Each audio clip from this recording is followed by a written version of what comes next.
Okay, then. I believe, hopefully we should be back by now. Fingers crossed that we're straight back. And welcome to your finale, episode 15.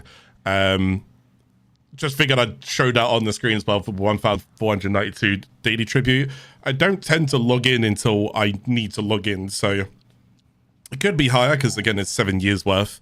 So it should actually be higher than that, but just going to show you what we're going to do now for this episode is I'm going to be on the main account. Okay, I want to try and cover some stuff that I didn't really get an opportunity to cover for the new series because I'd have to do like excess grinds for it. And although I wouldn't have minded doing the grinds, I'm also still on a bit of a time limitation due to what's going on tomorrow with Kobe and the 5 Fates and other things around the corner and some more guides and so forth. So I think 15 episodes is, in my opinion, way more than enough to go ahead and get people into the game. I did my job. I left you guys at Steel Path. From here, it'd be like I was picking up from Steel Path and showing you what my main account would be like. So we got a lot of topics to go ahead and do. We're going to dive straight into them, okay? So I'll show you around on my Orbiter and a few different things and what I'm doing. As you can see, we've got the Owls from the very Paradox. There's a Warframe partner and Warframe creator glyph up there. It's going to show that this is my main account. You can go and see it there. As I've proudly been a partner with Warframe for quite a while now. So LR4 is what I'm currently on. If I go towards the equipment and I go towards use or progress, you can see I currently own and ranked everything inside the game. So lots of different things going to rank. I'll try to show you around a few other things. There's my glyph. Again, you can get my glyph for free. If you guys want to go and support, if you enjoyed the series, you can always go over here, go towards market, click redeem code, and then just type in no sympathy. And you guys can go ahead and get my free glyph on any platform, and you guys can go rock it if you want to. Okay. What else can I go and show? So some decorational stuff and whatnot. I'm not the best with decorations. I tend to go ahead and just keep it quite thin and so forth, but there's some cool stuff to go and show. This Grendel Noggle that you see here, so there's a big necromech kind of next to it, and then there's like a little Grendel Noggle that you see there. That was the only one in existence, which was actually really cool, so I hold a little bit of claim to fame to that. Literally nobody, and I mean nobody, had a Grendel Noggle except from me. Just a little claim to fame right there. So I had him way before Grendel Noggles were a thing. Now everyone can get Grendel Noggles, but I had him for a couple of months before everyone else could. It was just a running joke between me and Digital Extremes and my community. So we'll kind of move a little bit further down as well. So I'm currently on the Drifter area and so forth. We'll just go down. This is what my ship currently looks like as well. So we've got these pedestals that cost a lot of money per pedestal as well. Some of the stuff up there from Deimos. Obviously the Whispers in the Wall Grimoire and so forth, and then all over here is like where I like to go ahead and showcase some like exclusive stuff that you can't really get, or you can get, but it's hard to go and get it and so forth. So we've got the Wormius poster, the John Prodman poster, the Frame Fighter poster, the Happy Sephir poster, just some commands and stuff up there that you can go and do, like Prime Video, Warframe commands, subscribe to support if you guys do enjoy it all. So there's like Arthur down there as well. There's a Gauss thing, and then we've got some cool stuff over here. So there's when the Australian wildfires happened, there's a little koala over there as well. 10-year kind of glyph going up there as well. And then you can see my Orbiter's has got like a few things kind of, my Assa's got a few things in there. I just put the planets and stuff over here. Didn't really have any other place to go and put them. But once you start doing Steel Path, you start getting like all these collections. A whole bunch of posters and stuff that you can go and see. Some of them are exclusive, Tedacons 2021s and all different kinds of stuff. This is mostly just like what I've mostly decorated. I don't really tend to decorate an awful lot of things, but I can show you my Helminth over here. You can see all the flowers that I have from all of the different things. And then we go towards my Helminth, you can see like I have all the abilities unlocked. You can go and see there. This is the configurations that we were going to go ahead and show, but we couldn't because we needed our Helminth to be ranked up. But you can go ahead and basically infuse these Warframes with increases that last for 7 days. So for example, I can get 100% ability duration for Vauban for the next 7 days. What actually happens is if you keep doing this all the way up until the very, very end, after 10 invigorations, you can actually put it on whatever Warframe you then want to. I'm not the biggest fan of invigorations, me personally, but if you guys do want to go and use them, feel free to go and do so. And then here's the other Archon shards that I was talking about. So there's my little collection of Archon shards that I've got spare right now, although I need to go and start using some of them. You can see them over here. Here's the emeralds, there's the topaz, there's the violets that I was talking about. Here's the coalescent fusion, where you would take one amber and you would take one crimson and you can get a topaz. Got the idea? So that's how it works there. Then you go and fuse them and you get a brand new shard as well. And then down here as well, we got the Ascent Fusion, which is, all right, I take 3 of 1 and then I can go get the Tal Forged. So that's what I was talking about as well. I just didn't really get the opportunity to go and show it because, again, there's a lot of grinding and stuff to go and unlock. But that's basically how that works as well. So just want to go and show a few other things there. And we got some Tal Forged as well that you can also go and see. So we can go and leave the helmet there. I don't know if there's anything else I can go and really show on the orbiter right now. I got one of my cats going. I guess I got like little domestic drones that you can go and see. Little Easter egg if you go talk to the helmet. All different kinds of domestic drones. Just where my operator is right now, and so forth. We're going to talk to my operator. That's what my operator looks like. So, well, that's what my operator looks like. That's what my drifter looks like.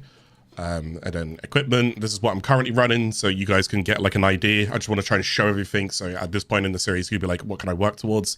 I use Lockdown and Anomaly. I covered this in one of the previous episodes where I said I'm always using these. And then I'm using the Eternals as well, which you can also get from the Angels of Saruman. And then the amp that I've currently got is a 777. So I got a couple of amps here, 177, 777. These are really good. You can use any of them. I like to use the 777 for Angels and just general content. The 177 I prefer to use for Eidolons and so forth. Then you got the Sirocco and a 727 or a 147. That's for Profit Taker, but you don't have to use that nowadays. So you just run the Zenith, but it was bugged when it first originally came out. So my focus goals and how my focus goals look. You can see I've got quite a fair bit of standing left over. I've maxed all my focus goals. So here's what Matter Eye looks like when it's completely maxed out. And again, in order to go and rank these things up here, you need to have at least done an Eidolon. And when you go towards that, you get these focus conversions. So you can see like I've done quite a few Eidolons. 3,153 right there, just spare. So this would all be spare standing. If I actually middle click that, that's 7.8 million spare standing. If I middle click all of that, that's 34.3 million standing. And again, this is nothing to what some people have. This is absolutely minimal. Some people have got absolutely insane amount of shards, like insane. We're talking easily over 100,000 of Eidolon shards. They live and breathe Eidolons. But you will need some of these anyways to go ahead and start ranking up certain like nodes in here. So that's what my goal this episode is, to try and go and catch Eidolons on a cycle, and I'll try and do some Eidolon hunting as well. Okay, you can also represent and buy some stuff in here if you want to. There's some void shells, and you can see how much they cost, an extra 1 million. So they're all 1 million each, and again, I own all of that for all of the focus schools, so it's not much else I can really do with focus. And then appearance, this is what I'm currently looking like. Nice and edgy. Nice and edgy. I think it looks really cool. Some people want to go know what it is. It's the Drifter Lone Rider, and then the Bishamo, and then the Grenier waistband. And then you'll see a lot of the colors and stuff that I use is black and gold, and I'll show you what black and gold I use as well. So that's kind of like that part there. I'll show you what this part looks like, but it's ugly. I've actually just recently changed the stencil, and I didn't mean to change it to this, so it looks a little bit ugh. I need to rechange the stencil. That's like the background part there. But yeah, I just put a couple of like things in here. So there's like a glapid fish over there and a caramote behind it. And then things over there. There's the Grendel and whatnot. Another John Problem poster. And there's all of the Thumper floofs. And then this over here is like some kind of, this is a 1,000-year-old fish on the top. And then there's all of the syndicates at the bottom there. And yeah, there's a couple of extra ones there as well. And then there's like a Wolf and Saturn 6 Noggle that you go and get from some Nightwave stuff. There's like the thing that you get from Arlo, and Arlo up there, Sacrifice kind of posters and whatnot. And then these are all of the regalia, or I think they're called regalias, I can't remember what they're called now, but these are the Eidolons, the 3 Eidolons there, and the 2 Orb Mothers on the back that I also got there. There's got some Halloween stuff over there that you can go ahead and listen to, and you get a little Halloween story whenever you go and do Halloween stuff. And I haven't really decorated this one because I just stopped caring about this room in the end, but you can go ahead and tap on that, and that's for the glass maker for the Nightwave stuff. Showing you Nightwave and what this looks like if I tune in. These were the ranks and stuff, so I was there from the very beginning of Nightwave, and you see what it's like where we are now.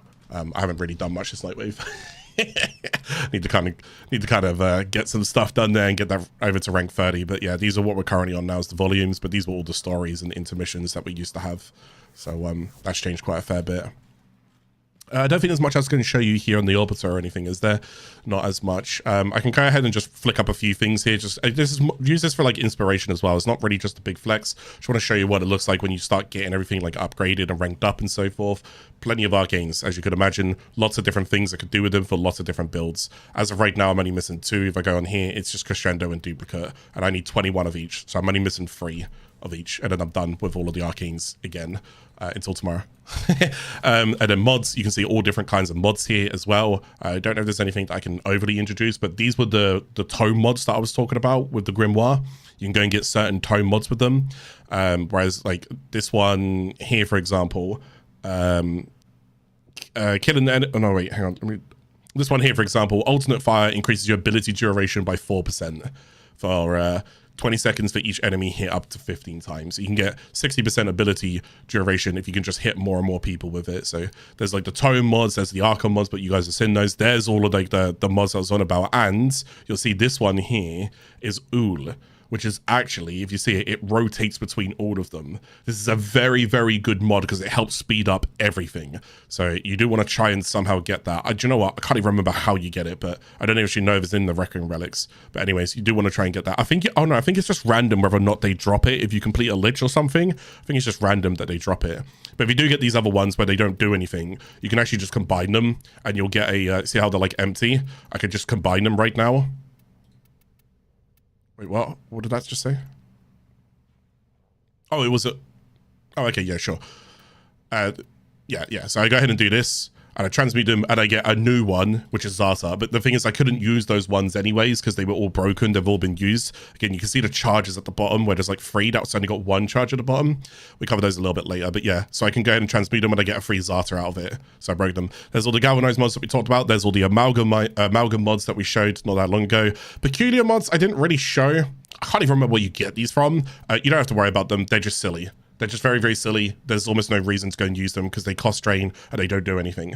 Critical hits cause flowers to grow wounds. It's silly. Just ignore it, okay? There's all my ribbons that I've got over there, and I need to go and sort these out because I have like 31 shotgun ribbon mods. I've got 46 rifle ribbon mods. I got a lot of just spare mods, 33 Zor ones. I got a lot of spare mods, spare ribbons that I need to go and sort out at some point. There's all my prime mods. As you can see there's my Umbrals and Sacrificials, and then there's all just like normal mods.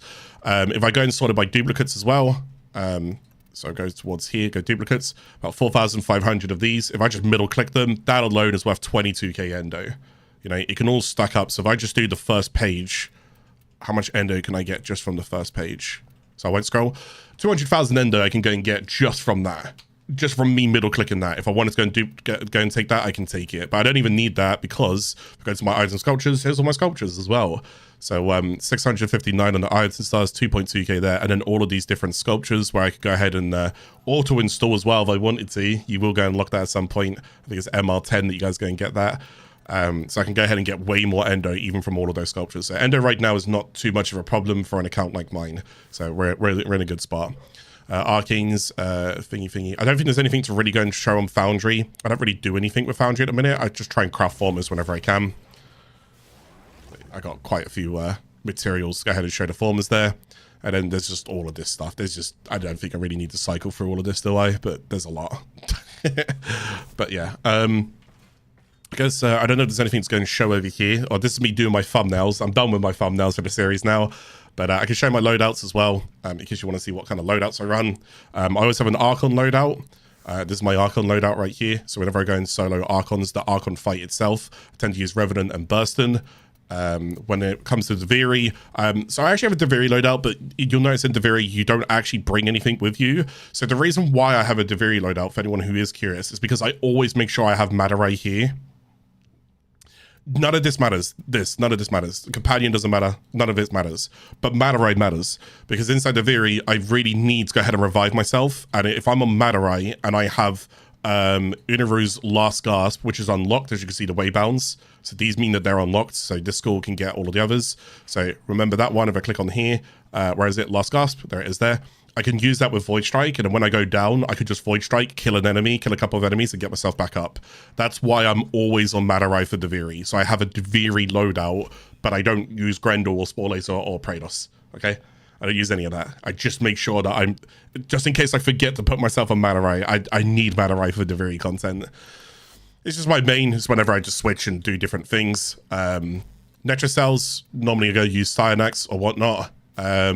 Training, this is where I'm over like training things. As you can see, I was working on my Sephiroth just to go, because he came out as a new Prime not that long ago. So I was just trying to go and rank him up and finish his build off. Profiteer speed run. This is for whenever I'm speed running Profiteer to go and get her like down nice and quick. Eidolons is whenever I'm taking on Eidolons solo and I'm trying to get them down nice and quick.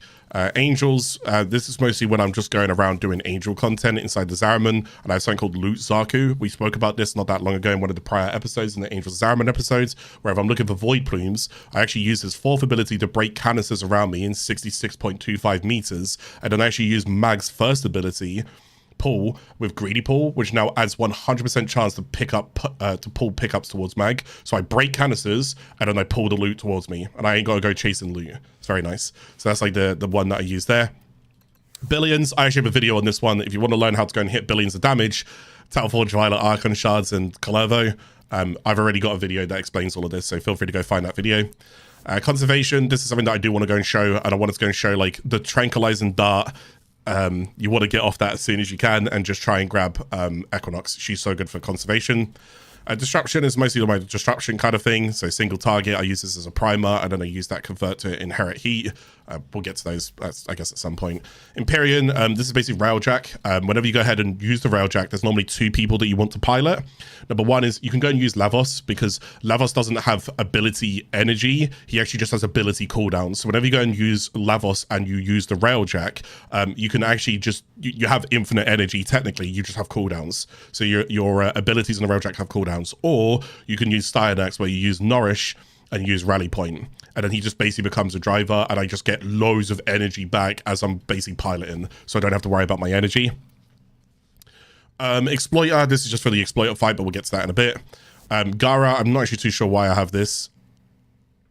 I'm sure there's a reason. I know it's a stat stick build. Yeah, it's a stat stick build. I just hit millions on this, like 500, 600 million. That's basically what I do with it. Grendel's just Grendel. This is for whenever I'm doing Lich Larvlings and whenever I'm doing Sister of Parvos candidates. This is the Warframe that I run and the setup that I run to go ahead and get in there and just get what I need done. And the reason why I use Protea is because her progenitor is heat. And I don't mind that my weapons end in heat. So that's the reason why I have that.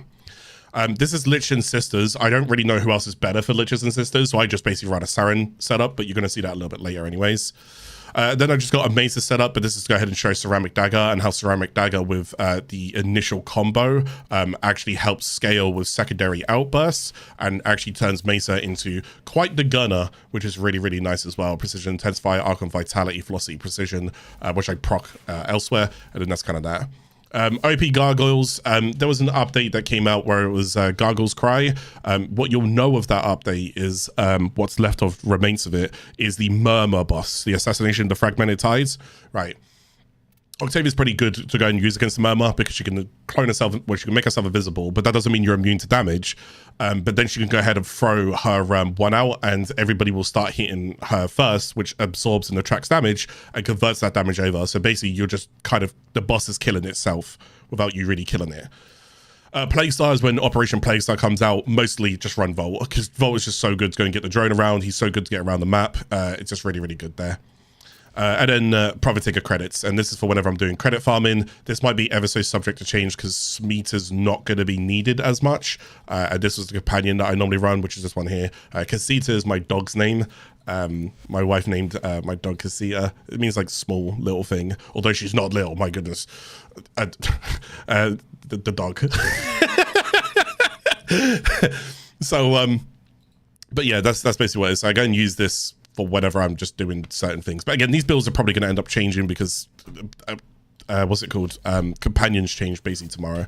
So not much else to go ahead and show there. I will go ahead and just get a general loadout right now, and I'm going to go through the list and check what I can go ahead and do and try and go ahead and cover some topics for you guys. The reason why I sit on Praedos as well is because of this. It gives me 30% particle velocity. I don't really need to use melee. I basically just use this to go and get around. It's really, really good. It's currently my most used melee, and I'm not really using it. Spore Laser is another gun that I like to go and use. It's a kit gun that you can go and get components of. Haymaker, Splat. and then my build just sits here. So I can go and use this if I want to, but I don't really need to go and use this one. And then the Riven's electric multi-shot status duration. Ignore the status duration, but electric multi-shot's not too bad. Anyways, if I'm not using that, I basically go ahead and use this bad boy right here, which is the Ocucore. And the Ocucore is absolutely gross to go and use as well. Sentient Surge, you'll see that I will just look in directions and enemies will die. That's because of this bad boy. It reloads the weapon. And then I got multi-shot crit damage and toxin on that, which is actually a pretty good roll. And then on him, I have two emeralds for the corrosive stacks as well. And then on this, I make sure I end it in corrosive. And then I make sure I have heat for the Cascadia Flare to give it 480% damage. You'll notice there's actually no damage mod on here. There's no damage there. And there's no damage mod here. So a damage mod would be something like Hornet Strike. But my damage is actually coming from that, from an Arcane. Just something to go ahead and ponder with. And let's go and use the Die Rigger right now as a primer. And I go and use the Hellstrom over here, but I haven't really covered exactly why I go ahead and do that stuff, but we'll go and get to it a little bit later. You can see one of my videos anyways, but again, we're going to get to that later. Okay, so we got a couple of topics to go ahead and go over. So let's go and open up that notepad, shall we? And let's see what we can go ahead and do and what is available to go and do. So first thing I'm going to go and check is Eidolons. When it does Eidolons rotate? It's 9:41 seconds. Okay, cool. Oh, this is also my my star chart. As you can go and see it. So as you can see, I've done the steel path, and everything here has all been done on steel path as well. I guess I could go and show a little bit of Railjack whilst I wait for that. So just 1 second. I'm just going to turn that down. Okay, sorry about that. So this is my Railjack, and this is my setup on my Railjack. For anybody who's kind of curious, I'll just leave it there. So just general kind of like turret damage and so forth, speeds, velocity.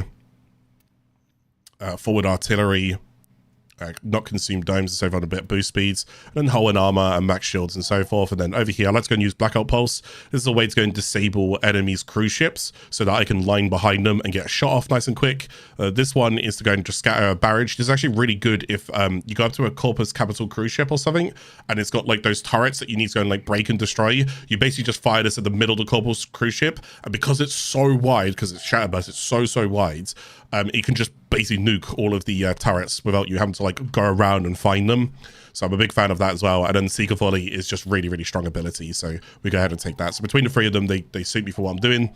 And then the tactical form up, again, good for bugs or good for just pulling people back. The boost turret damage as well, in case I need to go ahead and just get turret damage built up. The thing is, I don't, not that often. And if I need to go and get around the map because I'm kind of like messing about or whatever, I get some more speed and so forth. So there's a couple of tacticals there. Intrinsics all maxed out, nothing to really go and say there. Okay. Right. Am I starting this with Eidolons? Oh, okay. I guess I'm starting this with Eidolons. Okay, so this takes as long as it needs to take, all right? This takes as long as it needs to take. Now, I'm not going to be, I don't claim to be a professional at Eidolons, okay? I can solo them, no problem. There might be a couple of hiccups here, though. My goal is to go ahead and just teach you guys about Eidolons and show you what you missed out in the previous episodes because I didn't really cover them too much, okay? So first thing I'm going to go and do is get a loadout. Let's talk about the loadout. Let's talk about what I'm doing and what I'm taking to go ahead and do an Eidolon thing. So first thing I'm going to go and do is I'm going to have Vault. Now, when it comes towards Eidolons, so you're doing them inside a group, there's quite a few different Warframes you can go and use for Eidolons, okay?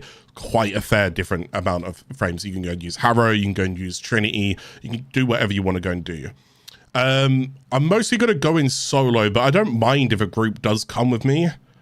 I don't mind. It doesn't bother me, but I need the group to go at my pace, if that makes sense, because I've got a lot of teaching to do here. So I can't have people just going off, getting everything done.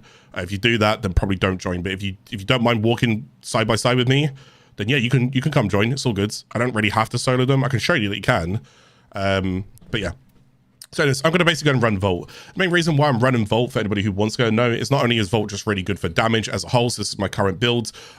My advice is to go ahead and look at any kind of like updated current builds and see what they're currently running, okay? So I've got my builds, again, from people who do speed running. So is this build like optimal for you right now? Probably not. You don't have to take a build exactly like this. This is for solo and for speed running.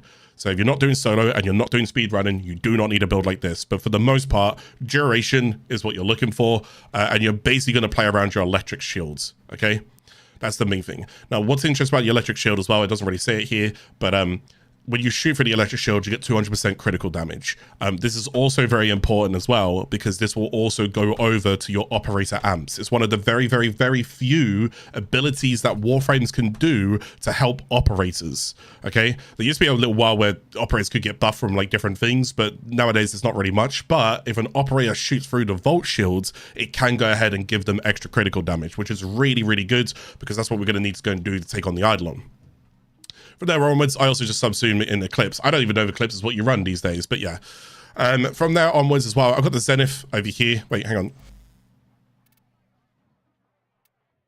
Cool. I've got the Zenith over here. The Zenith is really good because what the Zenith actually does as a unique trait is that it actually has infinite punch through. As in, like, it has infinite punch through. As in, like, it has infinite punch through, as in, like, this is crazy. So long as you can kind of see what you're shooting towards, you can shoot through basically nearly anything. It's a really, really unique thing that it can go ahead and do, but it's so niche. But anyways, that's basically what I'm running. The new core is, I don't really need to explain this too much. You don't really need to go and do this, but it's mostly if there's any Vomvalysts that are underneath the Eidolon and I'm looking to break them. That's kind of what I'm doing there as well. And then the Vassalok is mostly for the armor strip side of things, where you go and run the Shatter and Impact. Again, you don't need to go ahead and do any kind of that. The main things you need to go ahead and know is taking Vault for damage is not a bad idea. And if you want to, run a sniper rifle, okay? I know there's going to be a lot. I told you, episode 15, I'm just giving you guys everything. So I know there's going to be a lot to take in. It's going to be an awful lot, but that's just how it goes. And then Madarite, the reason why we're going to use Madarite over here as well is because we can go and use this Void Strike ability. For the most part, that's going to work out really, really well. Okay? So that's what I've currently got there. Now, as for the companion, I like to go and run Worm, and we mostly run Worm for this thing here. Sentinel prevents status effects from applying to its owner once every 5 seconds. It's going to come in handy when we get to the Hydralyst as well. Okay, anything else to go ahead and show you here? I guess I'm going to show my gear wheel, and I'll show you guys how I have my gear wheel set up, just so you guys can go ahead and see this. So I got my Archwing launcher right here, and then I have my Necromech. Now on the side buttons of my mouse, I always run shields for shield gating, and then energy in case I need energy. Not too often do I need to go and use them, and I have about 4 to about 5,000 pads of each, but you can only store 200 per mission. So I've got plenty of energy pads. Same goes with health and ammo. I always keep these pads nearby. They're all large, and they'll go ahead and help me or someone else. My glyph down here, fishing spears, cutters. I don't know why I've got that cutter there. It should be the other cutter, but anyways. And then trank rifles. And then I go and have the on-call crew, which you will go ahead and get from ranking up your Railjack and so forth. The heavy weapons as well. And you can see that I've also numbered these because it's an easier way for me to go and get them out without me having to open up the gear wheel. K-drive launchers, ciphers for hacking, and then I bring a couple of specters in case I do need them. Then I go bring air support charges because of the Relics, but I guess I'll get to that in a moment. And then synthesis scanners because, again, you want to go and use synthesis scanners. So as you can see, that is completely infinite as well, okay? So that's how we're sitting right there. Thank you for the prime. That's how we're sitting right there. And then on the other gear parts, I mostly use Oull. This is the current build I've got. Just gonna leave the stuff here, so it's up to you guys who want to go look at them. I use the Marcelon. I don't actually need this for Eidolons. I just want to show you what I'm running. This is for scanning. It's because I use the where is it? Astral Autopsy. It's because I just did scanning, but you can ignore that. Heavy weapon as well. Imperial Vandal over here. This is mostly for Empyrean that I go and use. Fever Spine, K-Drive. As you can see, my K-Drive is a Velocipod, but yes, I have builds on all of my K-Drives. As you can see, they're all formed out. They're all good to go. So I got a bit of a Velocipod on my K-Drive skin. Void Rig. This is what my Void Rig looks like. I just let you take your time to go ahead and just absorb whatever you guys want to, but just giving you guys rough builds and whatnot. That's how that looks like. The Marcelon that you've already seen, and then the Arcubex down here as well that I'm also running, which does 253,000 per shot right now, which does a fair amount. I think if I switch it to that, it does more. 261,000, yeah. So yeah, anyways, so that's basically how all of that's looking. So you've kind of seen those. There's no hiding that. Let me go and put myself on invite only, and let me get, I'm gonna go and grab 2 players just so I've got them. Chaos Painter and Moz. Yeah, these boys are gonna help me out real quick. Okay, so other things that you can go and do. So like I said, when it comes towards the Eidolons, I'm going to walk you through all of the mechanics of like the Eidolon, what's going to do and what's going to expect when we go into this, okay? So we're going to go at a quickish pace, but a slow pace to show you everything visually, okay? But there will be times where I'm going to move pretty quick. I don't mean it. It's just that's how I kind of move, all right? When it comes towards amps and whatnot, my advice to you guys was try to make sure you can get a 1-1-1 amp. Okay, if you rank up Onku Quill just once, you'll be able to go and get a 1-1-1 amp. Again, I've covered this in the previous episode. You should know how to go and build amps. We've already done this, all right? But for now, get a 1-1-1 amp and go do some Eidolons, okay? So I'll show you how the Eidolon mechanics work. Other things that you can go and get, though, will be things like a... is a thing like a Raplac. So it's basically a 1-2-3. It's a Raplac Prism. This one here. It's a Shraxon Scaffold.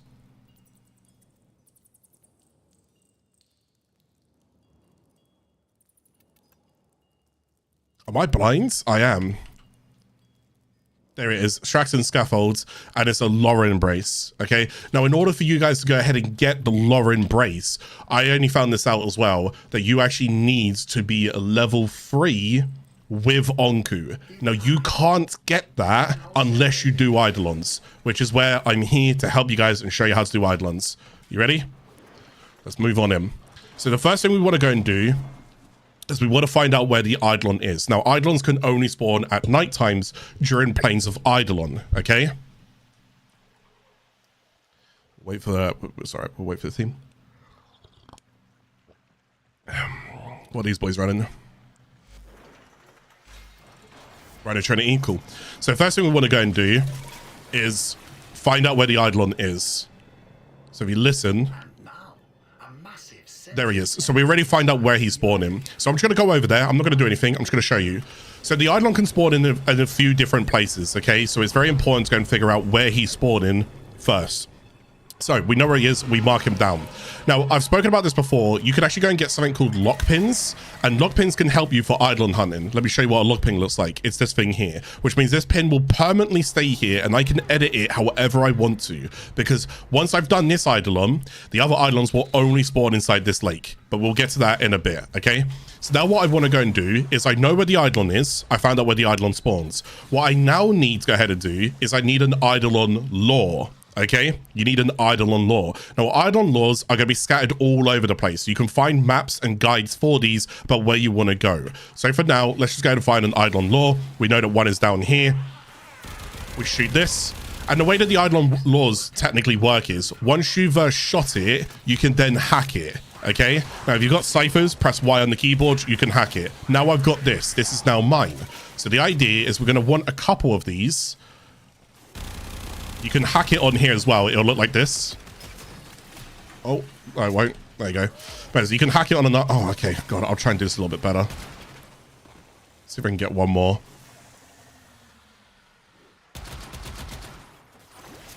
Like that. So you can get really quick with like animation canceling, dash in, intro to hacks at X, and then just Y to cipher. You can animation cancel like boom, boom, boom, like that really quickly. So now that I've got these laws, what I need to go ahead and do is charge them. Okay, in order to go and charge a law, I have to go and break a Vomvalyst, and then you see what happens there. Once the Vomvalyst is then broken near an Eidolon law, it will go ahead and I'm gonna have to do this 1 sec. I'll explain that in a second. I'm gonna have to go ahead and charge them. Okay, so there's 2 more here. Now, rule of thumb, and all you need to go know here is you need 3 of these to go ahead and charge an Eidolon lore. Now, you can tell that an Eidolon lore is charged because you can see the color change on the top of it, and you can also see that it's pulsating. So if you have multiple lores with you like this, well, in order to go and charge one of them, you need 3 Vomvalysts, okay? So keep that in mind. If you stack 3 of these guys on top of each other, the Vomvalysts might go into different ones. There's no harm in that, but I know that this is storing 1, and I know that this has none, and I know that this has 3. So once it has 3, it won't take any more, okay? So you can also go and command them to follow or hold. You see that? So now I've got them to follow me. So I just need to go ahead and find a couple more Vomvalysts, which normally is the painful part, but if you do this really quick, you don't have problems with this. So it's going to move over here. And when these guys get closer, there you go, that breaks into there. Now, what you can go ahead and do as well, if I go ahead and hold this still, you and you hold still, what I'm going to go and do is I'm going to shoot this. I'm then going to go and break it like this, and it will actually go ahead and drop this like thing on the ground there. Can you see that? Now, if I pick it up, look at my vault. my vault is now glowing. Do you see that? When my vault is now glowing, watch me walk up to this. Watch what it does. I can pick up the charge. Now I'm the charge. Does that make sense? So you could do it in one or two ways. You can either go and shoot the Vomvalysts next to one of these, or you can shoot the Vomvalysts, kill the Vomvalysts, because you can only kill them in the inferior state. So Vomvalysts have two states. They have a physical state and an inferior state. So you'll notice sometimes I shoot it once, but it's still kind of alive, but it's like a ghost. Yeah, that's the ethereal state. The ethereal state, you have to go and kill with void damage, okay? So anyways, we've got that. So I want this guy to follow. This guy's following, and that guy's following. There's one over here. Somewhere. Oh, that's a that.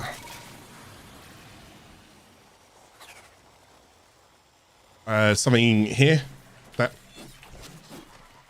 Cool. So we go ahead and get here, and then boom. There we go. So all of these guys. Oh no, wait. Yeah, all of these guys are now charged, and you see this one. So again, if I shoot it, right, you see that there. That. So that would give me a charge, and then I can walk from that into there. So I'm charging that one as well. Right. When it comes towards the Eidolons, it's going to be a little bit kind of confusing to explain how this part now works. In terms of what you want to go and do is that you can kill an Eidolon or you can capture an Eidolon. You always want to capture an Eidolon. You never want to kill an Eidolon. And if you don't have these charged next to it, you cannot capture an Eidolon. So remember that. These are important. This is where Warframes like Trinity can come in. If Trinity's here, she can bless these and restore them. See how that's taking damage right now? I don't know if Trinity's nearby, if she can just jump off and quickly bless.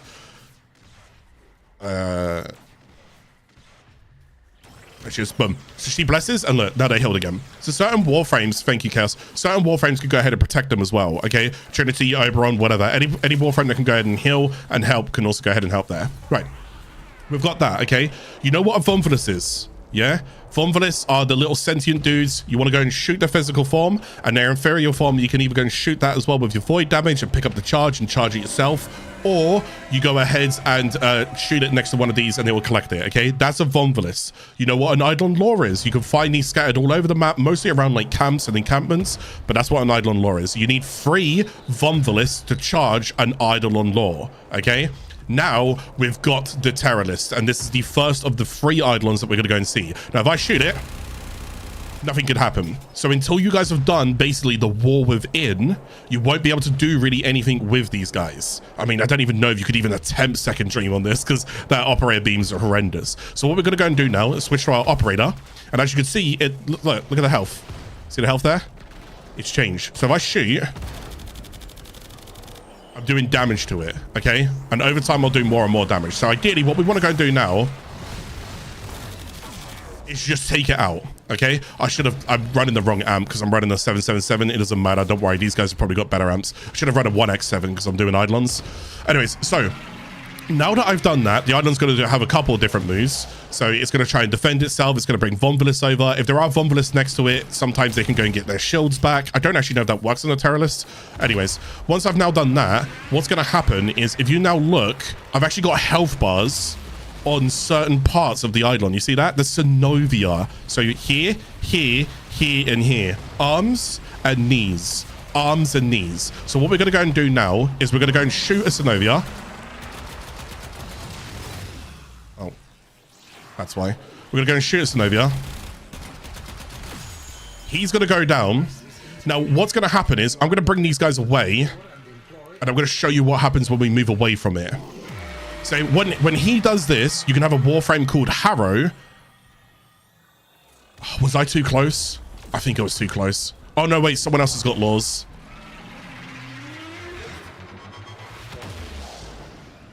Okay. So I'm going to try and show you what happens when you don't have that. So I've broken one synovia right now, okay? So, oh. Break that, and then run. Just going to show you what it looks like when we don't have laws next to him. Come. When no laws tether to him, watch what is now going to happen. He now leaves. This is why these laws are so important. They bind to the Eidolon when they have charges. So what happens now? Well, I don't know. Where is the Eidolon? I don't know. I've now got to go fucking find him. I've now got to go find him. Where's he gone? Oh my goodness, he's all the way over here. So that's what happens when you do it without an Eidolon charge, okay? So I'm going to show you what happens when it goes wrong. That's how you now know that your Eidolon laws are not charged. So again, now that we know what's kind of going on here, I'm just going to put some pads down real quick. We kind of get the idea, right? We're going to kind of do a bit of this. I'm going to put a Volt Shield down. I'm going to shoot through the Volt Shields. That's going to break that. I'm going to go and just shoot this. That's going to go and break him down. So when he does this stage here, if you have a Warframe called Harrow, you can protect yourself or switch to your Operator. Cloak. Okay, now that what he's doing there is magnetic procs, which means if you don't have an arcane on your build, which I did have called Arcane Nullifier, he would actually go ahead and deplete your energy is what is happening there. So you don't want your energy to be depleted. Okay, your Arcane Nullifier will protect your energy when he does that. Again, you can go and use a Warframe called Harrow and press his 4th ability. Oh, that's really good that he's done that. So when he's done that, if you look, things are now tethered to him. So what we want to go and do is kind of break these guys because they're actually restoring his shields. Yeah, okay, cool. Which means I have to take out his shields again. So if there's too many Vomvalysts nearby, they'll go and do that. So what's going to happen now is I'm going to go and shoot this. Oh, God. Sorry, I would have been better off literally just running the sniper rifle and just one-shotting it. Right, anyways, so we're going to go and do that. When it goes down, it's going to call for aids right now. This is a good time to go and use like a beam weapon like Kuva Nucor. Just go and shoot into it and you can break all of the Vomvalysts and put your laws on top. But that's like a mid-max strat. You don't need to know that. Make sure these laws are okay, Trinity, if you can, please. Just a little bit cautious. So what's going to happen now is that the Eidolons enter in its last stage, okay? So it's calling for help. What's going to now happen is we now want to... 5, 6... Put down 6 of those, going towards this, get that out there, going towards this, get this over here.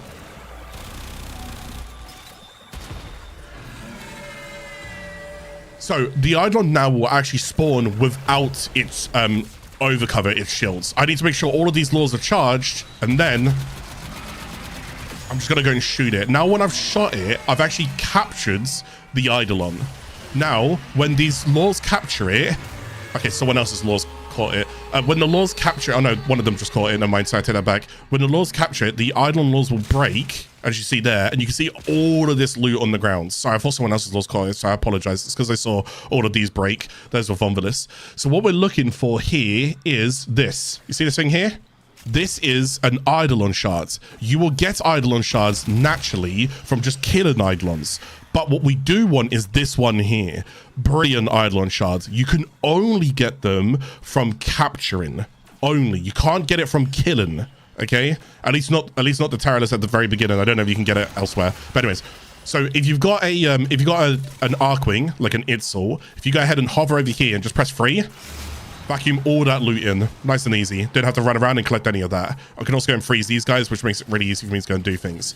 So, rule of thumb, what you want to go ahead and do when it comes to the first Teralyst, the first Eidolon, is you want 3 laws. So 2 laws will capture it. 1 law will remain charged to carry on to the next Eidolon. I know that's a little bit weird. You just need 2 for the first one. You just need 3 for the second one. And you just need 3 for the last one. So it's 2, 3, 3. But the way that we do it is 3, 4, 3. Because you always want to carry a law over with you, okay? So it's good that we've got some of these charged here, which is fantastic. So what's going to happen now is we're going to join the middle of this area. I'm just going to spam stop. Okay. And we're going to go ahead and join to this thing here. So I'm going to show you where I am. I'm in the middle of Gara Lake right here called the Eidolon Shrine. Now, the Eidolon Shrine requires, you can see there, a brilliant Eidolon shard. So you're actually going to give 1 shard up. So now go ahead and work on the next part. How many laws have we got, by the way? Oh, okay, cool. Chaos is working on laws. Can I leave that one with you, Chaos? If you can go ahead and just charge that as well, that'd be great, please. Yeah, Chaos is just helping me out here. So if we go ahead and put the shards in, that's my shard expended. Wait for everyone else to put their shards in. That's 2 shards expended. That's 3 shards expended. Now, an Eidolon can only spawn from this lake. Now, if I'm going to show you something real quick, and this is why I have lock pins and so forth. You see how, like, this would be set up perfectly for me to go ahead and just start. Get the idea? So I could just go So before he's even doing anything, before he's even out, I've already got a shield down. So he has to just deal with that. Now, in order to go and stop this guy from teleporting around, I just need one of them. In order to capture him, I need 3 of them. Okay, this is now the Gantulyst. Okay, now he's a bit bigger, he's a bit badder. Now, 1 Synovia, 2 Synovia, 3 Synovia, 4 Synovia, 5 Synovia, 6 Synovia. Shoulders, knees, back, like shoulder blades. Okay, so now what we want to go and do is just take that down. I really should have brought a sniper. Oh, yeah, actually that's good. I can go and show this. So he does like these beams up into the sky. This is the Gantulyst, and this is what he does. Don't stand in those beams, and do not put these laws in those beams. They will get destroyed. Believe me, they get destroyed. So he goes down. This is great. So there's a law over there, and there's 2 more laws here, and there's this law. We technically have all of the laws that we now need. By the way, if you guys want to help out here and get into the last stage, feel free to go and do so. That's that part down as well.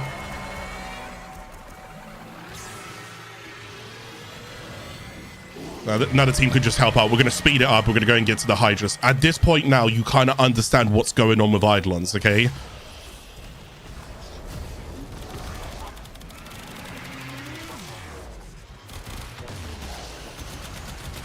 Careful with the laws. I'm just going to move back. I really should have ran a fucking sniper. I also don't have Eclipse on, which is my fault. I told you, my rotation's not going to be good. I don't do Eidolons that often. I've only got like 500 caps in Eidolons, like Teralyst. I think it's 500s. Sorry, 346. It's not an awful lot. Get that down. Get that down. Also, whenever you shoot him on one side, yeah, whenever you shoot him on one side, he'll wobble to the other side. So if I break his arm on this side, he'll wobble that way. If I break his arm that way, he'll wobble that way. Does that make sense? Because that will also help you guys as well. So we're almost done. We've got the 2 Synovias at the back.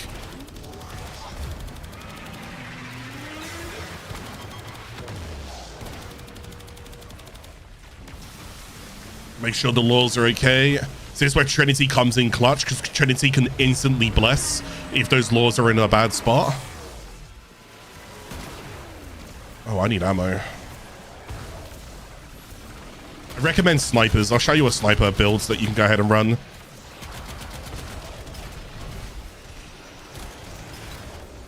Oh, God. Yeah, because if I don't do a certain way,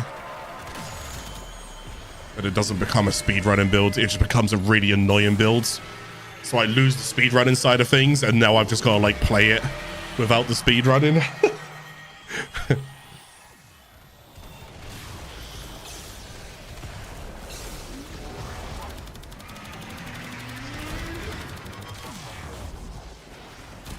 So here's the last one. We're going to move those. We're going to just pay attention to the Eidolon law health. So he goes down. We've got 4 laws. Remember, we only need 3 to capture him. We only need 3 to capture him. That's all we need. All right. So we just chill in the meantime. If you've got a vault, remember, you can stack 6 shields. So 1, 2, 3, 4, 5, 6. You'll get more damage. You can only put down 6 shields in total. Each shield gives you an extra bit of damage on top of it. You don't increase your critical damage. No. If you shoot through 6 shields, you're only shooting through 6 shields. I forgot I had Shock Trooper this entire time. We don't talk about that, all right? Anyways, I can go give these guys some pads and stuff. So we got the right amount. We got 4 laws. They're all next to him. They're all good to go. Get Void Strike on, and then we're going to go and aim at his heads. And then he's done. If you're quick enough, you basically get straight over here. And if you land... Oh my God, did I make a mistake and not bring my law over? Did you clock me? Did you clock that mistake, by the way? I think Chaos might have fixed my mistake. Yeah, he did. Oh my God, thank you, Chaos. Right, I made a mistake here because I forgot that I didn't bring my law over. Wait, unless this isn't my law. Was this even my law? I don't know. I think someone might have clocked my mistake, so that's fine. Anyways, the point is, we've still done it right now, so I can't remember what's actually just happened here. But there's a brilliant Eidolon shard, there's an Eidolon shards, and there's... Oh, it's your lore. Okay, no worries. And then there's a Radiant Eidolon shards. Now, the Radiant Eidolon shard, we now need to summon the next one. So let's go ahead and jump in there, collect that. Okay. Let's quickly go over here. Let's go ahead and get all of this. That's where the Yitzhak comes in really handy. There we go, just so I can clear up waypoints right now. So I've still got one lore, so all we need now is 2 more lores. And as you can see, that's what Chaos is off to go and do. Remember, the lores are scattered around. You can go ahead and find them. There's quite a few guys that will go ahead and just show you where they are. You can go ahead and just quickly Google that or YouTube it or whatever you want to go and do, all right? So let's go ahead and do this. That's 3 in there. He's summoning all the way at the end. The end one's a bit of a weird one, because I can't quite remember where you can shoot. I think it's like there or something, if you're quick enough. But yeah, I'm not quick enough. I'm not a speedrunner, all right? But you see how like I'm doing it from here. There we go. And then that brings him down there. So you can actually kind of like animation cancel him as well if you're quick enough. And believe me, if you get an opportunity to do this, go watch Eidolon speedrunners. You'll be like, what am I watching? Oh, they're so good at what they do. Like, genuinely they are. So shout out to all of the Eidolon speedrunners. Really cool watching them. So we'll go ahead and get this down. I'm out of... I should have run a Railjack. It's my fault. So the Hydralyst, unlike the Gantulyst here, is all about like... Oh, it's all like dot and poison and stuff. Oh my goodness. I'm going to show you a sniper build after this, because... Whoops.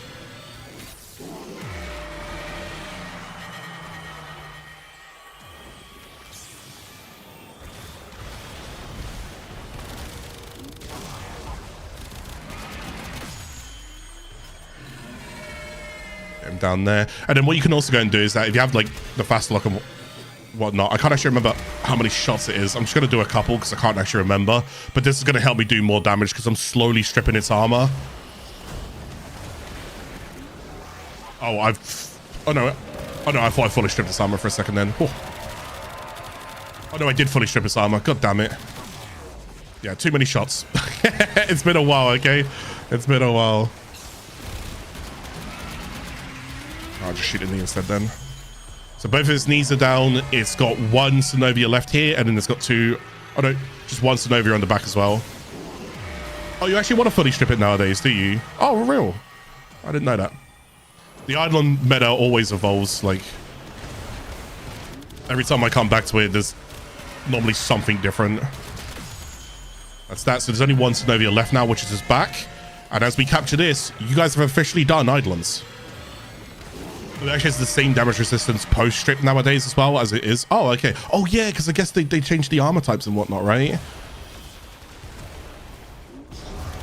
Does it not have alloy armor?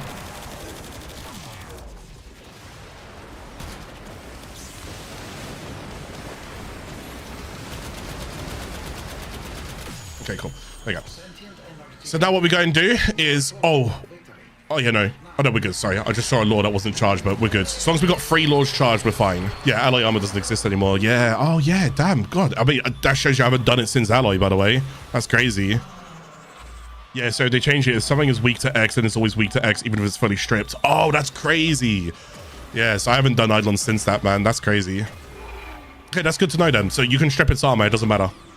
Strip its armor if you want to.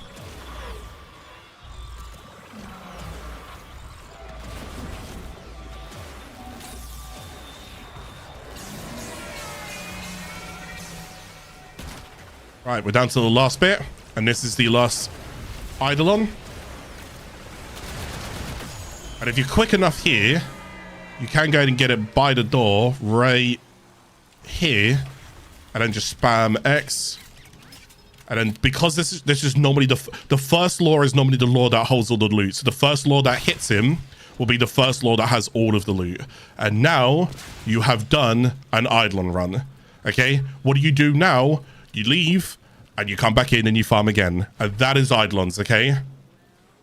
So obviously you want to go and get all these rewards. So again, you would just normally get an Itzel, you do this, and you just blink in and then do that. You normally leave like a necromech by the door, which is what someone's done. So you leave the door open by leaving a necromech there, and then that's basically about it. But yeah, I don't claim to be like an insane Eidolon hunter. I never will do. I just teach Eidolons. That's all my goal is. The fastest Eidolon I've ever soloed, Tridolon I've ever soloed will be on my notepads. Whoops, I didn't mean to do that. It'll be on my notepads. It is 9 minutes 47. That's when I used to go and watch a lot of like double XF and all of these other like speed runners and whatnot, and then I got myself onto it a sub 10. So yeah, you can solo them. You can solo them pretty quick as well. And then look, now we got all these arcanes that we would never have got beforehand. So this will be like one of your first kind of introductions towards it, because this is Eidolons and plays of Eidolon as well. Yeah, I'll go and put the build up on the screen. The Zenith, I will go ahead and show you what I would use instead of the Zenith though, because the Zenith is only good for the speed running side, but you're not speed running. Okay. And again, this here as well, listen to what I'm saying. What you're mostly wanting is strength and duration. You don't need all of this and whatnot. If you're playing in a group, you don't need all of this, okay? But strength and duration, because you're going to end up using things like Eclipse, and you're going to end up using things like Electric Shield as well. As long as you got that, you're pretty much good. Shock Trooper also adds extra electric, which is also just nice as well. So we go ahead and use that for an extra buff. Okay, that's basically that. Arcane Nullifier protects me from any magnetic procs. Arcane Momentum, just on a critical hit, I can also go ahead and get that. But again, that's only if I was running. As you can tell, I wasn't. That's only if I'm running a sniper, which the sniper I would then recommend. So this is the Zenith build that I'm running. So I could have changed that Arcane, but I haven't set it up for that. You can use something like, let's just say Rubico for now, because it's still an old trusty, right? And I don't have a general Eidolon build. Let me go and sort it out for you right now. It would look like this.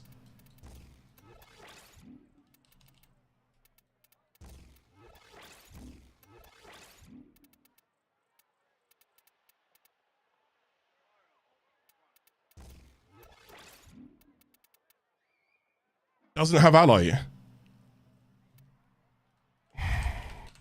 What do you run against it now then? Like element wise? Teralyst?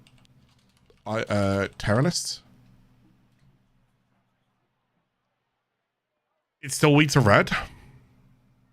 It is. Radiation and cold. So it just doesn't have the ally armor, that's all. In the past, there used to be different armors inside the game. They've actually simplified it, and I haven't done these since I've changed the things. I always thought these still had ally armor. They don't. But radiation still works well against it. Sentient. It's technically, yeah, it's still a sentient now. So forgive me. So yeah, so you still go ahead and run radiation, and you can go and run cold. So this is still fine. It's so much better that they've done that. So what you go and do here is you type radiation. So we're going to want that, and we're going to want that. That's going to give you some radiation. And then at this point, you just want critical mods. Okay, so maybe critical delay and then vital sense. That right there is just a generic build that you could run and just shoot an Eidolon with. Okay, if you want an arcane, it's entirely up to you. But keep in mind at this point, you probably don't have a lot of arcanes.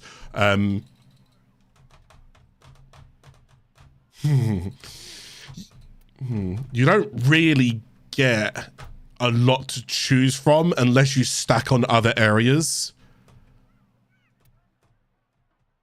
Unless you end it in cold and maybe go frostbite, but I doubt it. Yeah, I mean, fractionalized reset isn't bad. Like, that's just reloads. There isn't a tremendous amount. Merciless for reload as well, you can do. So Merciless comes with like a passive here. Where's Merciless? Yeah, on kill damage, but at the very, very bottom, it's not on kill, it's just 30% reload. But Fractionalize might be a little bit better. Then you can just go and press 1 or 2 with Volt, and it's really quick to go and do it. So anyways, that's kind of how it looks like right there. Okay, that is your Eidolons. Hopefully that helped you.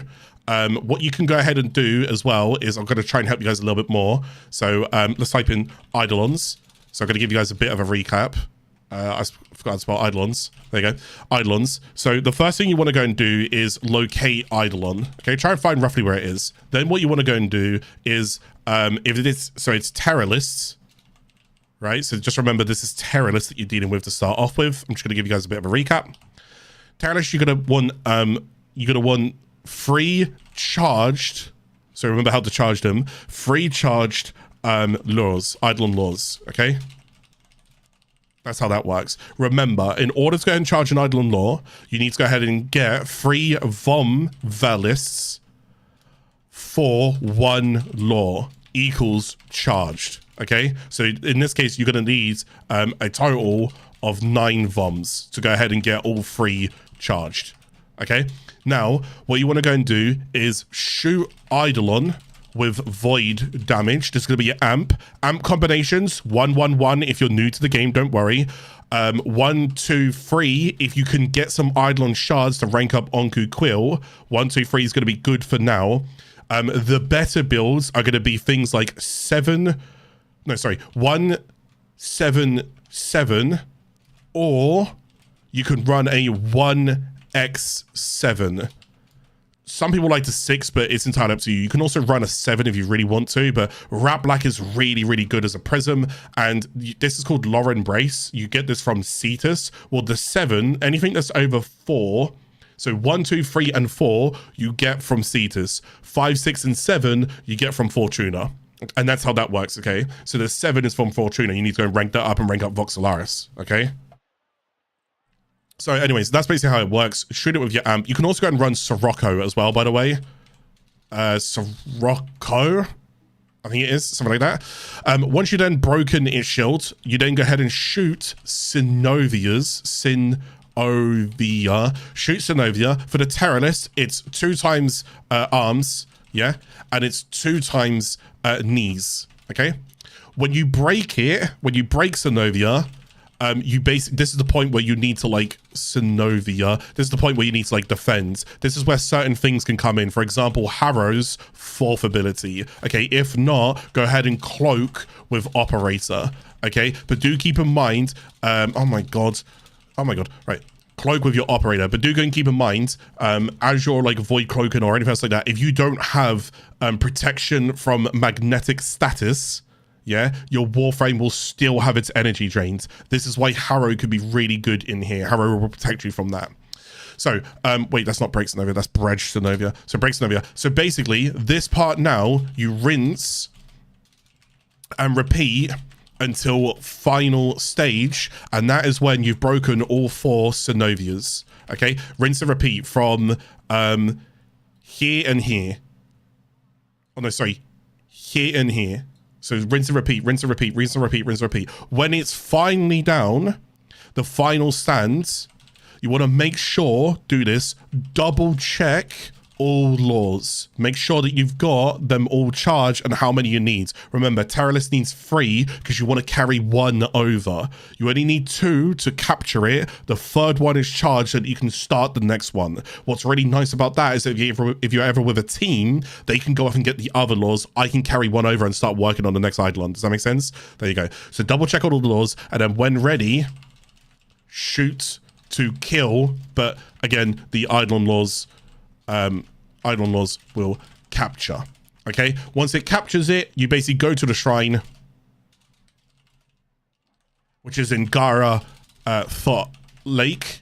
That there, go to the shrine and then deposit brilliant Eidolon shards. Okay, rinse and repeat this. Keep getting good with it and so forth. And then the next one, you know how to go and do it. Just remember, the next one has 6 Synovias. Gantulyst has 6 Synovias. Okay, and then when you capture Gantulyst, you get a Radiant Eidolon shards. Okay. Okay, so someone's asking me, what is the X in this? Whenever I give you a combination, X could be whatever you want it to be. It doesn't really matter. Okay, it just doesn't matter. Proper scaffold requires like a very unique setup, which is why I'm saying you can get away with Rat Black. If you're in a team, you don't really need the proper. So if you don't want to go and spend extra standing for it, you don't have to. But 177 is basically like the Eidolon setup. If you can get a 177, Rat Black, proper scaffold, Certus Brace. So Rat Black Prism, proper scaffold, proper scaffolds, Certus Brace. That is like the Eidolon setup. That, to be honest, it's such a meta amp that we use it near enough for everything. But you've run a 777, which is what I was currently running there. I was running Clomora Prism is what I was running, and it doesn't one-shot as quick as what Rat Black does. Rat Black is really like critical one-shot heavy.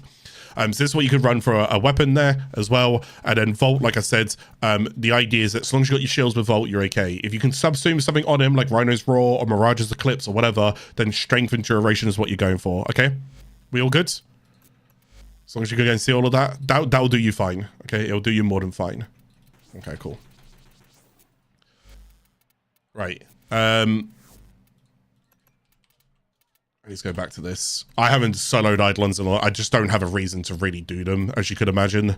So forgive me, my my speed run was not very good there. Thank you, boys, for joining, by the way. Right, I've now done Eidolons. We're about 1 hour into this episode. I got a lot to go and cover. Hopefully that helped you guys with Eidolons. Yeah, if it does, if any of this stuff helps you throughout this episode as well, by the way, please go and leave a like. Please go ahead and share the video with a friend, anything else like that as well. But I've just kind of speed ran like Eidolons to give you guys an idea of how it works. All right. Right, the next thing I'm going to show you guys is Prophet Taker. So let's go ahead and do that. This one I will be soloing because it's just easier for me to go and solo this bad boy. I don't meta solo this. I'm just going to let you guys know that in case someone goes, why are you not using Necromech? I just, old habits die hard. I got into Prophet Taker speed running before Necromechs were even a thing. I just, unless I have like a proper Corvus setup, which I don't. I tried. I just can't break the habit. I can't. So I'm going to go and show you something here real quick. Okay.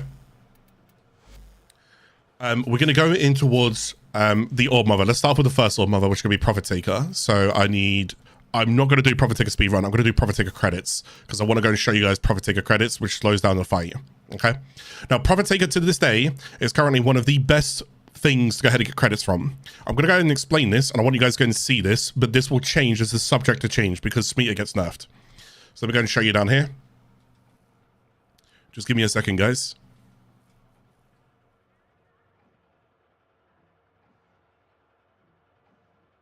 Okay, here we are. Okay, so let's go and run down Prophet Taker. I'll run down the fight with you guys in a moment as well. But I want to go and show you is this right here. The reason why we go and farm Prophet Taker is because Prophet Taker is really, really good for credits. So let's go ahead and explain why.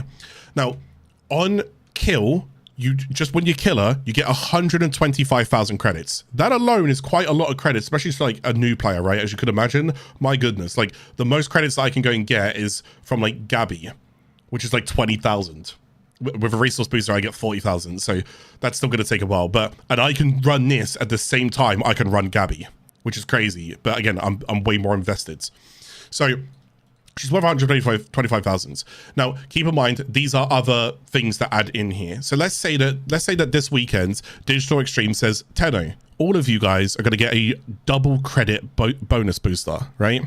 So what does that mean? It means that just for free, you guys are going to go and get a double the amount of credits.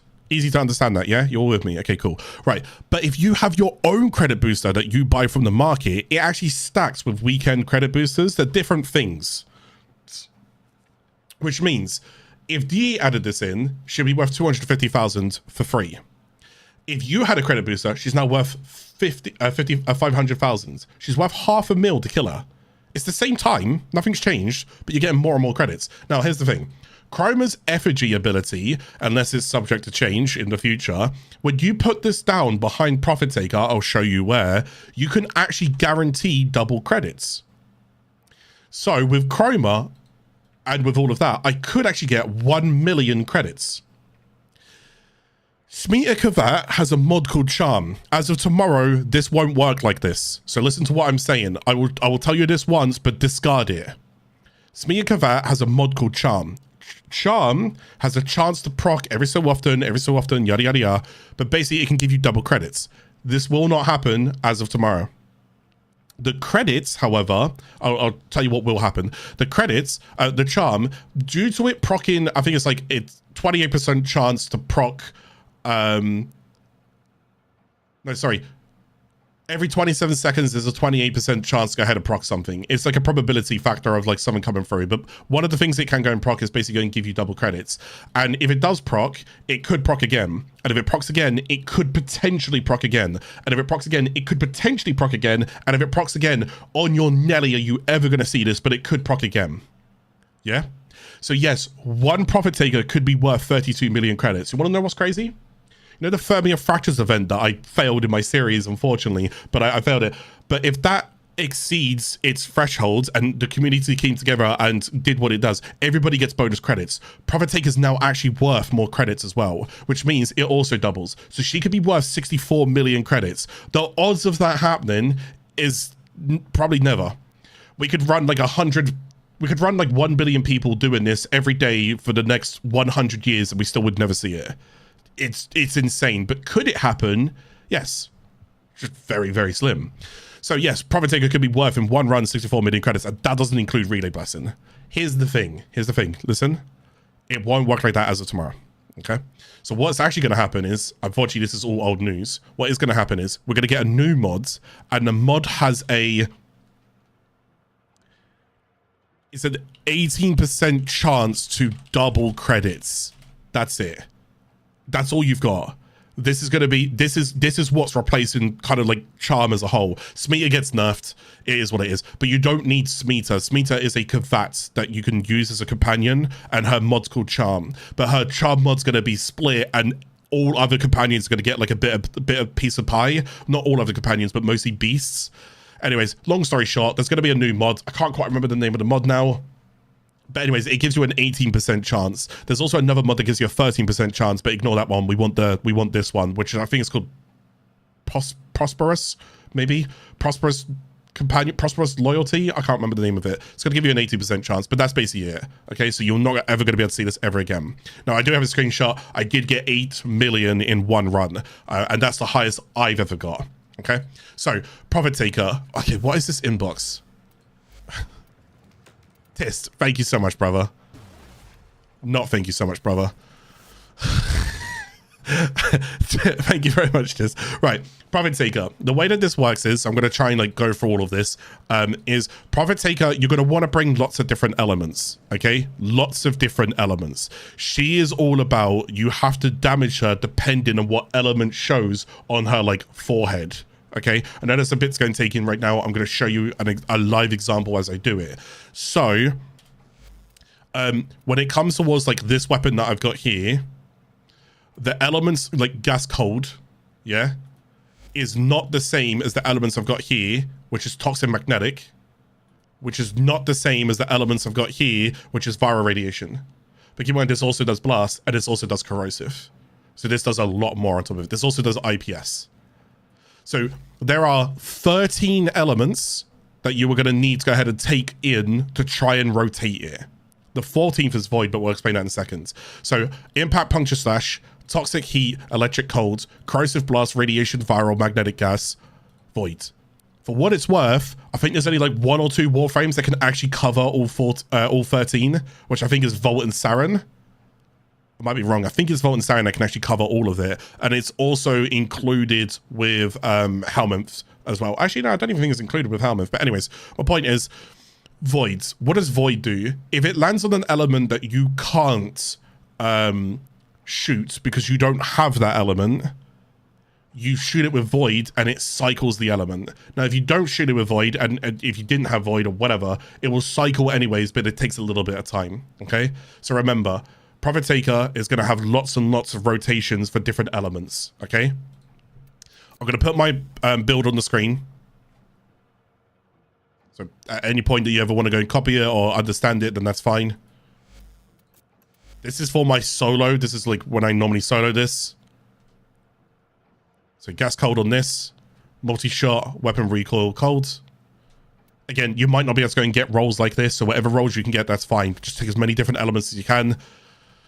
The speedrunning builds won't have stuff like this either, by the way. They have better things. Like Tenet Diplos or whatever it is. I think it is that people use nowadays. I don't even know what they use for secondary. But this is what I'm running here. And this is what I'm running here. Exodia Contagion is very important for this, by the way. Because I don't actually meta yet. I get Exodia Contagion it. Okay? And the same goes in there. So these are also going to help. Riven. Okay, this is what I'm currently running. If you want to see the stats in the Bala as well, Pei, Bala, Vargi, J2, basically attack speeds is what I'm running on it, okay? So anyways, then I run Madarai, because go figure, we want more things here. And then, you guys haven't, so this is my Smear Kvat, I'll just show you what I'm running there. Again, it'll be changed. I know Eclipse got enough, it doesn't matter, I'm still going to be running there. Okay. But Eclipse got enough. That's fine. I'm still running Eclipse. Are you telling me that because I run Eclipse, I can't do it? Right, so I'm going to run Eclipse. It's fine. This is just trial stuff. I'm teaching this to new players. Why are you like, you know? I'm not going for a world record right now, brother. So what you can go and get is you can get something called heavy weapons. Now in this series, I haven't covered heavy weapons. Heavy weapons are Arcwing weapons that Warframes can summon inside their gear wheel, right? So in order to go and get a heavy weapon, you need to go and get a Gravamag. And that is what we're going to go and show you the Gravamag on in a second. But I want to go and show you, I'm using the Imperiator Vandal for Chroma, Prophet Taker. Multi-shot ammo, critical chance, okay? That's what I'm running. Okay, so I think I've covered everything. I'm not doing the Void Rig setup. I'm just letting you guys know that because I'm just going to go and show you the fight. Void Rig is also very good for this, but yeah. So Little Duck is over here, and then like I said, this is, I guess this is going to be all spoilers are off the table right now, so you're going to end up seeing something. And you can kind of see, like, this is why you rank up factions, all right? But you can go ahead and get the other amps from her as well, by the way, is what we were saying earlier. So if you go ahead and trade her, she has the other amps. Okay, so there's the, there's Clamora, there's Certus, and there's Proper. Okay, those were the other ones that we were talking about earlier. I just wanted to go and show you that, okay? So what we're going to go and do now... Oh, Gravamag. I think you get Gravamag from... If you click on Prophet Taker, you got all these different things to go ahead and do here. Ignore Nama. You don't have to do anything Nama right now, so just ignore it. But if you go ahead and do these, you'll end up getting, I think it's the, is it somewhere in here?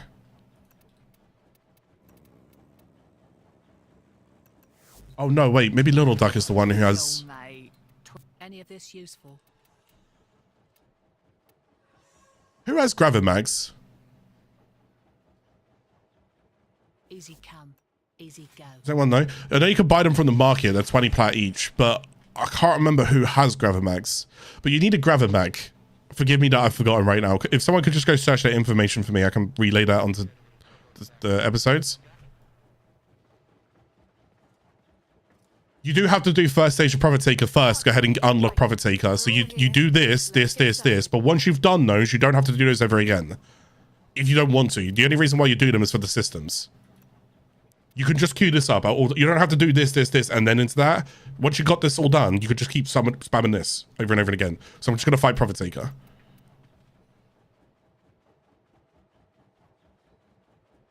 Tenno Labs. Oh, apparently it's Tenno Labs is where you get Gravamags. Okay, Gravamags are inside the dojo. Oh, I guess I'll show my dojo a bit later as well. That's where you go and get them. Anyways, enough yapping. You need to go and get a Gravamag. You can use a Gravamag on an arc gun, and then you can go ahead and get a heavy weapon arc gun, okay? Which will then go into your loadout, and it looks like this. There's your arc gun deploy, okay? And it will equip whatever arc gun that you go and run in your loadout here. So in this case, Imperiator Vandal, it's not a bad one to go and have. You can have that. If you don't have Imperiator Vandal, Muslin's also pretty good as well. And if you don't have that, you can also just go and run Imperiator as a whole anyways. Yeah, I don't even have Imperiator because I just sold it because I've got Imperiator Vandal. Anyways, right, let's go and show you Prophet Taker real quick. I'll just try and explain the mechanics as I'm doing it, okay? So we queue this up. You can do this inside a team. You don't have to solo this. You can skip all of this dialogue as well just by clicking, so you don't have to go and deal with all of that either as well. Right. First thing you need to go and know is, just like Eidolons, locate the Orb Mother. She's going to be in one of 3 different locations. This could be subject to change, but as of right now, she's in one of 3 different locations. So let's go and see which location she's in.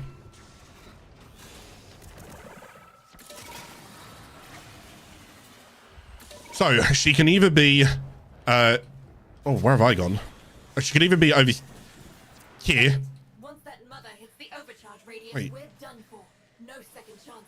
Why does this feel like it's different? No, that's fine. Oh yeah, she's in the good spot. She could either be over there, she could be over by like the mushroom patch over here, or she could be down by this lake. Now, I won't lie to you, the lake and the mushroom patch are a little bit annoying to fight her in. Getting this one over here is probably like the best space that you can go and fight her, because there's not like lots of obstacles and stuff in the way.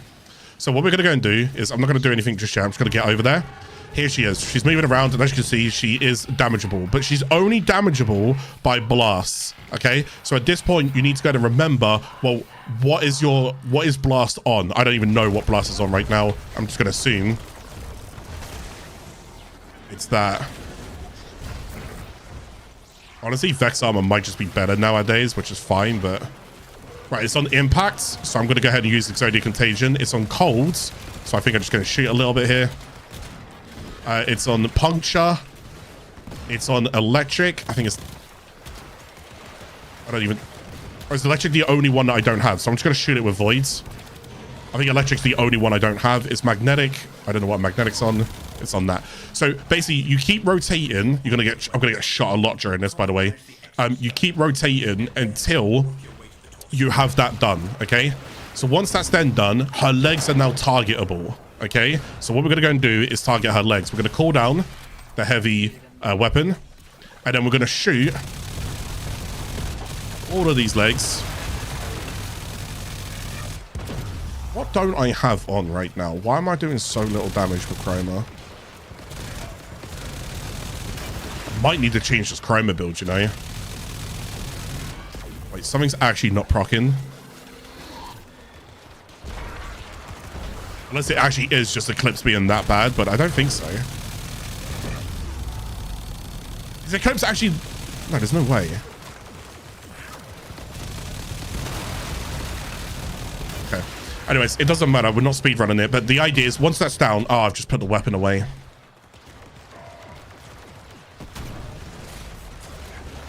Just gonna use this instead. So we're gonna go ahead and just shoot and get that done. So you need to use like Arcwing heavy weapons and so forth on it. As you can see, you can go and use a Necromech for it as well. So what's it gonna go and do now is it's now gonna go and pulse these things out. I'm gonna have to redo this build because oh my god, is it that bad? Right, so these pylons. Now these pylons...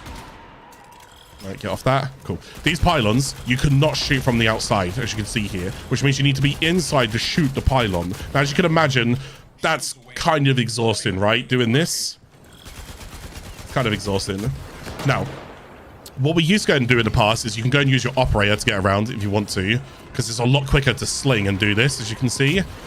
So you used to go and run a 147 amp. What you can go and do, though, if you have the Zenith weapon, which is a login weapon, I can shoot it from here, and I can shoot through the ground as well, so it's not actually that much of an issue. Okay, this fight might be a little bit worse than expected because I didn't realize how bad this was going to be.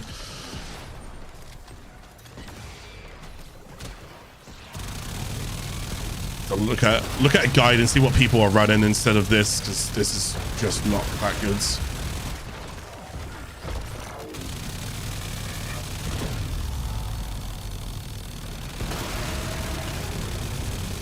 See, every so often I'm shield padding because I'm just stopping myself from like dying. If you've got the luxury to do that, do it. If you haven't got the luxury, don't worry about it. And then we're going to shoot the head. So remember, it's legs, heads. Now it's going to rotate elements again. And you do this as quick as you need to go ahead and do it, or as slow as you need to go and do it, all right? I'd rather you guys go ahead and get it right.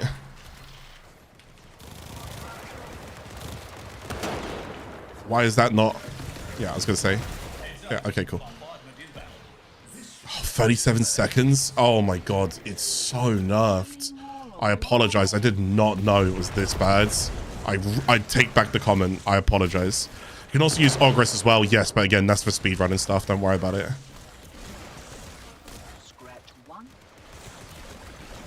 So I can't do anything yet until I can cool this down. You can go ahead and actually, I guess I can show you another mechanic. You can go ahead and find Teramanka. He is a enemy. No, he's not that enemy. He's actually wielding a Fluctus. But imagine them giving you mechanics, like my gods. But if you find him, yeah, they're just not going to give me him, are they? If you find him and kill him, you'll go ahead and get heavy weapon ammo from him. So it's a good way to go and get your heavy weapon ammo. He's called he's called Teramanka or Maka. Maker? I can't remember. I think he's called Teramanka. Anyways, we take out the legs again because you guys know what's going to do here. This has been a terrible example. I am going to apologize. I do this really quick, but did not know the nerf. My goodness. I don't mind being bad at Eidolons because I don't really care about speedrunning Eidolons, but Prophet Taker is normally where like I excel, but I haven't done any speedruns in ages. I did not know this. My goodness. Problem is, the more ammo that I shoot with this, the longer it's gonna take on a cooldown, which is not good. There he is, this guy here, Terramanka. If you shoot him, he drops a heavy block, and it will give you a better cooldown. So it's now going to shoot even more of these out. You just need to go around and get them, or you can go ahead and do this.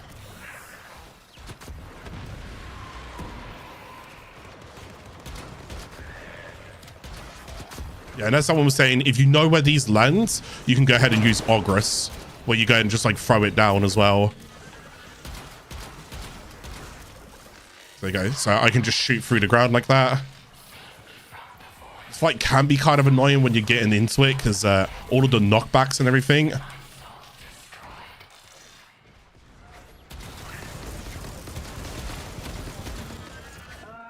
Is this a bad time? Oh, it's the only one I don't have, right? It's electric. What is it? Satellite just moved. Let's cruise. Don't know what that's on. I think it's on that. It's realigning. Well, have you gone out? Okay, we're basically done now, thankfully. But my goodness, that was actually painful. Okay, we're gonna. I'm gonna make sure I update this build. Okay.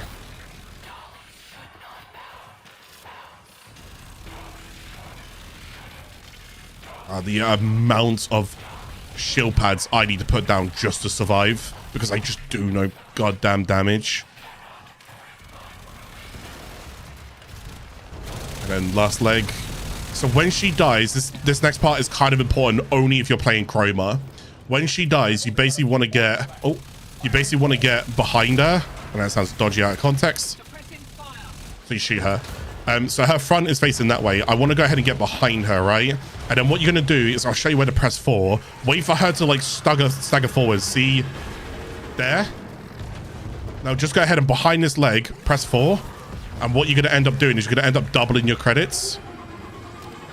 So when she drops her loot, it'll basically be right there. But because you put your Chroma's effigy in there, you're going to double your credits. And now I'm just going to get out there. My God, that was painful.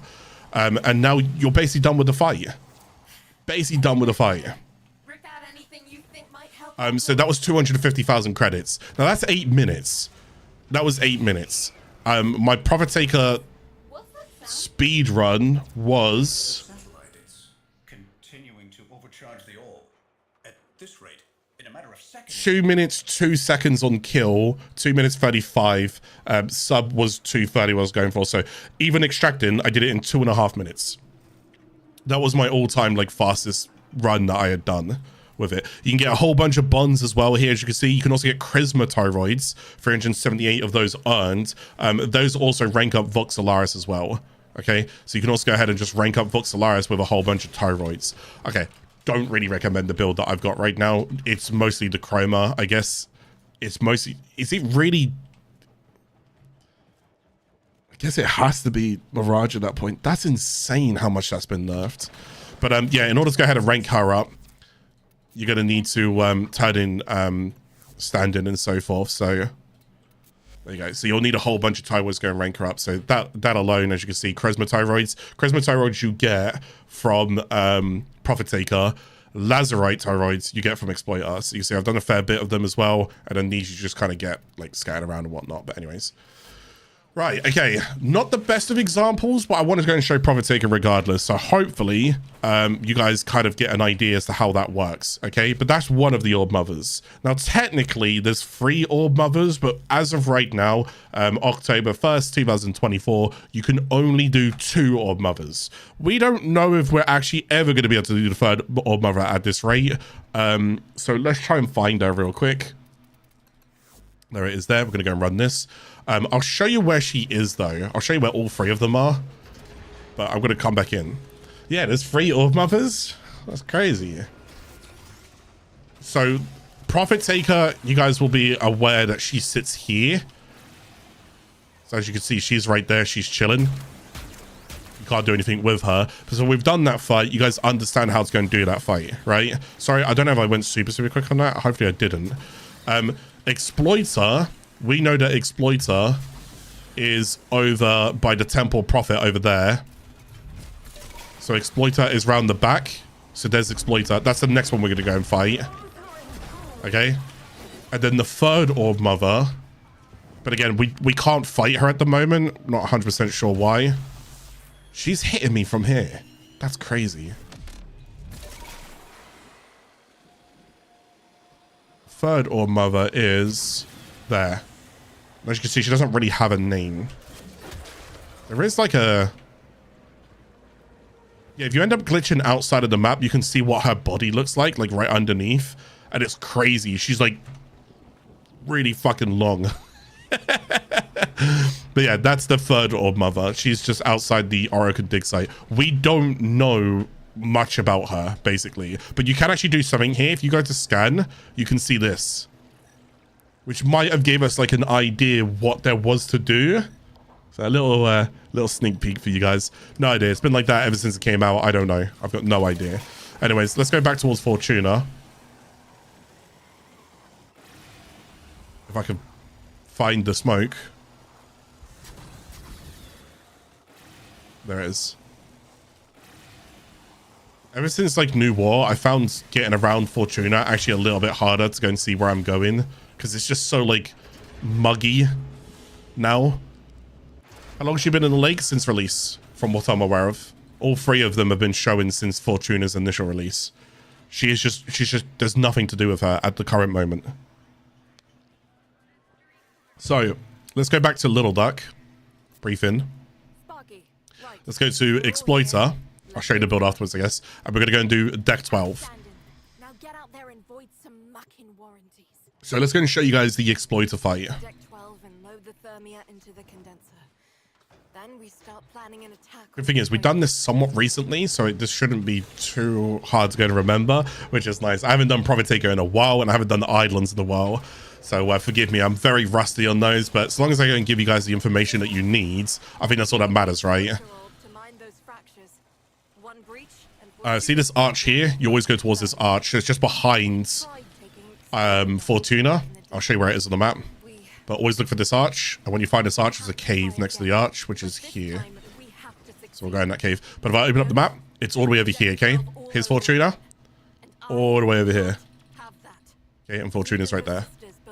So if you want to, you could just teleport to this and then just go there. Anyways, we can go inside the cave. You bring your Archwing in if you want to. And we get to this door. When we open up this door, this actually shows you deck 12. Which is kind of cool because obviously there's a bit of history going towards it and whatnot. This door, there we go, deck 12. So as you can see, kind of looks like Fortuna that we were in. So it was another area. Deck 12. Home again. Most of the old SU never made it out. Legs' folks and Zood's sisters. So Rudzu's sisters. Quite a few people perished here. So there's a bit of history towards this like relay that we can kind of see. Zood? I hear them. My sisters. Everything I hear echoes from my sisters' ears to my mind. This is deck 12. By one, I remember them saying goodbye. I don't know how I'm attacking without doing anything.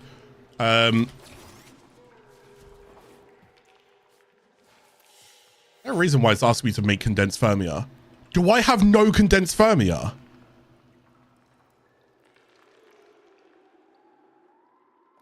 There's no way.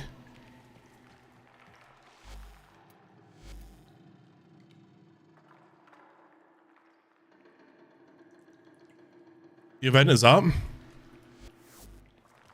Does it matter? I have diluted Thermia. Why does it matter? Check the console. Which console? Oh. We never thought Nev would trigger fractures here. No, because the consoles aren't on. They huddled together. Ignore it. Okay, I'm not going to lie to you guys. I'm really confused. I don't know what's happening right now. I'm pretty certain if I diluted Thermia, we can just go. I've got diluted. It's up. Okay, help me out here, guys. Which console? Oh, wait. Wait. This is the last It's left up. Oh, it's here. 7 lines. Oh my goodness, I forgot all about this even being a mechanic. Oh my god, we even did this recently. How did I forget this? All right, my bad. Sorry, chat, you're 100% right, and you Giga Chads and I suck at life. Right, okay, so basically, we need to go and get to the Firmia Condenser, which is expend diluted Firmia. In order to go ahead and do this fight, I believe you need to go and do quite a fair bit of the Firmia Fractures, and then you go ahead and use the Firmia Fractures to go and get diluted Firmia. There's like a little bit of a thing there. I mean, honestly, every fight so far has been pretty bad, so I assume this one's going to go bad as well, but let's just give it a shot. So that will go ahead and expense diluted Firmia. Okay, cheers. And there is Exploiter. So what you want to go and do is just shoot these so she can fall off. It's like 2 rocks there. And then when she falls,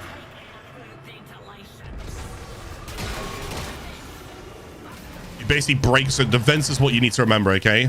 I'm going to sit behind her because I'm not going to be able to move. As you can see, it's just going to keep pushing me away. So you want to go and break the vents, but you can see the vents are kind of like encased by ice here.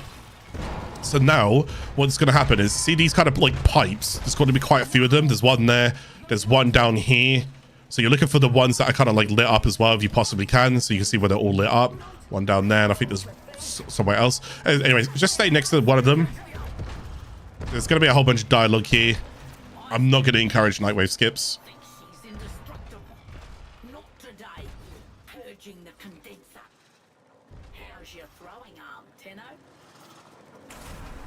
And then this should, there we go. Go ahead and give you these. These are condensed Firmia canisters, right? So you're going to need one of the Firmia canisters. Now, make sure you're very good at throwing. Wait for her to stop going crazy right now. Just get behind her over here. Then when she chills out, throw. Okay? Now that you got that, get off me. I don't know what's going on with my weapon. I'm bugged out. Wait. I didn't fully do it. My melee weapon's bugged out. I don't understand how I didn't get it done in one. I think it's because I didn't shoot. Anyways, just grab another one. Kill the Arachnoids if there's just too many of them, if they're annoying you.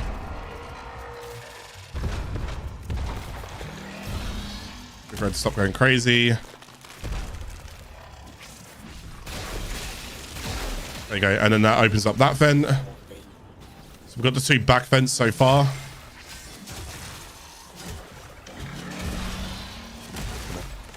I'm gonna cover these guys if I can.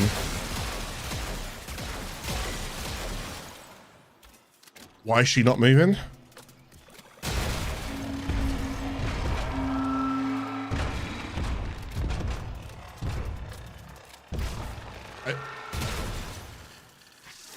Don't do 2 vents here.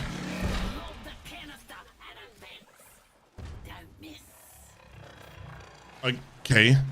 I thought you do the 3rd vent up there and the 4th vent over there. Apparently you do 2 vents here. I could have sworn you didn't. Oh no. I even said we did this recently. I'm so confused because I could have sworn you do 3rd up there and then 4th over there. But apparently I'm now doing 3rd here. I'm gonna die because I can't. Oh my god, am I missing something here? It's normally 1 per.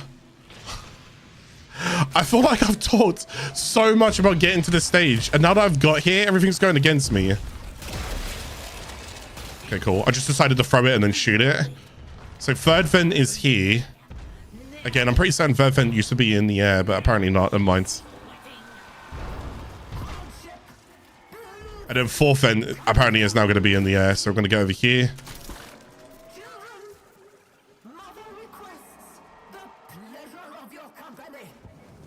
Oh god, okay. I don't know what the best way is up on this. Okay, it doesn't help because I'm just absolutely fumbling this. One sec.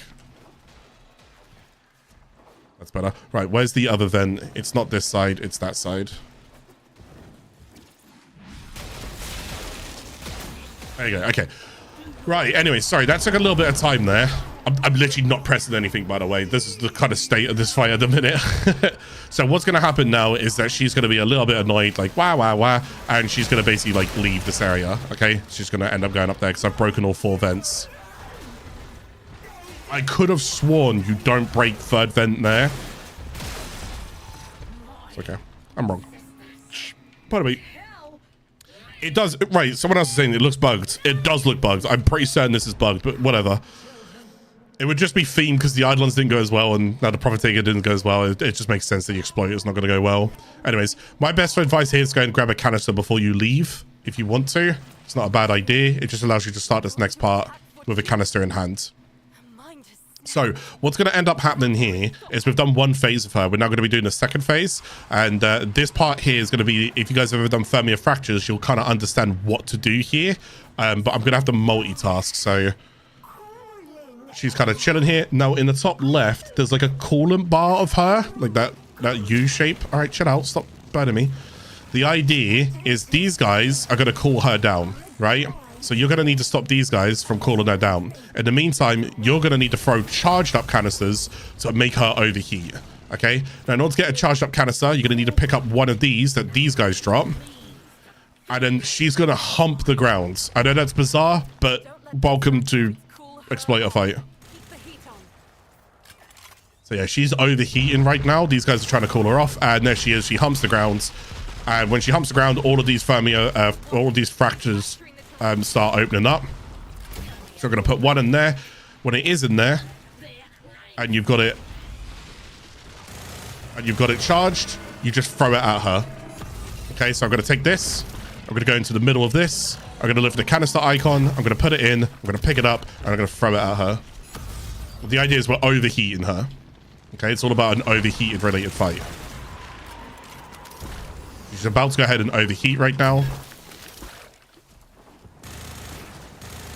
They're trying to cool her down. And then when she is overheated, just jump up towards her and press interact button. So you're going to remove like one of these vents from her right now. And that's going to expose her weak point is what it's going to do. So now we go and do this. We go and do this. And then we bam, bam, bam. Okay, cool. So that's already popped already. Okay. So now what we're going to go do is it's going to kind of reset a little bit here. We're just going to do this again. And we're going to do this for a total of 3 times, I think it is. Now, Volt's really good for this because I can get around nice and quick. Nova's also really good for this because she can get around nice and quick.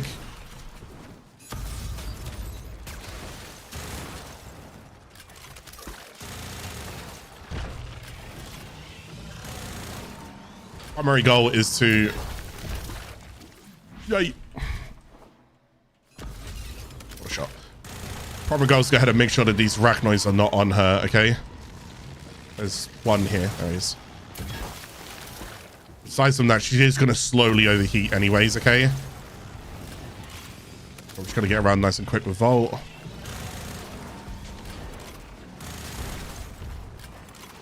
Volt's so far away from downtown. I missed. She shot and then leaned backwards. So she'll just, every so often, she'll go in and create new fishes for you, so you're fine. The further away you are when you throw it, the quicker it actually goes. But if you're closer, then when you throw it, it doesn't go as quick. I don't actually know why that mechanic's like that. I guess it's just to try and speed it up.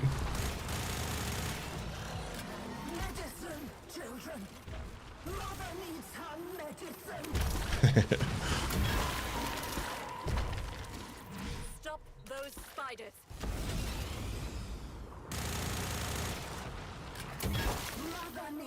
Okay, so she's overheated right now. I'm just going to drop that canister, jump on top of her. I don't even know if you actually need to go and press the interact button, but anyways. This removes another weak point from her. Run this raw, shield, shoot through that, done. Was this the charge one? Where's the charge one? I just had it. There it is. For them, mother! Yeah, you get used to her dialogue lines pretty quick. Don't let them reach the orb. That guy. Oh, I didn't mean to open the map there. Oh my goodness, I couldn't see anything for a second. There's more of them over there, but I'm just gonna kind of sprint over here real quick. Yay! Yeah, I landed it.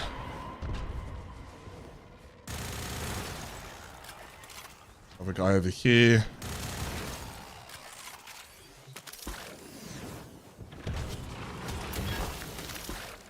Oh, stop.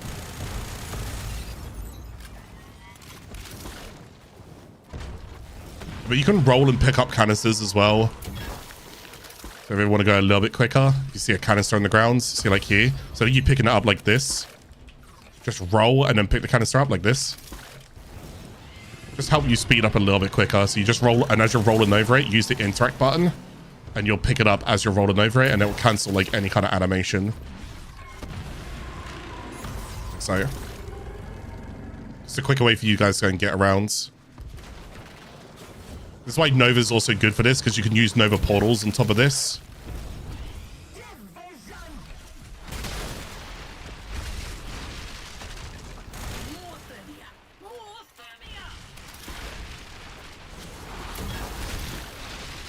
Oh no. Arachnoid, stop. I need to be a little bit quicker here.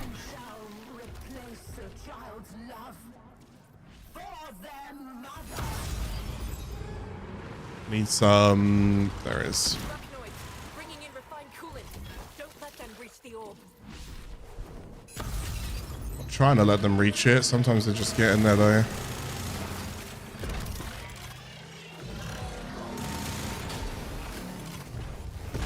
Right, she's almost overheated now. Stop doing that. Every time she does that, she's being unheated right now. She's just like, stop. My RNG, have this. All right, you're gonna overheat now. There we go. So you just, oh, you don't actually use an interact button. You just jump towards that and it will just do this action for you, which is really nice. So this will be the last part of her. Okay, this fight went a little bit better than the other one, but my goodness. Ah. So that is Exploiter fight, and then like I said, there's currently 3 Orb Mothers, but we don't really know about the whole old deal about the 3rd Orb Mother. We're kind of just waiting for DE to sort that one out, I guess, is to go ahead and say that politely. So whenever we get the 3rd Orb Mother, I'm sure that I'll probably end up doing like a guide or some farming on her and whatnot. So she dies, she's gonna go critical. Yes, if you do stay nearby, she will kill you, okay? You can absorb damage as well, and I think it does like 1 million or like 1 billion damage. I think some people use like Harrow or, oh no, who was it that converted? I think some people use like converted damage or something, and you can see like how much damage it does. It would literally just one-shot majority of stuff. So right, well, does it drop a whole bunch of materials, as you can see there, all of those materials? But it also drops lazurite toroids. It drops the Dextile Scene and all of that. All of this. I got all of that from her.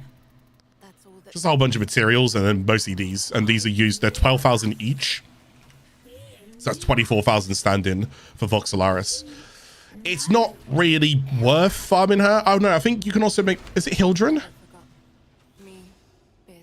Oh, it's Hildryn. There you go. Yeah, it's Hildryn. This is where you go and get the Warframe Hildryn. Okay, that's where you go and get her. Kind of forgot about that part, but yeah. Right. Anyways, that is basically that. Let me go and show you the build that I was running anyways. So again, a Vault is used for a lot of like end game stuff, if you will. Exploiter, main thing to go and do is just to make sure that I can kind of get around. So I want preparation, I want flow, so that I'm good with my energy to start off with. I've got a little bit of survival because there's nothing wrong with that, a little bit of extra duration, which is nice. Warmth as well, because there's a whole bunch of cold procs that happen throughout the entire fight, so warmth's actually pretty good. Energy Nexus for a little bit of energy regen as well. It's like a much better energy siphon, but you have to use it as a mod in here. Radar just helps me go and see things across the map. Prime sure-footed to protect myself. And then a little bit of strength and duration with Rhino's Roar that I go and throw in there. And that's basically about it. And then as for the Net weapon over here, Exploiter, multi-shot fire rate, damage to Corpus, which is actually funny because it is a Corpus thing as well. All right. So Yeah, so the multi-shot fire rate, but besides from that, it's just damage. Just go for damage on here, all right? And then Rattle Guts, I'm also running here as well. Just chilling on that, okay? So a Pax Charge as well, because they get the battery recharge, which is nice. And then Overdrive as well, so Overshields are active as well. Mostly because I'm just padding a lot, so I can end up getting more damage off on top of it, but not really needed, but there's not really many other things you can go ahead and run, to be honest, so you just run that. And then Parvos is for the parkour velocity to go and get around. Madarai, because again, I can go get a bit more extra damage. And then I just run Worm Prime again, but that was mostly for the negate. But yeah, you know. Oh, actually, do I also use Worm for reinforce? Yeah, and also for reinforce as well. So I also get some extra fire rate. Reloading restores 150 shields to your companion as well. So reinforced board is going to be really good because Worm can get you over 1,200 max shields as well with calculated with a calculated redirection, so you can run reinforced bonds and then a little bit of negate as well if you want to. So, and then that's kind of how that works, right? So that is the, I guess I would say, like the three main kind of major bosses that most people go ahead and do. More so Prophet Taker and Eidolons. So at least I'm glad that I've got those guys done in this episode. That was like two really big things that I wanted to go and do. I think I'm going to try and see how I can do this right now. I should probably go ahead and show you guys Sisters of Parvos and Liches. So I'm going to go ahead and work on those now and show you what I would do and how all of that comes together. Okay, so let's go ahead and get into Sisters of Parvos and Liches. So as you can see, I've got my Lich Larvling thing all set up and whatnot.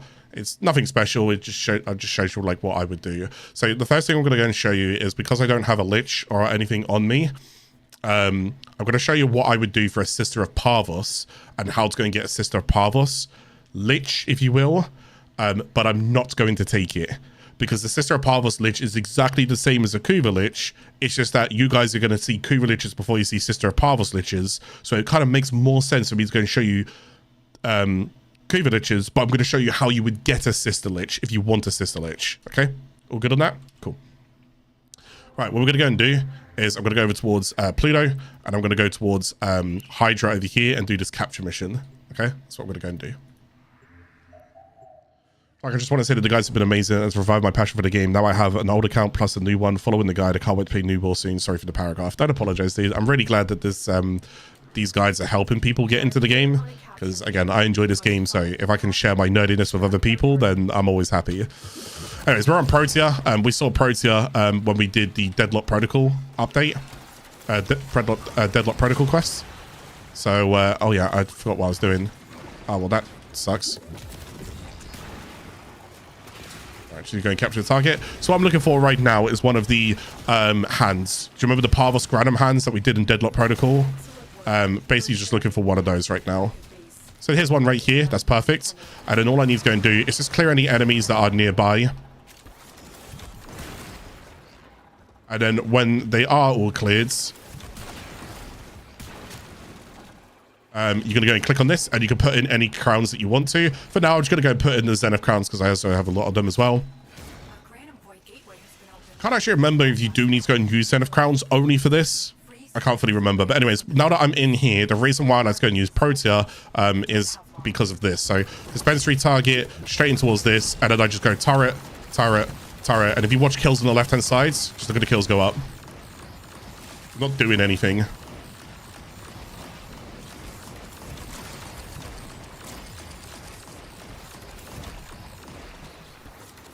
Okay, where's my dispensary turret is the real question. Okay, I like never died there, so I don't understand what is going on. Right, let's try this again, shall we?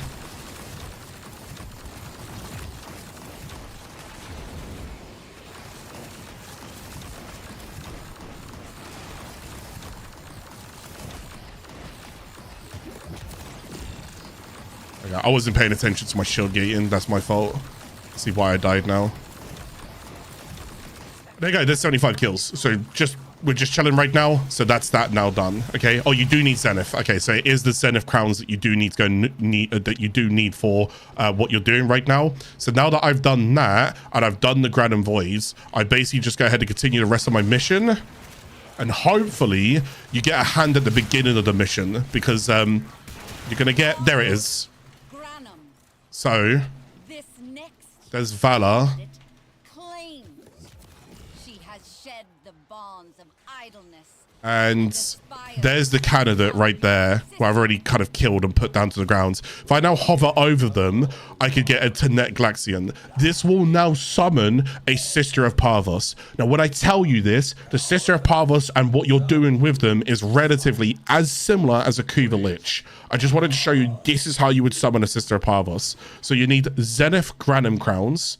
How do you get Zenith Granum Crowns? Tier 3 planets that have Corpus Capital cruise ships, and you want to go and kill the treasurer. You know the guy who pops up and he goes, "Oh, Parvos." You know that guy who like pops up? Yeah, him. Kill him, grab his crown. So like Pluto missions, for example. Just farm Pluto missions until you go and see him pop up inside the Corpus Capital cruise ship.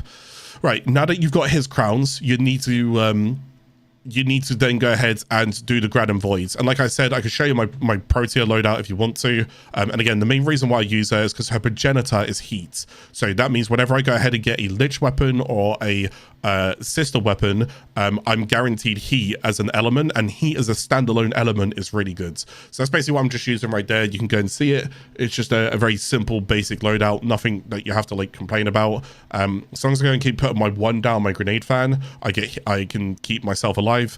My dispensary can go ahead and help my energy return, so I can keep spamming, and a blaze artillery. I'm not reading all of that, Chaos, sorry bud. So now that I've done that, we're all good. Okay, yeah, preparation is also just really, really nice as well, so it can just get me straight into a mission.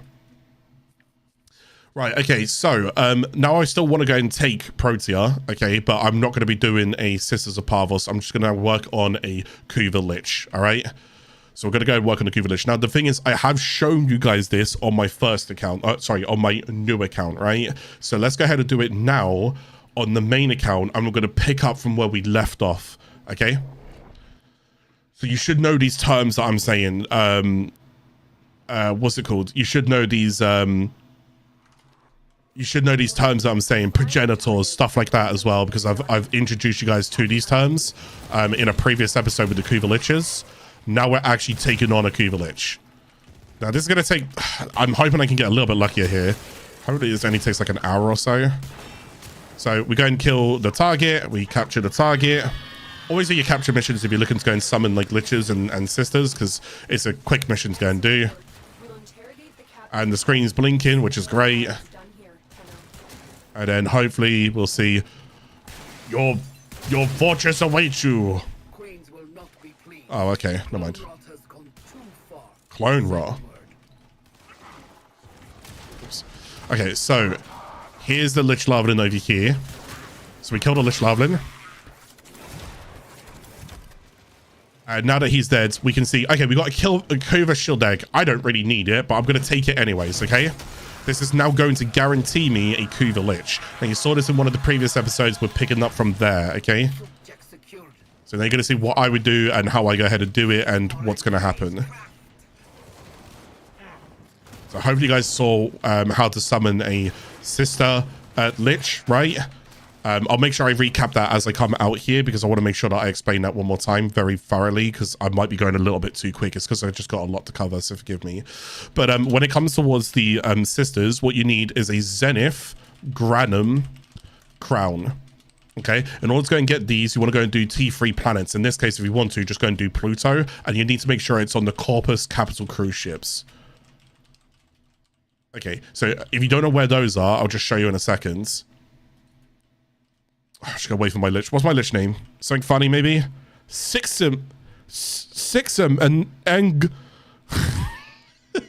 Sixum Eng. Whilst he's loading, chat, guess the percentages. Go for it. I'll let you guys go and guess the percentages. So you can go over towards like Pluto, and you see like this ship here. You see that? That's a capital cruise ship. See that? Whereas this is not a capital cruise ship. This is on the planet. That's a capital cruise ship. That's a capital cruise ship. That's a capital cruise ship. That's a capital cruise ship. Get the idea? So this node, this node, this node, this node. That's a... Oh no, you guys, yeah, that node as well. Any of those nodes there has a chance to go ahead and spawn a treasurer, okay? Has a chance to go and spawn a treasurer. The treasurer is who you killed, go and get a Zenith Granum Crown. Then you use the Zenith Granum Crown on the golden Parvos hands. Okay, so you'll spend that crown, and then you need to go ahead and try and get, I think you might need the full 75 kills, but I could be wrong. Anyways, it might be the 75 kills, and then that will go ahead and spawn a candidate. Candidate? I don't know, spell candidate. What, whatever. So you're going to spawn one of those. When you kill one of those, you're going to see the weapons, okay? And that's kind of how that works. That works for sisters. Again, everything I'm about to show you here with liches is going to be the same with sisters. You with me? Okay, but that's how you spawn a sister of Parvos. Now we're going to spawn a Kuva Lich. And a Kuva Lich, you want to go ahead and do any candidate. Okay, oh, it's D-dirt, candidate, thank you. So you want to go ahead and do any T2 planet that's Grenier. Okay, in this case, what we like to go ahead and do is just go towards the Saturn and do this planet here called Cassini, right? All you need to go and do is capture target, right? Same kind of goes here. You just capture target. Sorry, I'll show you which one I did over here. It's called Hydra. This is Hydra, and this is Corpus. Okay, this one's Grenier. This is T2 planet. This one's the T3 planet. Okay, and then over here we do T2 planet. We go and get that there, and then we go and capture the target. And then what we go and do is you should keep going through the mission. And then if the screen flickers, now keep in mind, if a screen flickers, there could be many reasons why a screen's flickering. It could be a shadow stalker. It could be a syndicate invasion.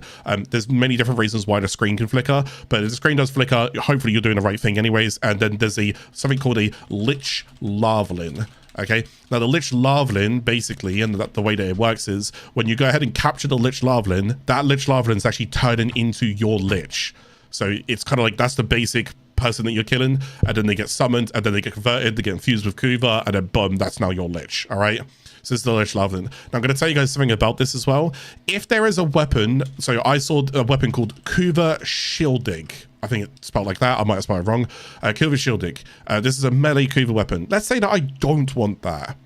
What's the best thing for you to go ahead and do? Maybe you want some good Kuva weapons. Maybe I'm going to say, Clarke, but what's a good Kuva weapon? All right. You want things like Kuva Ogress. You want things like Kuva Ogress. You want things like Kuva, I don't know, Tsar, hypothetically. Anyways, my point is, if you're looking for a good weapon or a bit of a better weapon, what you want to do is look to see what weapon it has, extract from the mission. If you don't want it, don't take it, but do not leave the mission. Extract from the mission. What you actually do, if you leave the mission and you go back in and fight it again, there's a chance it could be Kuva Shield Egg again. If you see it's Kuva Shield Egg and you don't want that, go extract, reboot the mission again, and it cannot be Kuva Shield Egg. It'll get put to the end of all of the weapons. So now you're basically like eliminating that weapon from choice because there's so many weapons. Okay, there's so many weapons. All right, so the idea is you push it back until you try and get a weapon that you do want. And again, every time you don't want a weapon, just complete the mission, but do not capture the Lich Larvling. Does this make sense? I hope it makes sense for you guys. Okay, so anyways, Kuva Ogress, Kuva Tsar, whatever. There's some other ones going to do. Okay, so now that we've done that, we've got this, we've got our Kuva Lich, and as we can see, Earth is now infested with this Lich. Let's go and find out what the percentage is, and let's see if it's got Ephemera. No Ephemera, 46 heat. Not bad. Did anybody get 46? And nobody got 46. Everybody's banned. Right. So we've got this right now. And as you can see, I currently have nothing set up. So let's go and modify my Parazon to have a little look and see what I'm going to be doing. Well, I guess first of all, I'm on the wrong loadout. So I'm going to go switch over to my loadout. Lich Sister. Take whatever loadout you want to. This is just my loadout. Okay. Let's go and run Sarum. This is what I'm running right here. It's just a Lich spores. I'm just doing spores. I'm just going through the missions and just killing everything. That's all I'm doing. Nothing fancy. Right. I don't know. Let's go and run Burst and Prime. And I go and use this for the Liches as well. Just a bit of radiation and absolutely obliterate them. And then I go ahead and use the Occucore for just general ad clearing. Okay, that's mostly what I'm using. As again, who would have thought it? I use Praedos. And why do I use Praedos? Hey, you guys are understanding the episodes. I use Praedos for the parkour velocity. Okay, and that's what I'm doing. Anyways, now that I've got that, whoops, sorry, I've skipped the beat here. We're going to go click on this and we're going to click on Modify Parazon.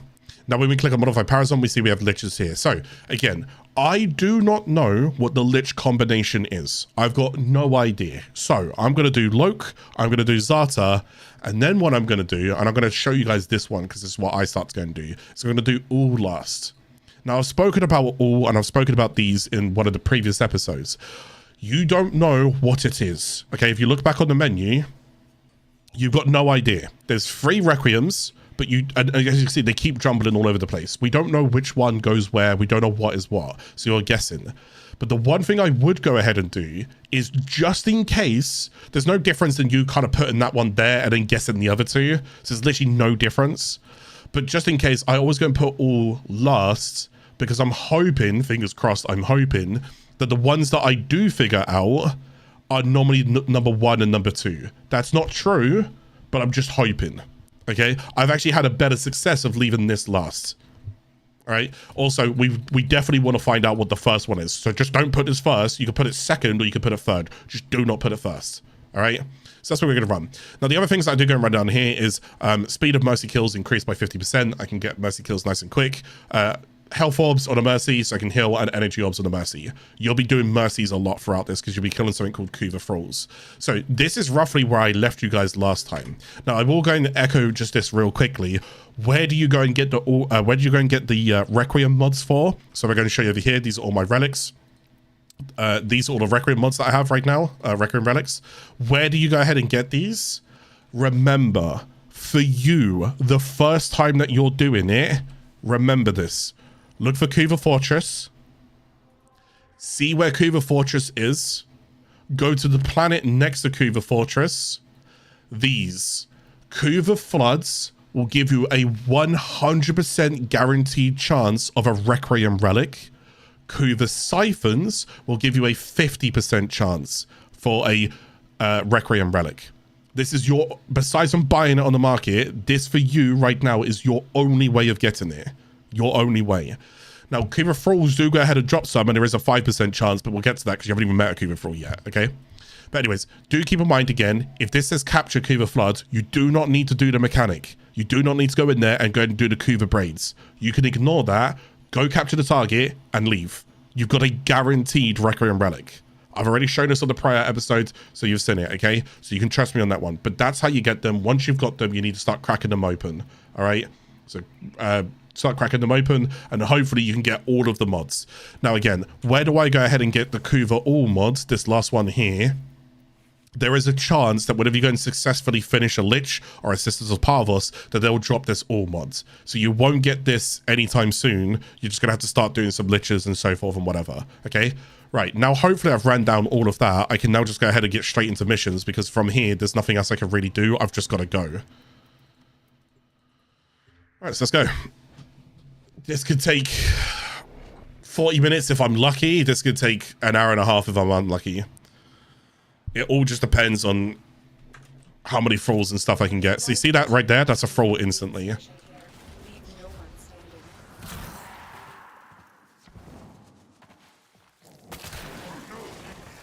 Okay.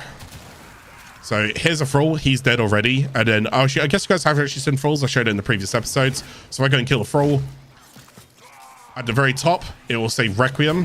So I'm now slowly trying to figure out one of the Requiems. Now, here's the thing. The difference between Kuva Thralls... Oh, sorry. The difference between Liches and Sisters is that Liches have these Thralls here, right? Liches have these Thralls here, but they're actually quite slow. Whereas Sisters have these, like, Hounds. They're actually really quick. So you should be able to go ahead and do Sisters quicker than you can go ahead and do... I've lost my train of thought. You could be able to go and do Sisters quicker than you can go ahead and do Grenier, Liches. Sisters of Parvos, right?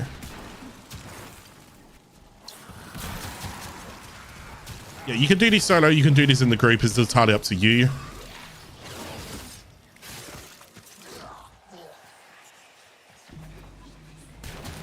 For a while, they didn't actually work very well if you was in a group. So I'm so used to like soloing them, so forgive me. I should really do them in a group. Okicor looks really fun. It's currently my favorite weapon. Can you see why? told you guys during this episode, you'll just see me use Okiko on everything. Everywhere I look, it just dies. And I showed you the build at the beginning of the episode as well. It's a sentient surge mod that you want.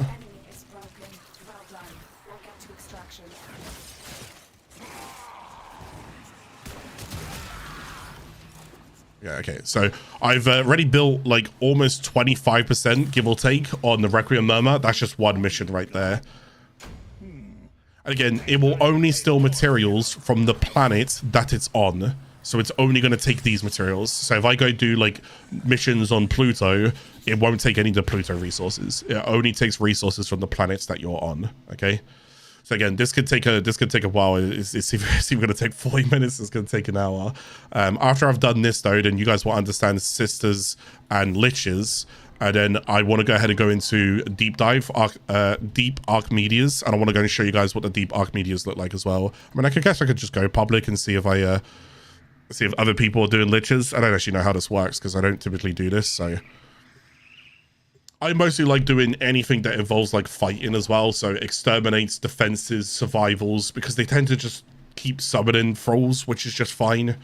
Like that actually works out well for me. There's a large platoon at Granum Marine Station here. Leave no one standing. The pro noob.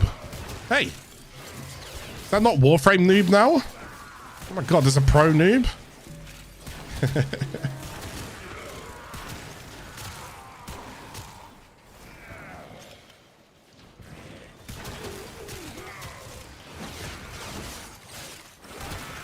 You do the same mission, you can't do the same mission. So the way that the nodes work is you only need to clear that one node once, and then that node doesn't come up again. I guess unless like you fail your lich. I don't really know. I haven't failed a lich in ages, so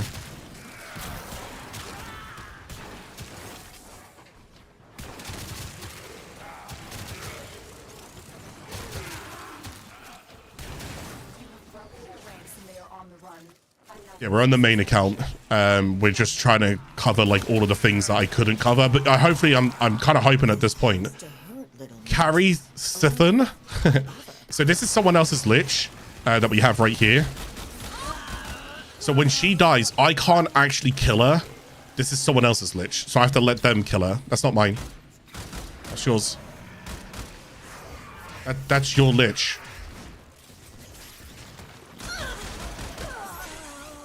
It's your lich, bud.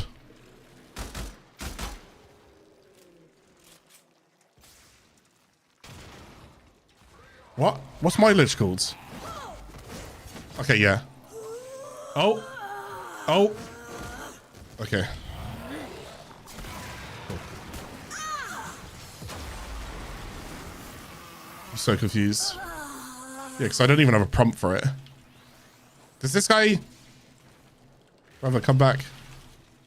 This is. I love you to death. Okay. Okay, don't worry. It's gone.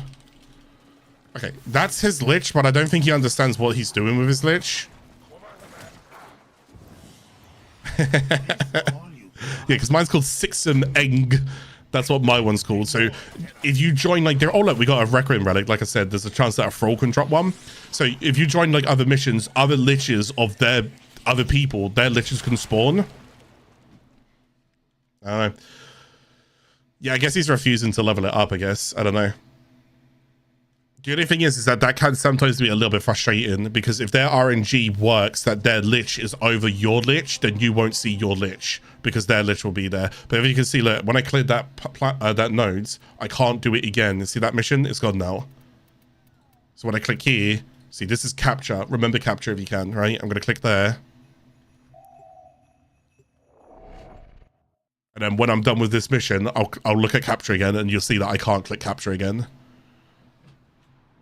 Yeah, I don't know. I guess there's like a weird strat where people just don't want to go and level it up. Fair enough. I don't really know how. I just do it as I do it. Like, I don't care if they level up because I'm still strong enough to go and deal with them. I guess people are just being min-maxy with their stuff, which is completely fine.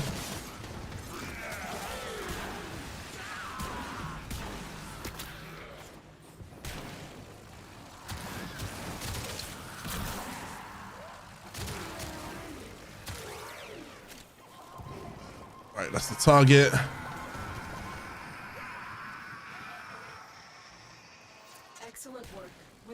I need to remember to go and run Venom Dose in this build, because like when I'm doing exterminate missions like this, I could get away with it. So that one's called Cod Tenny.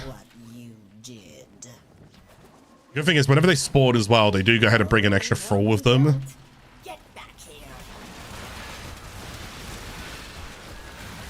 Ouch. There's a Dante. I don't know what they're gonna do. Oh, they are working on it. Look.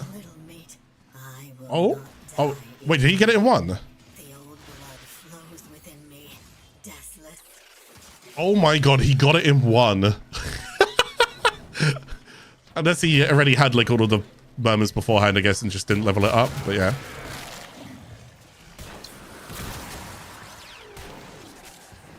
I'd be interested to go ahead and try that, but I feel like trying it for the episode maybe might give the wrong idea. What was it? You just kill it and then you just don't do anything to it. I don't know what people go and do for that strat. I've always just killed mine. I always just kill him. I was like, yeah, you're there. I'm going to fight. If I get the pattern wrong, it doesn't bother me. Is it just a run and gun Saren? Pretty much. It's mostly, I mostly do like survivals and stuff like that as well, but oh, there was another Thrall all the way over there, but it's just so far away.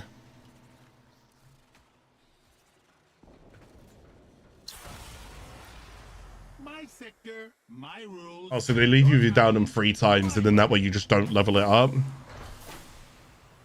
What does that do then? Does that reset the nodes on the planet?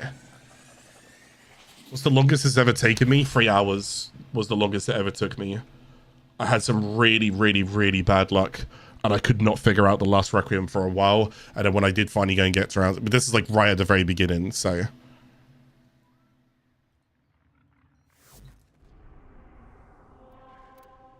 Yeah, so you see like the capture mission's gone now, so we don't see that mission there.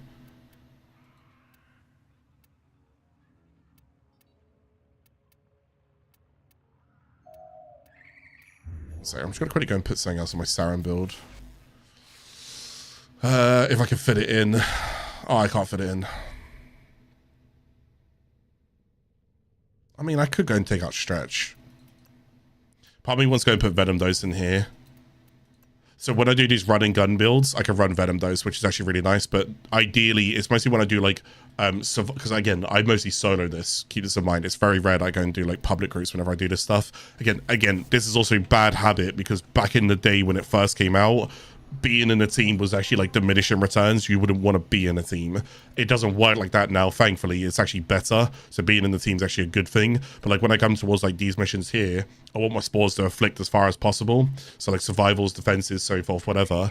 But when I do the running guns, I want the Venom Dose. So I guess I'll just do this. So as you can see right now, it's annoyed, but I still haven't figured anything out. So I'm still just waiting right now. Yeah, they've done quite a few like reworks and quality of life to the Kuva Liches and the Sisters of Parvos, and it was honestly really well done.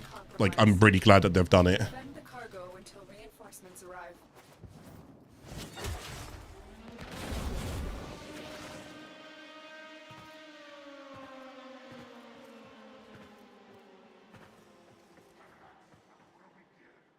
Yeah, I shouldn't do it for this episode. I don't want to. I mean, we should explain it for this episode, but I don't want to do it for this episode. I'd rather go around the planets and show different things. But ideally, yes, it looks like some people are just not stabbing their Lich, going to keep it lower. I've never done that. I've never done that. I see Lich, I stab Lich. That's it. You know? I see Lich, I stab Lich. What more do you want from me? Like, but yeah, it seems like some people are taking it another way. Why is everyone called noob these days, man? FPS noob? Then we had pro noob, and then we got I was Warframe noob. Like, oh, tick. So tick's not mine.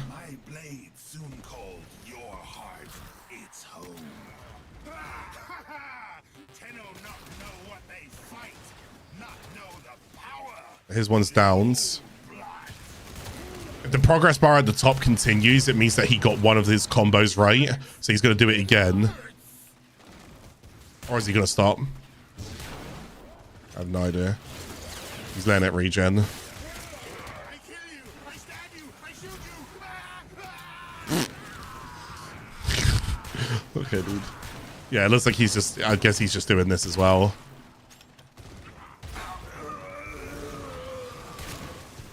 Yeah, so it seems like this is the method that people are just doing for it. I'm not going to lie to you. This is new to me. I'm old school. So yeah, it seems like they get the first combo right and then they purposely then not do any more. I guess it's to go ahead and keep the Lich nice and easy, nice and low level. But I want to show you guys Lich's scaling. I show you guys how to do it right, all right? Like, no, I want to show you Lich's scaling. Because Liches do get harder. They level up once you try a Requiem them. And if you fail the Requiem, they level up.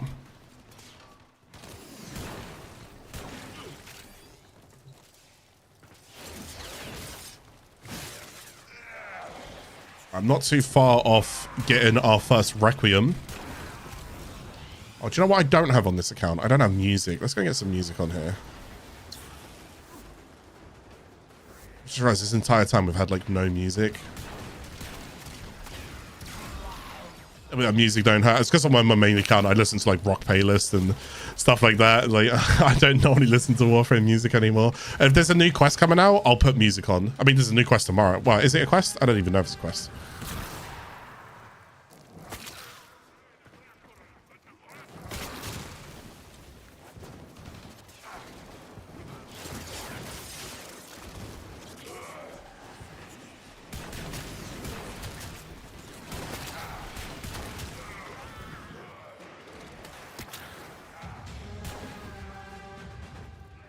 Guess that noise means a Thrall spawning, right?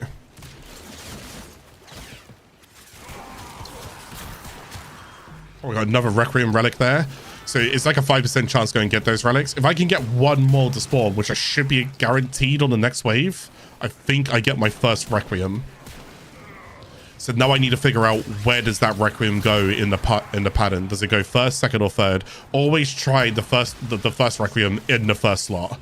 So whatever Requiem I end up finding out, just pop it in the first slot. There's no downside to not putting it in the first one.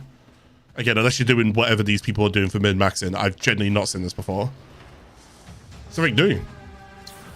Something new for me to go ahead and learn, you know? Oh. Oh, I'm God, I almost reloaded. Ah, 6 a meg. Well, I'm just going to guess it. It doesn't bother me. I got it wrong. I'm not sitting on Earth. I got other things I need to do. Right, so I've already found one Requiem right now as well. So as you can see there, the Requiem that I used was a Requiem, I think it was called Loke, I think I put on first. And as I used that Requiem, the Lich then denied my attack and then it disappeared. It said, no, that's not the correct combination that you need to take me on, right? So then that's fine. That's not the right combination. We now know. That's excellent. So once I get out of this mission, now because I've failed the combination, the Lich is now going to go to a new planet and level up. So what these people are doing is they're failing that on purpose, right? Well, they're not even failing it. They're just letting it time out. They down him 3 times and then he disappears so that they can stay on Earth so that they don't want to deal with a harder Lich. But I'm going to show you guys a scaling Lich, all right? That's how we do it. We don't care about scaling Liches. We'll deal with them. We'll figure it out. Because they're weak, exactly. So now, Riss is the first one that we've now got. Okay, so that was the first one. If we go over towards here, we can now see that they're indifferent, right? We can also see that I failed something here, and we can also see that we've guaranteed this, but where does this go? If you watch, it should go to rotate.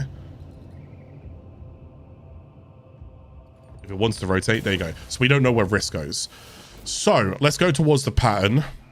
Let's go and see what we have up here. We can see the combination on the left-hand side here. Well, this is actually kind of cool because they didn't have this at the beginning either. So this is good quality of life. So Loke was not correct. That doesn't mean it can't be Loke. It just means Loke can't be number one. Does that make sense? So the only thing that I do know is Riss. So if I go and put Riss here, I need to find out is this number one?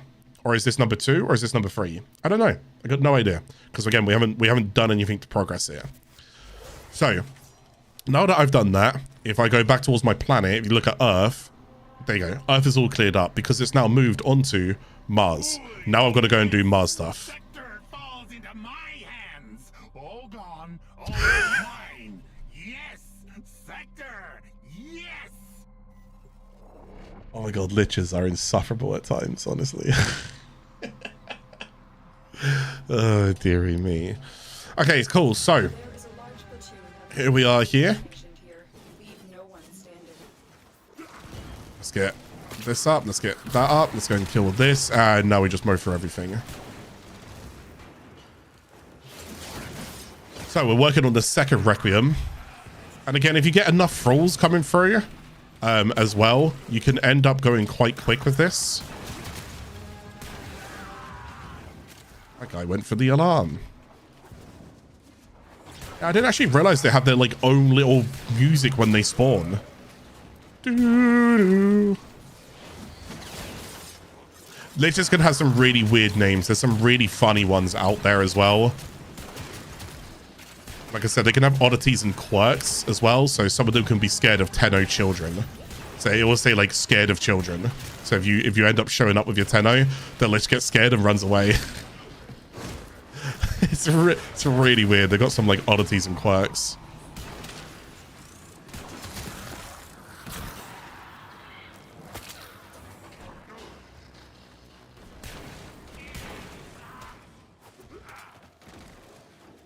I don't even know what those enemies are. All right.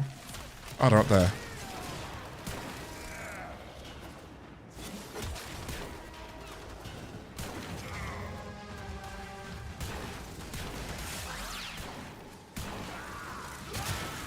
Doo-doo.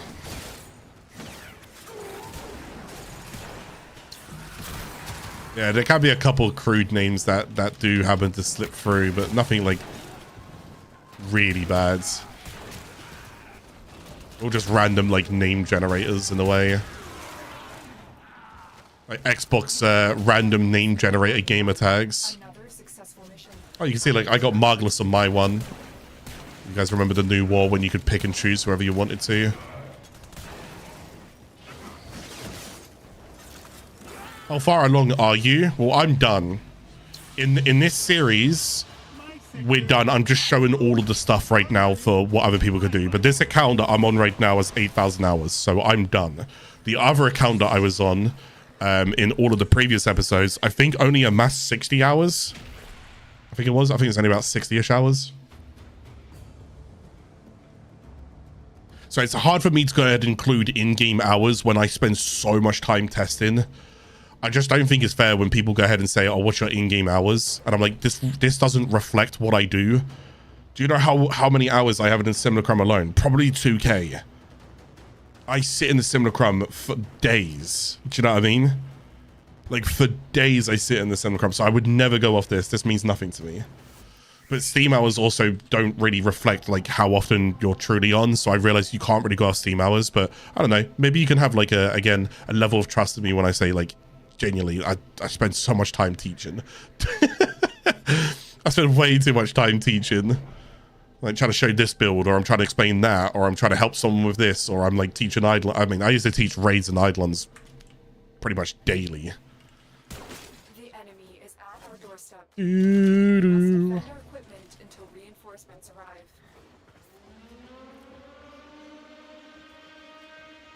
I want to keep switching and press 1 for Zenith because of the other account, but I've realized I'm no longer on that and I don't need energy anymore.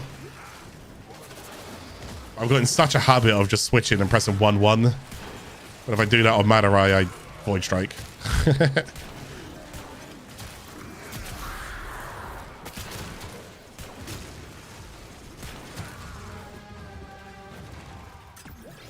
don't know why I'm collecting that, but... How do I how do I explain Law of Retribution to anybody? Stand on the pads. Please don't move off the pads. Why are you moving off the pads? You've just wiped everybody. Can you please stand on the pads? Like, please don't move off that pads. You've stood off the pad again. Do you not understand to not stand on that? That's Law of Retribution. There's your TLDR.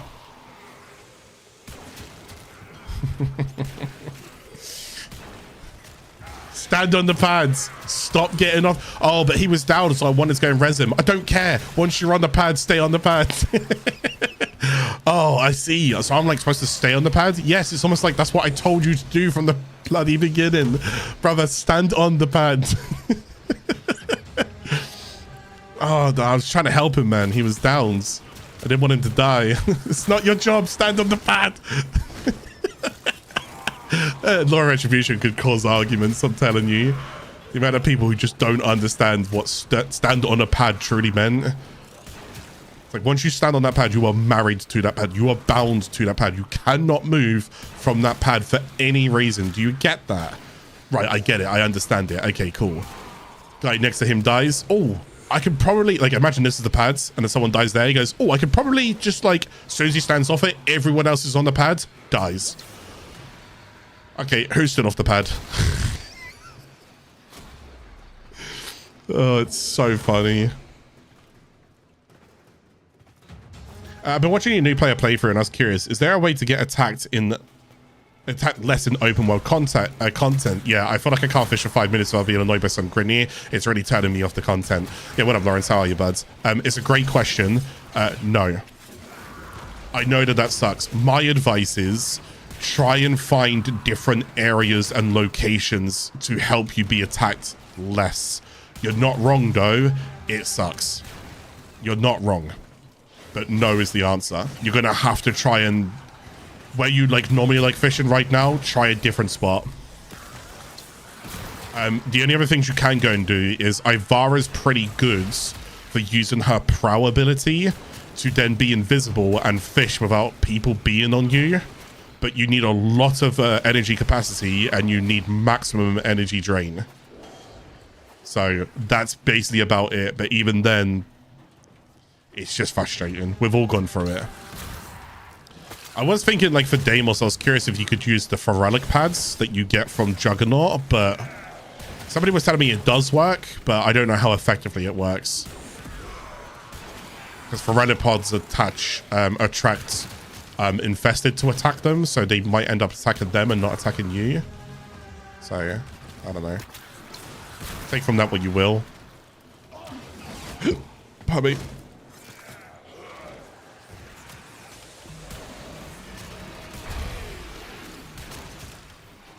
Yeah, the problem is it's just the enemies are too aggro.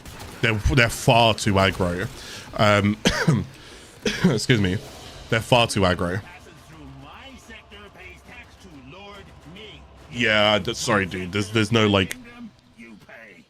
Oh, by the way, use this time, whilst I'm just doing liches right now, because there's not much else for me to talk about liches, use this time. If you guys want me to talk about a topic, or if you want some advice on something, use this time. Ask questions. Because, again, there's nothing else I can really do until I go ahead and get to the lich and I figure out the combo. So, we're going to be doing this for a little bit right now.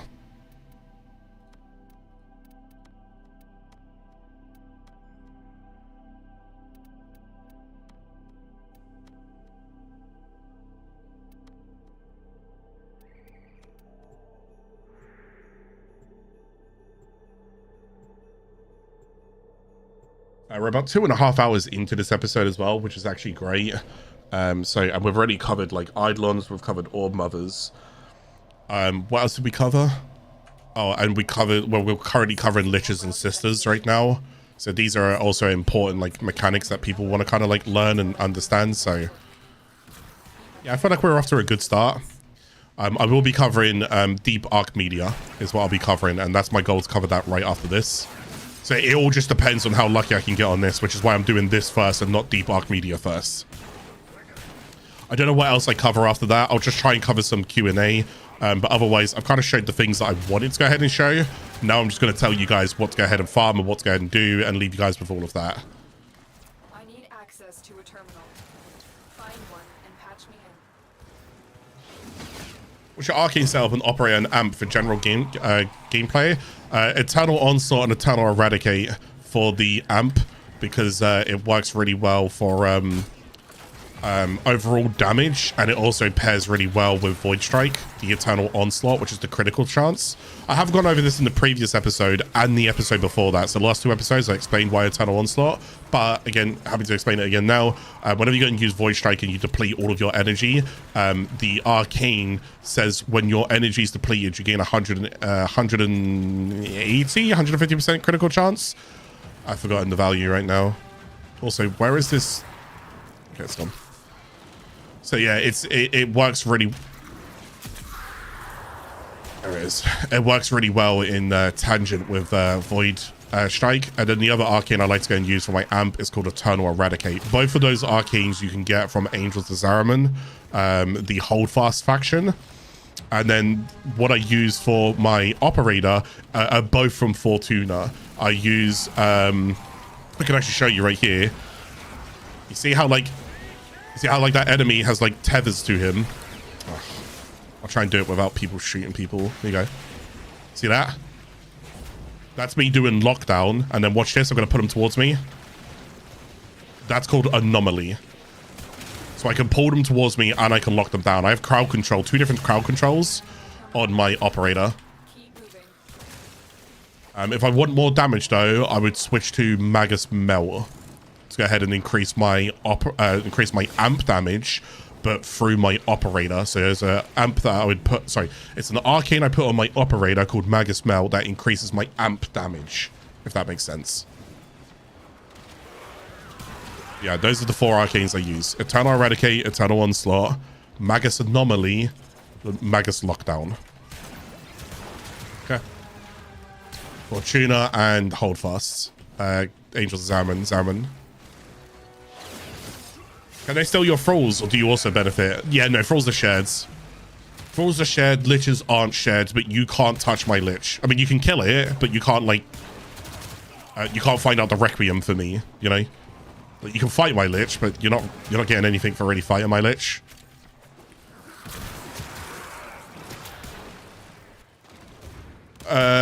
Can you tell us you're a better mod to replace with the faction mod in your Harmony build? No.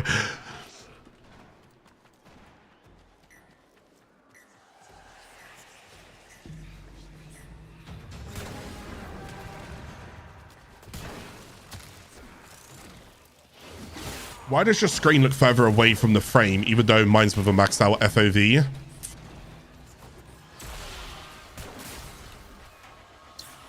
Is it? It's nothing to do with like HUD or anything, is it? Is your HUD put up? All my settings are !Warframe settings in my Twitch channel. But no, I think my FOV is just...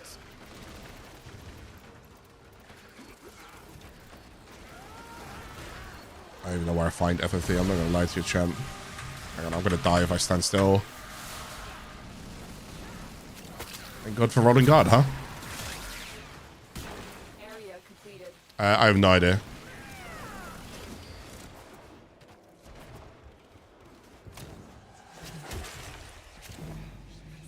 Something to do with screen resolution. Either screen resolution or HUD. Either your HUD looks bigger, but no, my FOV is maxed out. I'm on PC. There's nothing different. I'm using the standard monitor, 1920 by 1080 or whatever it is, and then yeah, no, there's nothing special here.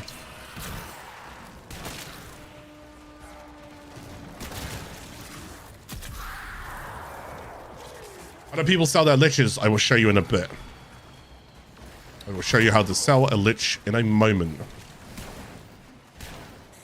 What's part is I can't even show you how to balance fusion because I will have to show you also how to sell a lich, but I've taught you guys about Valence Fusion, so I'll explain Valence Fusion, but I can only do one or the other. Otherwise I have to go through all of this again on the episode. You guys don't want to watch me do this again.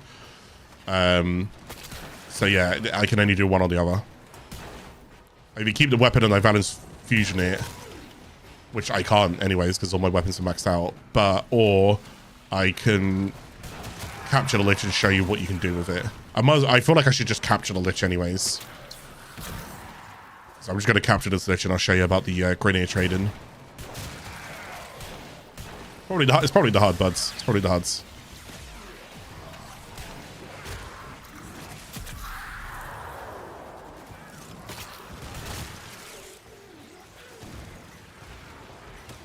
The odds were against us, Tenno. Am I close to another Requiem? I think I am, right?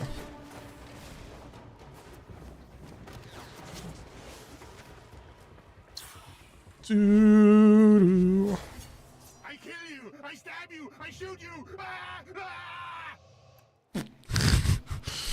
So stupid. Everyone who passes through my sector pays tax to Lord Ming. Yes. I kill you, I stab you, I shoot you. Ah, ah. So stupid. The Liches have, they've definitely got some personality to them, huh?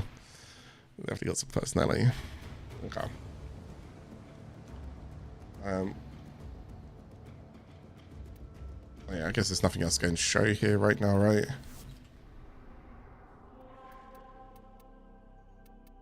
Is that like a... There's another defense I could go do. I might as well just go do defense. Really close to this Requiem here, so we will go ahead and find out. Oh, there's also a chance of him spawning as well, because he's actually fuming, if you look here. So there's actually a chance of him spawning during this mission. And there's a I will guarantee find the next Requiem in this mission, but there's also a chance of him spawning in this mission. The enemy is at our doorstep. We must defend our equipment until reinforcements arrive.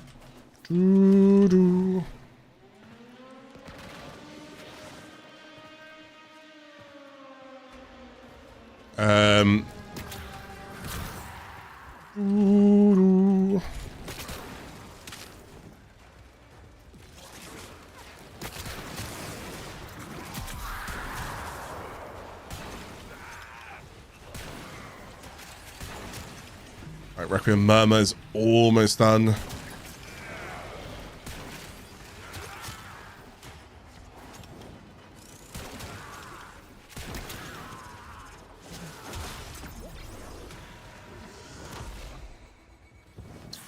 Is there a number of Thralls that you can mercy in the mission? Yes, there is. There is a maximum number of Thralls. Do you want to ask me what the number is? Because I don't know. I think it's 6. The Warframe Wikipedia page holds this information. I don't know. I think it's 6. Maybe someone in chat can go look it up for me. But yes, there is a maximum number. After a certain while, they just stop spawning. 6, 8, maybe. Maybe they also might be different for endless missions as opposed to like normal missions, but I could be wrong on that one.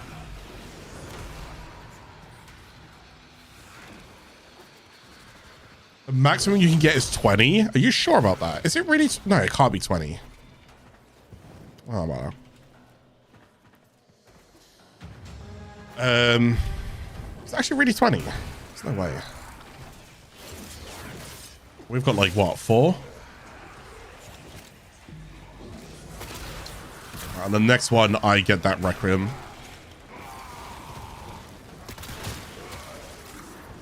Ricky says 10 spawn naturally, other missions 2 to 5. There you go. Yeah, I was gonna say 20 is too much. There's no way it's that. 10 sounds about right. Sure, on endurance missions, I could agree with that. On other missions, between 2 to 5, I would also agree with that. Because like capture missions, you could go way too quick and you're not killing enough. So you could end up only seeing like 2. Endurance missions, I think, are the better missions to go and do.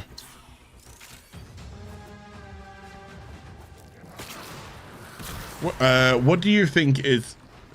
Sorry, what do you think is it normal for the game to just burn out a player? I know I got burned out to farm Void Rig and then the Burst and Zaraman thing. Is burnout normal? Yes. Burnout is inevitable. And I'll tell you the main reason for that is because no game is designed to sit there and just play non-stop. Maybe life, the game of life. Burnout is inevitable. You could enjoy a game so much. Let's be honest, right? And you guys are burnt out of listening to songs. All right, put your hand up. Ready? Put your hand up if you're guilty of what I'm about to say. Have you ever discovered a new song and that song's really, really good, and you play that song and repeat until you're absolutely sick to death of that song and you can no longer like it? Put your hand up if you've ever done that. Oops. Yeah, same goes with games. Game's really good, really enjoying the game, absolutely loving the game, playing the game a little bit too much. Don't know where the family is because you're still busy playing the game. Oh, I should probably check on the family. Oh no, wait, the family's gone. What do I do now? Oh yeah, game. Oh no, wait, I'm kind of bored. I'm kind of burned out. I don't really want to do this anymore. You're all guilty of it, okay? Name any game, you're guilty of it, especially if those games go on longer. Like single player games, maybe not as much, right? But games like Warframe, where there's so much content to do, oh yeah, geez, it's inevitable. You're going to burn out. I don't think I've met one player who has like over 2,000-3,000 hours of Warframe who has not burnt out before. If not, then damn, they really paced themselves, which is fair. Fair play if you really pace yourselves. But over 2 to 3K hours, I think you've easily burnt out. I think the chance of you playing more and the chance of burnout. So if there was like a chart here, it's like burnout and playing. As the time goes up, there's a higher chance of burning out. Right, so we just learned the second Requiem. So here's Kra. So again, we don't know what order this goes in, okay? So let's go ahead and show you this real quick. We don't know what order this goes in, but what we did test once was Loke, and Loke was not correct, as you can see here. So we learned Riss and we learned Kra. So I can take Zata out just for a second because we don't see Zata. And what I currently have is Riss and Kra. But just because I learned Riss first does not mean that Riss is first. Does that make sense? Yeah? Then it could be Kra first. I don't know. It could be Riss first. I don't know. The only thing that I do know is I'm going to leave Oull on last. Because again, the good thing about Oull is that no matter what happens, if I get these two right, this is always correct. Because this is 1 of 8. It will always, like, this is the whole point about leaving Oull last. You're just guessing these two. So let's hope that Riss was the first one that I learned. Let's hope that Kra was the second one that I learned. Now, here's the thing. If it wasn't Riss, then all I'm going to do is come back into my orbiter and do this. Because again, I don't know what the third one is. So I'm going to try Kra first, because I do know it's Riss and it's Kra. I just don't know what order. Does that make sense? Okay, cool. Right, let's go back and carry on. So he's still fuming. He hasn't turned up just yet. So probably on the next mission, he should go ahead and turn up. So I won't do like a big mission. I'll just do a smaller mission. I'll do like a capture, and he should turn up here. Yeah, take breaks when you play games, guys. There's absolutely no harm in it. It doesn't mean that you dislike the game. It just means that you value your time, you know? I've definitely taken breaks of Warframe. All right? And when I do, that doesn't mean I've quit Warframe. If I take a break off Warframe and play another game... Wait, Clarke, did you quit Warframe? No. No, I didn't. I will quit if you keep talking to me like this. Like, I just need a break, you know? I need a break. I've been farming so much. I'm doing guides. I'm doing videos. I'm doing TikToks. I'm doing streams. Like, I'm doing everything. All right? Sometimes I just need a break. We all need a break.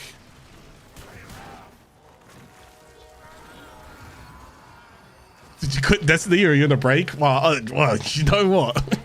Oh. We don't talk about Destiny here.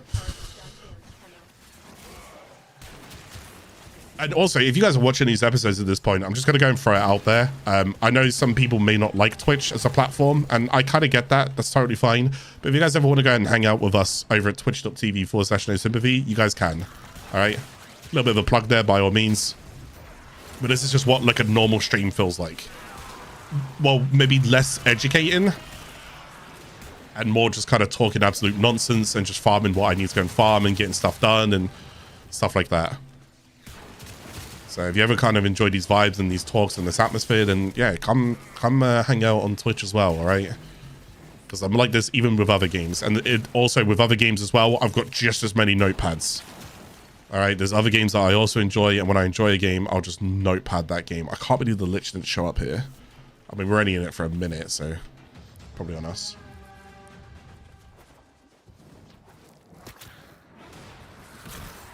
Unless there's a chance that as we do this, the Lich shows up now. So basically, in order to go to make the Lich, like, fuming, you basically go ahead and kill Thralls on his planet, and that, like, annoys him, basically. And it's funny, because, like, in the past, that you could end up, like, having a Lich with someone else having a Lich, but then they wouldn't be on your planet, so then it's like, you wouldn't annoy your Lich. It was a really weird setup. I'm just going to go and kill these. Right, okay, don't worry. Never mind. I see taking a break from the game is a good sign if you enjoy the game because you don't want to get burned out and you don't want to. Yeah, it's that. It's literally that, you know. Does this mean you're going back to First Descendant then? Yeah. Never say never, you know. Never say never. Destiny, First Ascendant, other games. Never say never. Who knows? You'll know if I enjoy a game because you'll definitely see like lots of content surrounding that game, and I enjoy Warframe, so you're gonna see lots of content surrounding Warframe. This is a rescue. Maybe I can do the rescue. Oh, actually, I'll just do the sabotage. That's easy. Let's go. Dumb question. That probably no dumb question, but don't worry. Dumb question. At any point I keep up my normal Zara if I have a heat Kuva one? Nah. I'll put it this way. Are you ever going to use your normal Zara now that you have a heat Kuva one? That's the real question. It's critical that you deliver the payload to that location. Only you can answer that. Me? The answer is no. Because why would I ever... What am I doing? Am I doing a mobile defense? Oh no, I'm doing sabotage. Yeah, cool. I was doing mobile defense for a second and I panicked.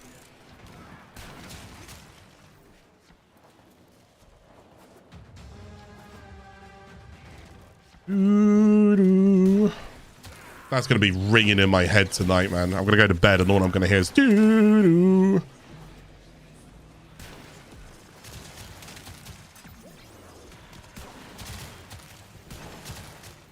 All right, let's get this over here. Pop that in.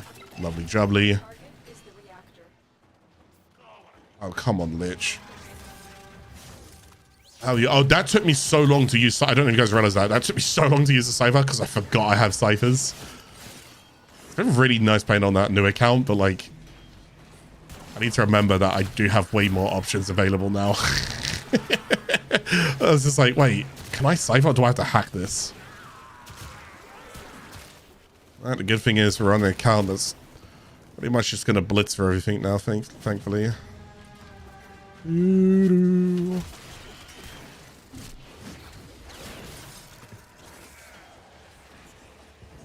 When can we see more Anthem?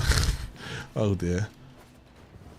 Every new update makes my account more screwed because I no longer take breaks in the builds and farms are useless now because I forgot what I was doing. So this playthrough guide is a godsend. Oh, I'm glad that you're really enjoying it. And thank you to everybody for like all of the series as well, because it's kind of a shame that this is the finale, but thank you for all of you guys with your like messages. They've been generally so lovely to read.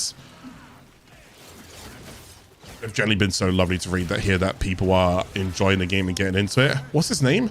You dagger.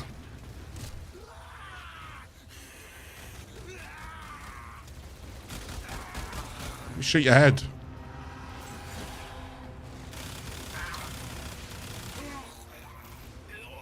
I really should build this up. Hang on.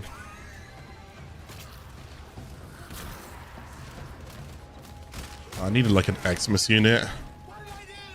Ah, no mind.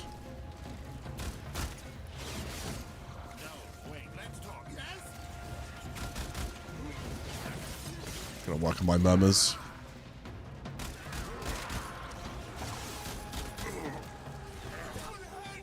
Stop. You get him? Oh, I think you got him. Nice. So what's going to happen now is that now that he's done his Lich will now be at the at Railjack. So he's just going to go and fight his Lich now because he got the combination correct. And mine still hasn't spawned. That's it. Now get out of here. Oh, this is... Okay, I don't know who's more fuming, the Lich or me. That's crazy. Why did you reload? Oh, that's why you reload.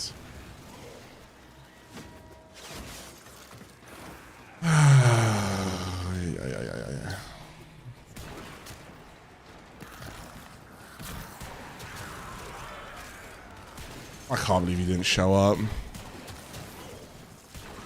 This is what I mean. Like, sometimes RNG is just not in your favor. There's like a percentage where he can go ahead and show up.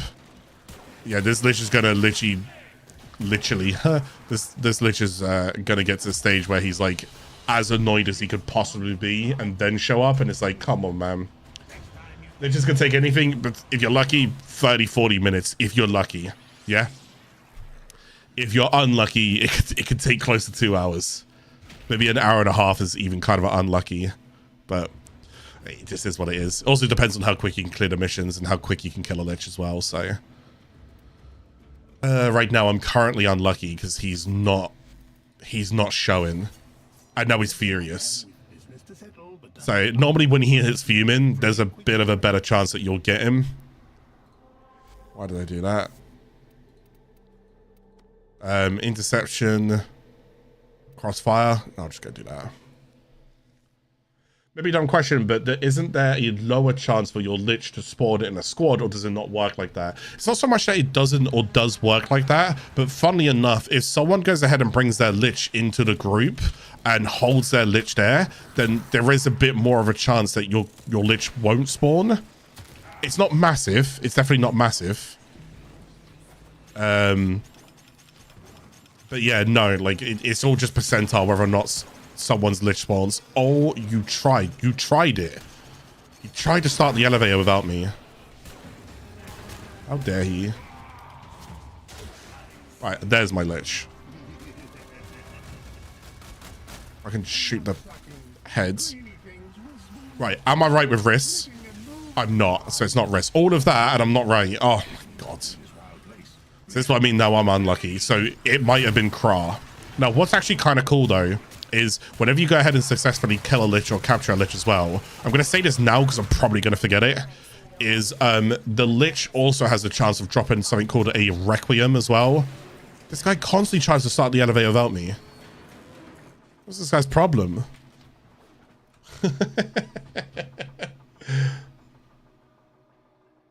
I am not waiting for your Lich. I'm held hostage. Let me out.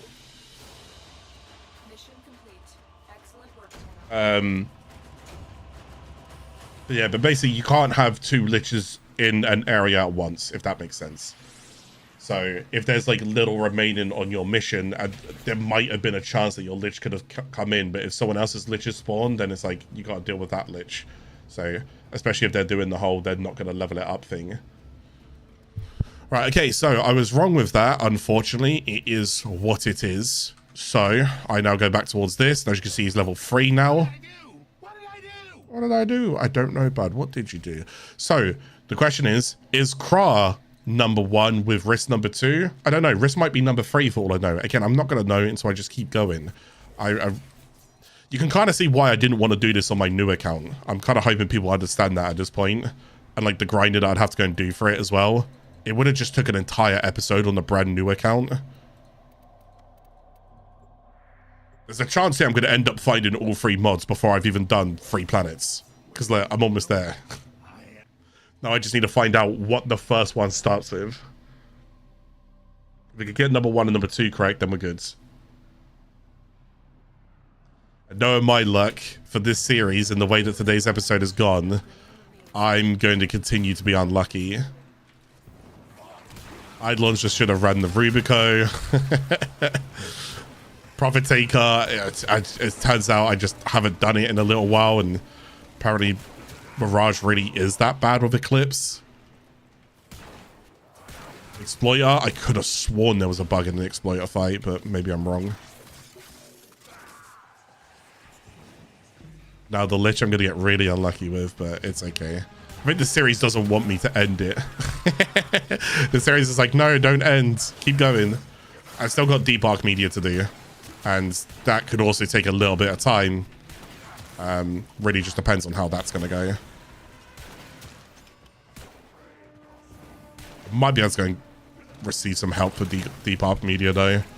Maybe see if we can put someone on a Dante. Or have like a Styanax in the mission. Any Orb mods worth getting in current Nightmare rotation? Oh, is... Did I not cover that already? Is it not Crisis Projection and stuff?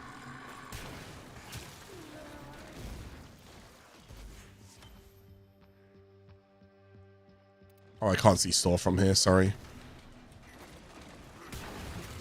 I don't know. I'll have to go check.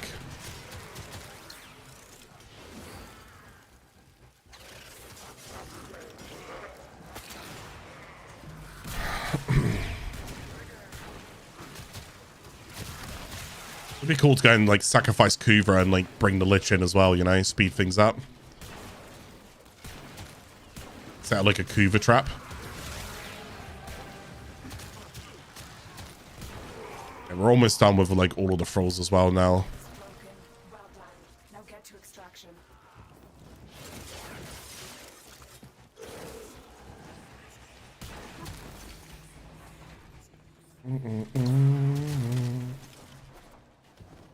There is a slight chance that this episode goes ever so slightly over 4 hours, by the way.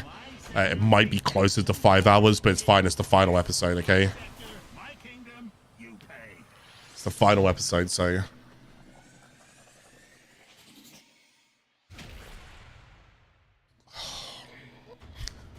Come on, Lich. Come on. Come on.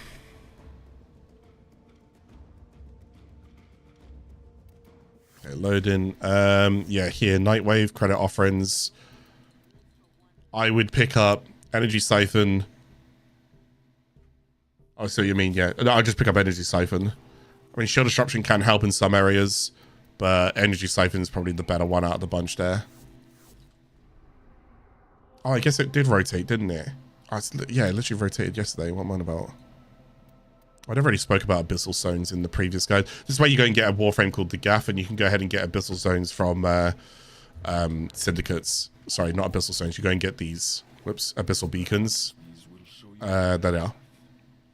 Grab yourself Abyssal Beacons, and then you can go ahead and do the Abyssal Zones for the Gaff. She's actually really, really, really quick to go ahead and farm, by the way. She's super fast to go ahead and farm, so you ain't got to buy, like, loads of them. I don't know how many you need. I think it's, like, 8. Something like that, right? Oh, give me a survival, please. Oh, Gabby, thank goodness. You didn't mention the others, but you also said it was off the top of your head, so I wanted to go make sure. Yeah, no, all's good, Lawrence. Yeah, the Gaff farm for the Warframe called the Gaff. Probably one of the best and one of the quickest farms that there is for a Warframe in this game. Genuinely. It's so, so healthy.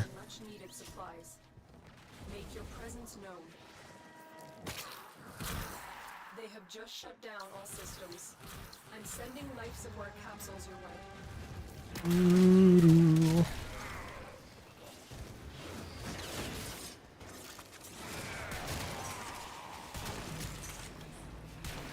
Has anyone else got any other questions or any like other tidbits or topics you guys want me to go and talk about whilst we're still doing this? To keep conversations afloat right now would be really nice.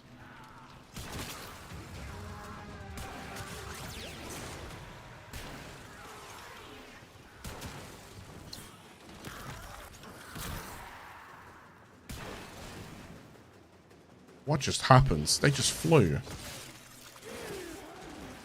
You get more Jade Mercy drops on Steel Path. Mercy drops? No. Not that I'm aware of. No, I think you get more moats on Steel Path. Pretty certain you get more moats on Steel Path, but no, there's no like... Mercy doesn't go up because you go to Steel Path. I'm pretty certain that's not how Mercy works. This is like a forgiven system where like if you don't get it after like X amount of runs, they try and help you. But I don't think Steel Path's got anything to do with that. The Mercy system is essentially just you have enough like currency to go ahead and just then buy it. That's kind of the Mercy system, so it doesn't increase. But yeah, the moats increases. Yes. When it's Knights of Nabarus, sometime in October, it's a Halloween event. Sometime, I don't know when, but sometime in October. I know we're in October now. So sometime in October. I don't know, maybe the middle of October. Actually, no, they tend to go and keep it up for like 2-3 weeks or something like that, right? I think.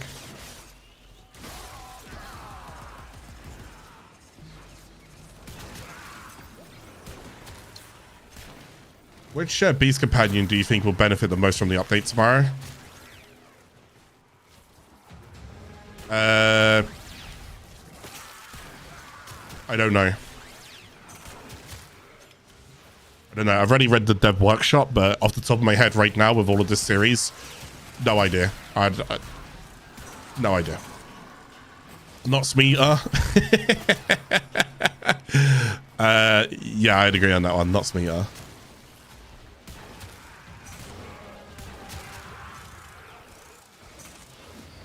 No one got like a really big rework. I don't think they did. Like an insanely crazy rework. There was definitely a couple that caught my eye, but I can't remember who they are now. Yeah, there wasn't like any like insane reworks where I was like, oh my goodness, this is going to be like night and day. You have to get this one.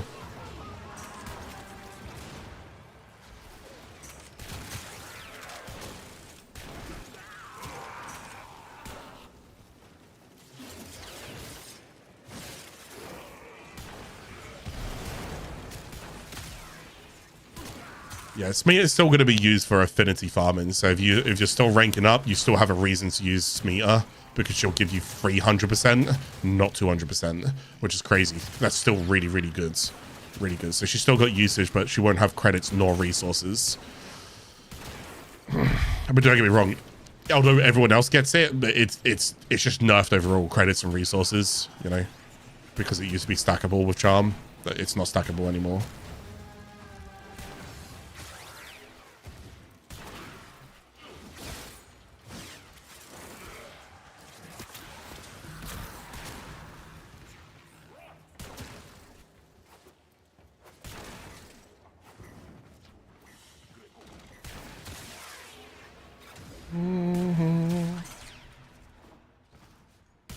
Maybe, do you know what? I probably shouldn't just sit on Saren when I do all of this stuff, because I just realized, like, I guess it's kind of cool to go and see what Saren looks like, but I should go ahead and just show different builds.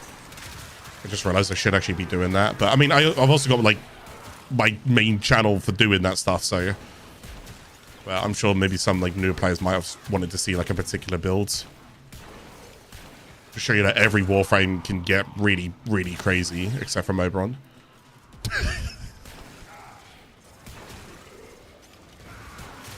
I'm telling you, when that Oberon rework hits, oh, I'm telling you, sweet, sweet justice has been served.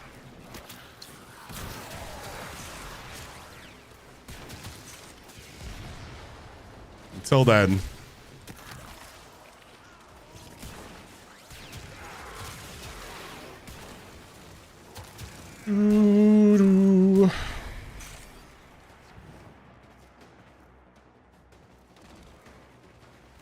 Extraction is available if you need it.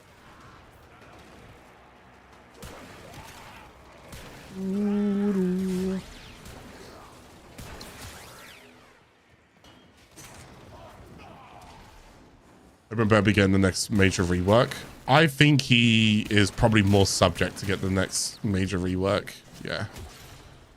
Personally, I think he'll fall into that category.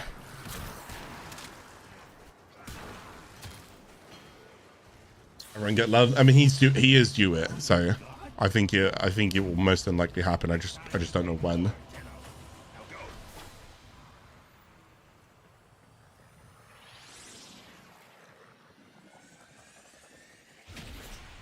One thing for me, 30% seems a bit low. Wish they'd bump it up a tiny bit. Well, you're in luck. It is bumped up a tiny bit. It's not 13%. It's 18%. 13% is only if you want to share the dual mods. So 13% is low. If you want it bumped up a little bit, you got 5% more.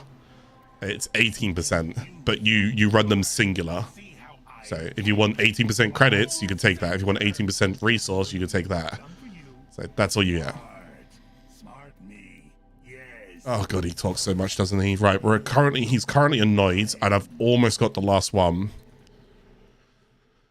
Hey, why do Atrati Landfawns make me want to stab myself in my eyes? Atrati Landfawns do take a little bit of time acquiring. I think things like Netracells are a good way to go and get them. But obviously, farming Netracells is a bit weird, so.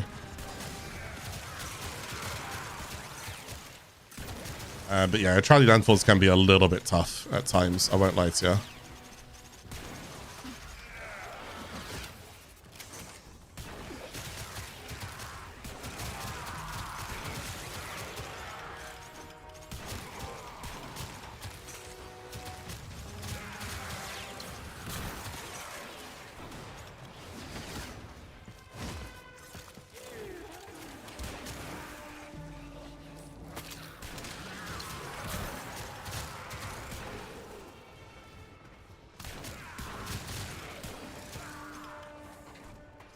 How do we feel about the Caliban rework?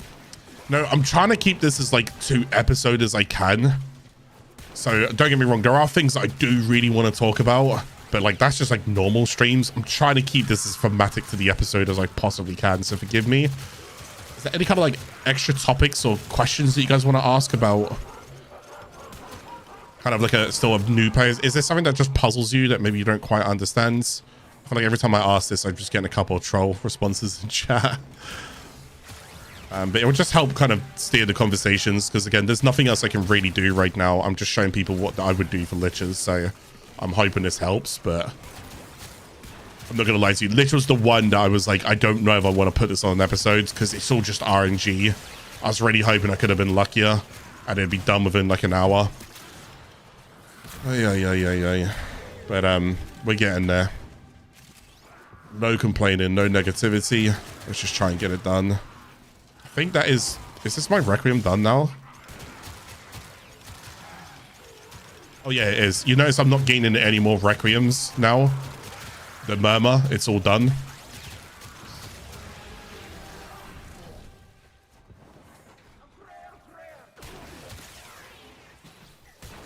Oh, that is actually cool. I never put 1 and 1 together there with Requiem, Murmur, and then knowing the new faction was Murmur as well. And then having that with Requiems because they speak the Void Tongue. Ooh, foreshadowing. A little bit of foreshadowing.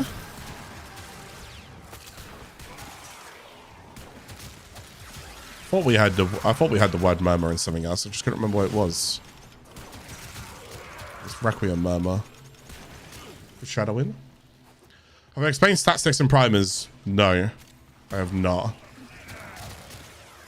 I can't explain it during this either, unfortunately. I'd have to like really get out of here and show what they are like. Primers I'll definitely show. Stat sticks, I'd rather just do in like a separate episode type thing. Not like an episode, sorry, but I'd rather just go and do it in a single video and just explain what a pseudo exalted ability is and explain what a stat stick is. I'd rather just do it like that. Yeah, I don't think I'll have time to go and fit that in this episode. And plus, stat sticks are also something that we still don't know if DE are going to nerf them. Or if they are going to change them. Because there are people at DE who don't want them the way that they are. There's also players who don't want stat sticks the way that they are as well. So I generally don't know. Sorry. I don't know. It's probably better that I just make a separate video on it. And there's certain topics in Warframe that I should just go and make videos about, and I'll just try and help people understand what's going on. Rivens is one of them, for example. Just an entire video explaining what Rivens are from the ground up. So start off basic, get a little bit more kind of lean people into it, then get really advanced with Rivens, you know, and really like start to break down what's going on. And like min-max and stuff like that.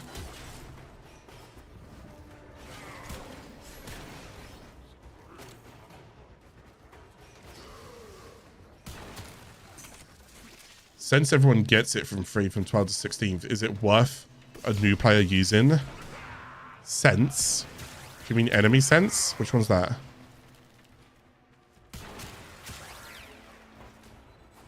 What does DE not like about stat sticks? I don't think it's so much that DE themselves don't like it. It's just that DE has heard the community outcry not liking it. So DE tends to side with the community at times. So I think some people don't. But I think TLDR, if I'm understanding this, maybe someone else can go and like fill in at any other point, but if I'm understanding this, people don't like the idea of Rivens on stat sticks affecting pseudo exalted abilities because people don't like Rivens, and then they don't like the idea of the pseudo exalted ability due to such as well. I think that's my understanding of it, but this is like people on forums and Reddit and Twitter, and I stay away from those places because those places are absolutely horrendous to spend time on. So I am not browsing that for their answers and their solutions, and normally their solutions are just backwards. So I tend to just not listen to any of feedback on those sites for the good.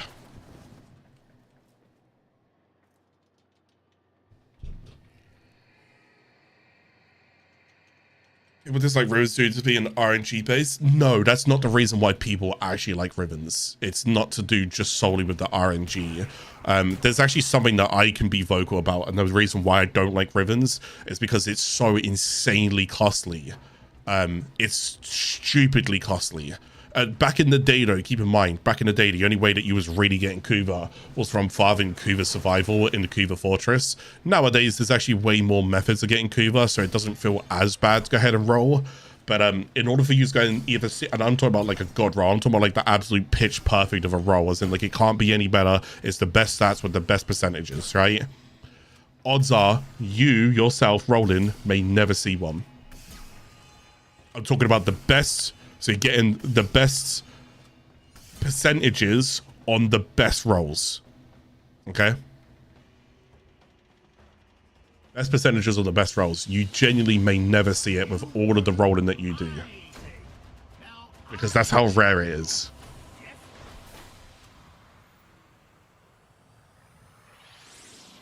You can get damn close to it, and you can end up getting like you can end up getting the rolls that you want, but you don't end up getting the percentages that you want, so they don't like min-max properly. So it's just, I mean, that's the RNG that someone's talking about there. Sorry, forgive me. You know, it's so costly. You'll spend so long rolling them. And then the worst part is that, so we got fast, we got the last one. The worst part was, real quick with it, was that,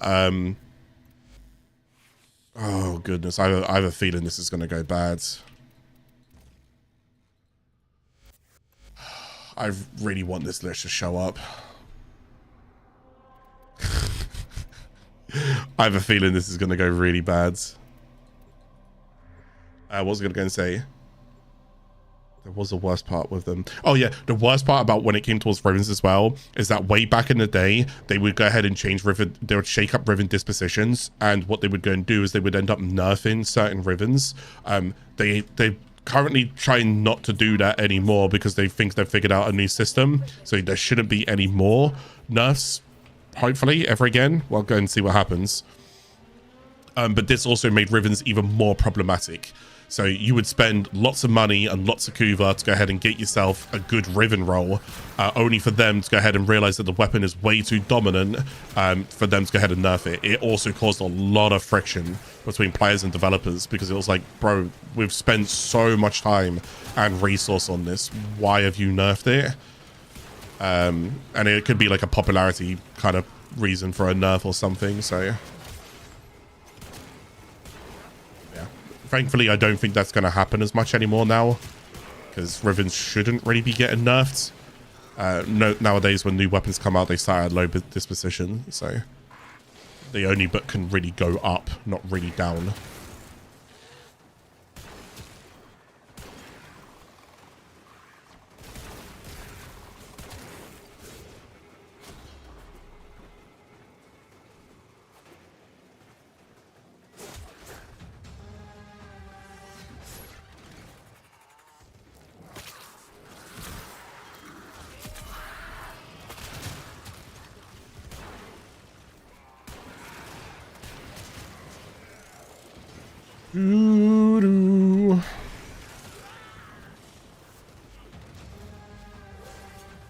He's fuming. Please show up during this mission.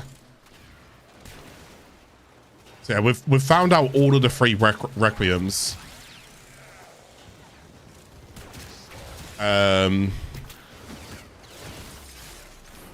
We found out all of the free Requiems. We now just need to just get him to show up.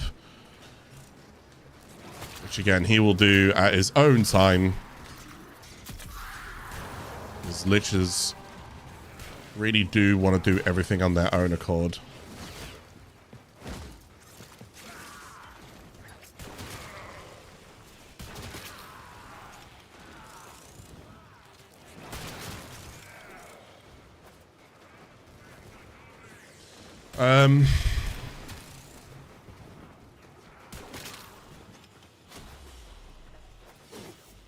Anybody got any Lich questions or Sisters questions or anything else like that to like fill in this void? Fill in the void. No, I don't have any the Requiem things going to force them. I was gambling on this. I was gambling on it, and I can hope, like, I'm glad I've done this in episode 15 and not in episode like 13 or 12 when I was going to go and do it. I gambled on this, and I just want to go and show you why I didn't do it in one of the previous episodes. I'm hoping you guys can learn from this as well. Like, I knew that it could take a while and there was nothing I could do about it.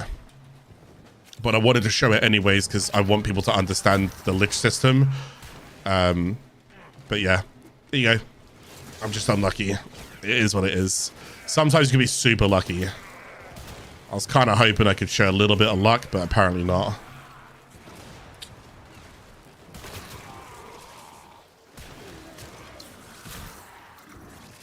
How do you go about finding out which Requiem is needed to kill your Lich? That's a great question.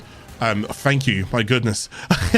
I'm having to talk about this stuff. We got something to talk about. Okay, so how do you know about which Requiem you need? Now, as you go and kill these things here called Thralls, Thralls will go ahead and give you progress called Requiem Murmur. And Requiem Murmur is basically used as like a whisper that will show you what Requiems you will need. Okay, but I'll show you about this a little bit more. Let me come out this mission so I can go and show you.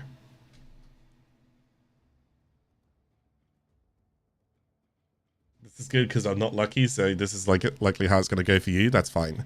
So give me a second here, Jamie, and I'm going to show you. So what we're going to do now is, so the goal is step one,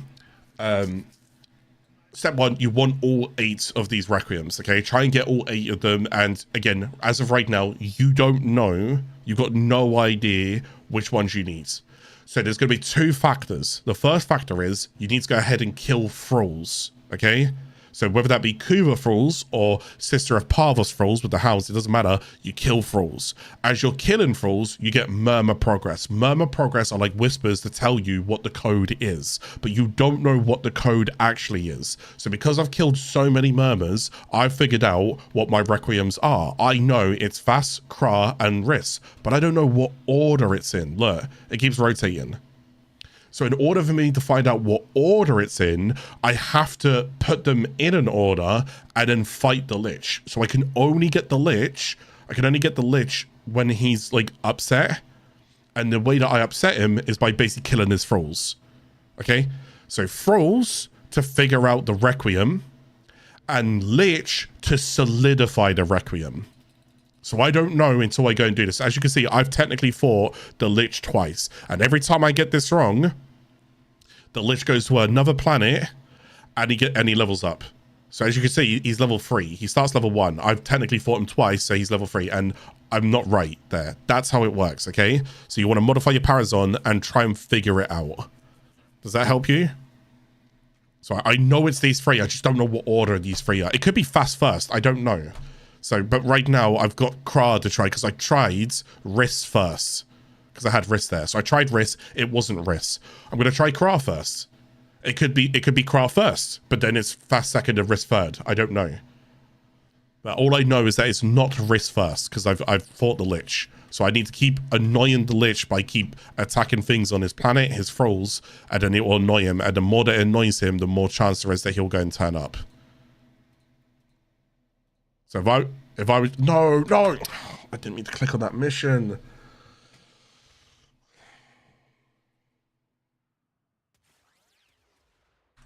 Get me out. I do not want to be here.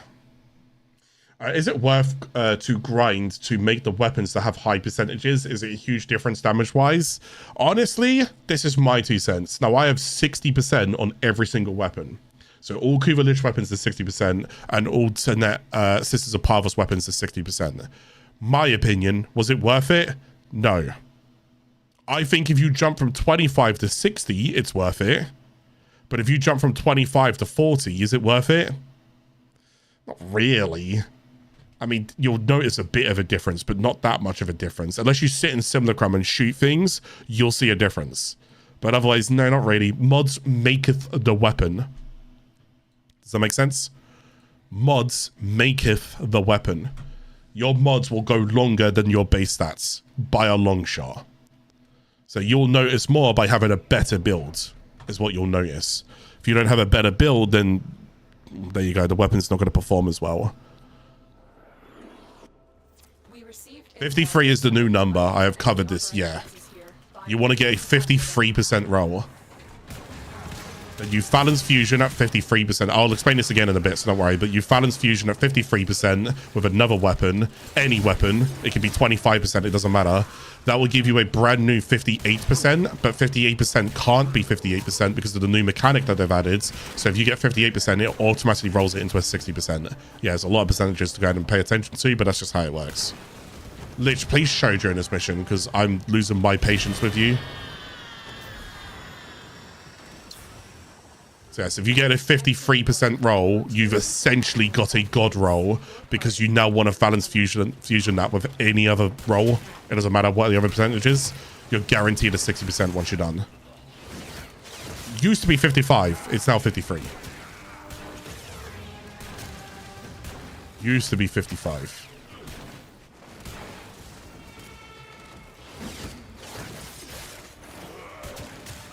Lich, please. Please show up, please. Pretty please. Yeah.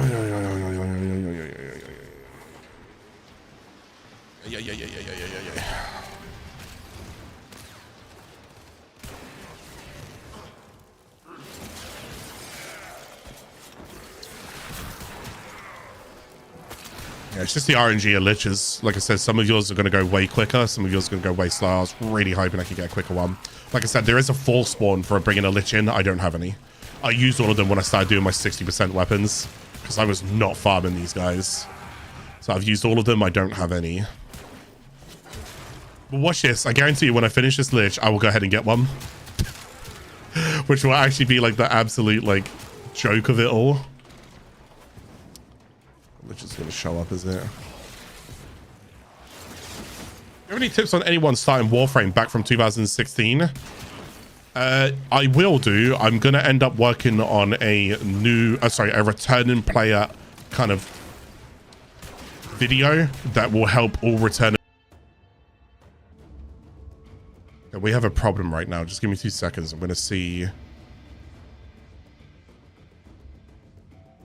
I don't know.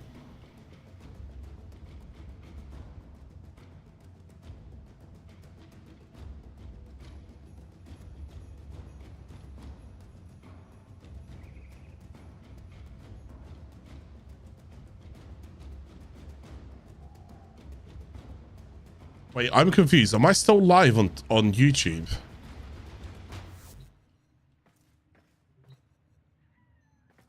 What happened there? I thought I fully DC'd. Am I good to continue the series?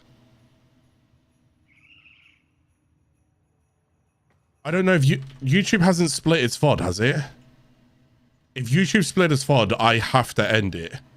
If YouTube hasn't split its VOD, we're fine. It doesn't look like it split its VOD.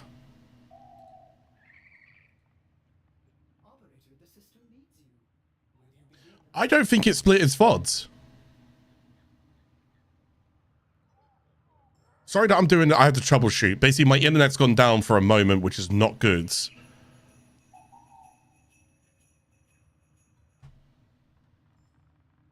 I think we're good. I don't understand. Wait, did you guys see me go down?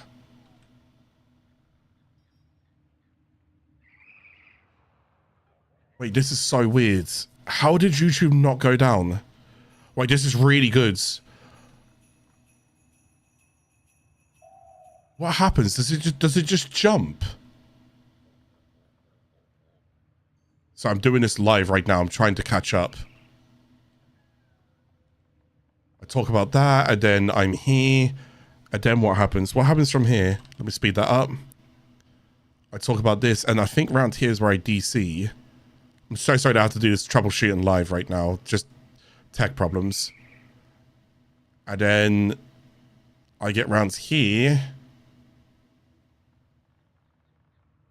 So I'm just watching the episode back.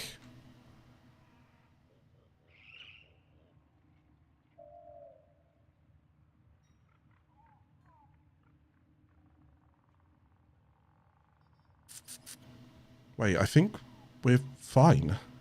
How has that happened? So YouTube never went down. Oh, no, it did. It just jumps. Oh, my goodness. It was saved. Chat was saved. Oh, my goodness. We're saved. We are actually saved. I'm so happy. Oh, my goodness. Okay. So I'm just going to explain what just happened real quickly. But the way that YouTube normally works is, if my internet goes down, YouTube splits the episode into 2 episodes, which is really bad. Like, really, really bad. But the episode didn't split, so the episode is still all good right now. I'm not going to lie to you. If the episode had split, I was going to delete this entire episode and come back to it later. So we're going to scrap it all. But we're fine. So we're going to continue, okay? Oh, my goodness. I just got super lucky. I know Twitch would have split, but I don't care about Twitch splitting. All of this is for YouTube right now, so I can't have YouTube splitting. I can't believe that happened. We are so lucky. Okay, we're back. We're back. We're back. We're back. I don't know what you guys missed. The Lich didn't spawn. So apparently you didn't miss much. Okay, but the Lich didn't spawn. Can I talk about the returning player stuff? I will make a video on it. I need you to sabotage this ship's reactor. TLDR, I will make a video on it. Complex system. For all returning players, I will cover you guys in a video, okay? I will help you get back into the game. But I am unable to pinpoint their exact. Yeah, I'm so sorry with like tech issues this one, and some builds were not working really well this one, and I mean, it was what it was. Apparently I wasn't as prepared for the final episode as I thought it was going to be. Anyways, okay, there's no smoke and mirrors with me. I'm not going to go and use smoke and mirrors here. At least you see everything live, and you can see like how I'm trying to like troubleshoot and fix things. Like,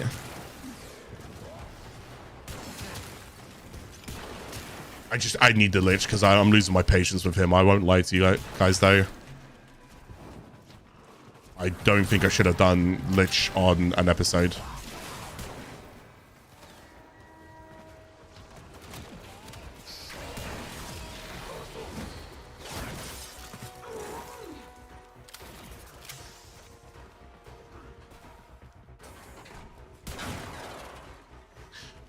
I've already answered this before because this already happened in a previous episode where if the episode goes down and the VOD splits, for those people who are like, why don't you just go ahead and fuse the 2 episodes together? I don't want to have to go and sit here and keep talking about this all of the time, so I'm just going to say this once and I'm going to ignore the question from here onwards. Nothing personal, it's all good, don't worry, you haven't done anything wrong. Because in order for me to upload and to render and upload a video that is around 4 to 5 hours long, it takes me around 22 hours. That is just my render plus upload speeds. That is currently what I'm on. Just want you guys to understand why I'm not going to do that. So don't take it personal. It's all good. Sorry, just those questions that come through. You are completely right. But with my current setup and the way that I am, unfortunately, I don't have that luxury. In the future, I will. Right now, I don't. Someone's gonna be like, just get better in there. Okay, 4 heads. Okay, yeah, sure. In the future, I will. Right now, I don't. TLDR, okay? That's just how it is. So I can't fix it like that. Not now. In the future, I will be able to. Please, Lich, can you please spawn? Please.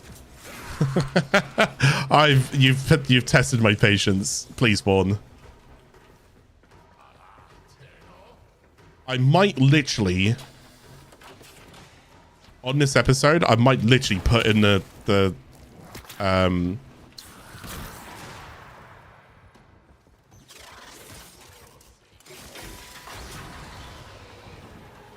might put in the timestamps for people just to skip all of this, because this is getting silly.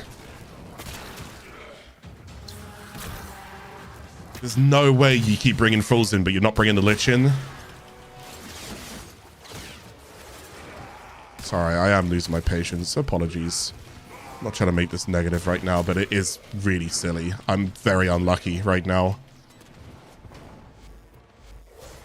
Like, this is a joke. This is actually a joke. I've gotten so unlucky.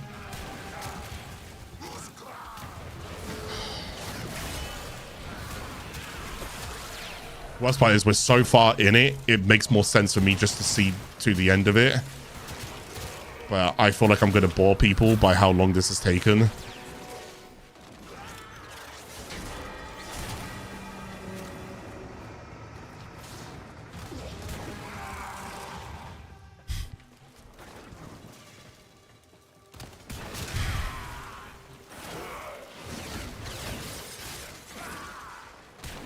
I mean, I guess this is like showing exactly what it's like doing liches, but like this is also another reason why, you know, when you guys ask me, should you go get 60%? Do you want to deal with this? You answer it. You earn, I take. Now I make the rules. Yes? Yeah, I mean, sometimes your luck is there, sometimes it isn't. I was really hoping it would have been. I should have just had some of those records. You know what I should have done? I should have just done a Sister of Parvos is what I should have done. Because Sister of Parvos is actually quicker to do than liches. You can build it up quicker. She doesn't get as annoyed quicker, but you can build it up quicker. But the thing is, I'm built up. Like, I've been built up for a while. I just need the Lich to spawn, but he's not wanting to spawn. Gonna do another sabotage. If he doesn't spawn in another sabotage, this is gonna be insane. Because I'm running out of quick missions. I've only got long missions left soon, which is like interceptions and defenses and so forth. So I'm trying to do these quick missions. Because he's furious. Like, he should show up. There should be a high chance that he shows up this mission.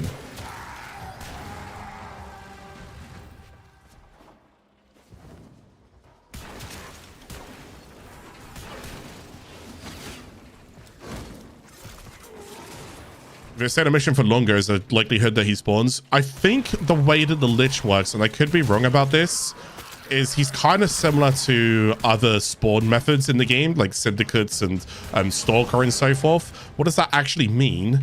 It means that he won't spawn after an X amount of time.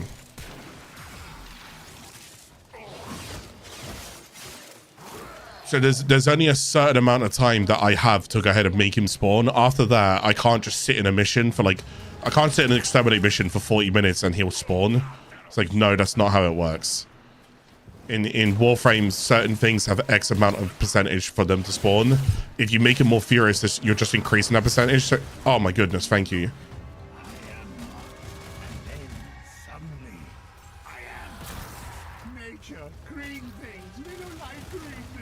No one cares. Am I right? I'm wrong. That's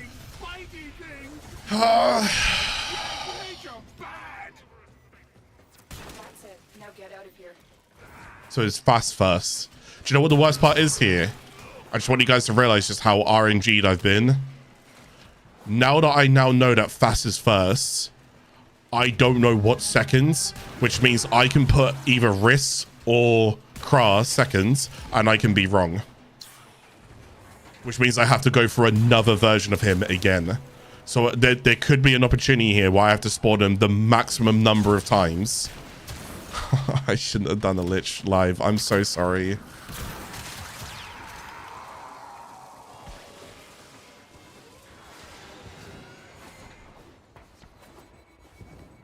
Just makes you want to scrap it and just not do a Lich live and just show you guys the guide of Liches instead.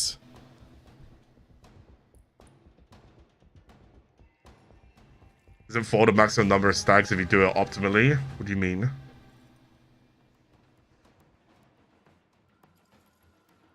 No, you unless they've changed something, you have to do it until you get it correct. Mission complete. Excellent work. Oh no, no wait, no, you have to do it until you get it correct, no? Or does he go from that to...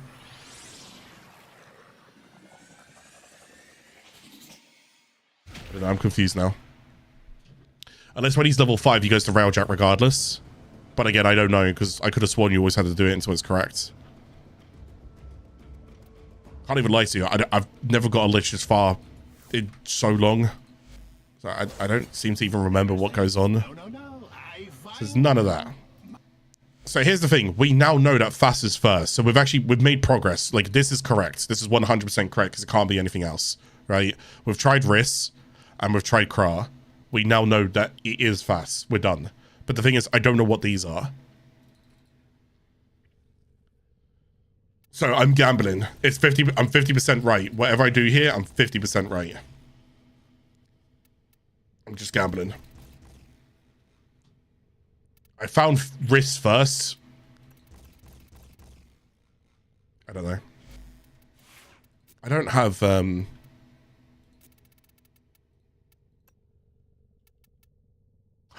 Oh my god, I have a Requiem. I might just use it. I might just say sod it. I might just use it. So I can either do this one of two ways. Okay, so this is what I was talking about with the Requiem. So let me explain a Requiem real quick.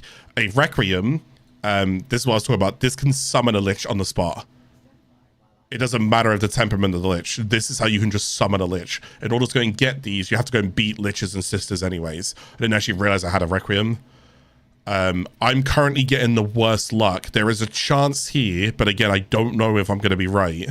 There's a chance here that I can go ahead and just send it. I don't know if they're tradable. I don't think they're tradable.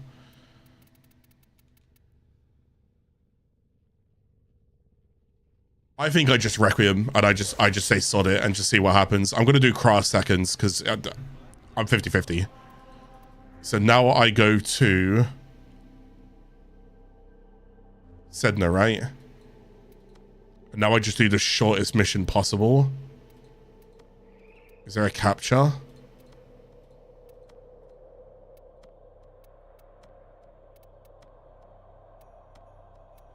No, okay, there's a rescue. Okay, I'll go do the rescue.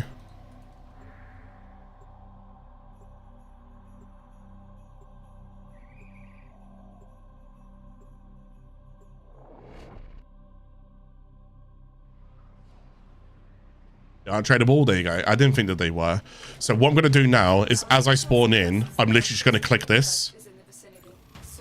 So this summons him.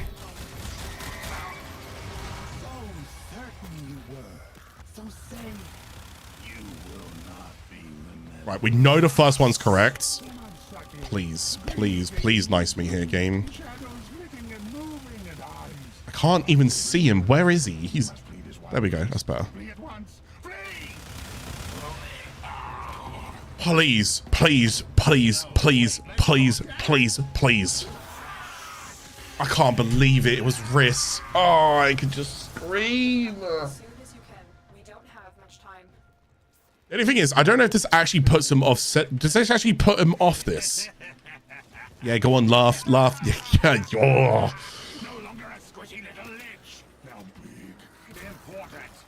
I wonder, if, does he just go straight to Railjack now? Oh, you're such a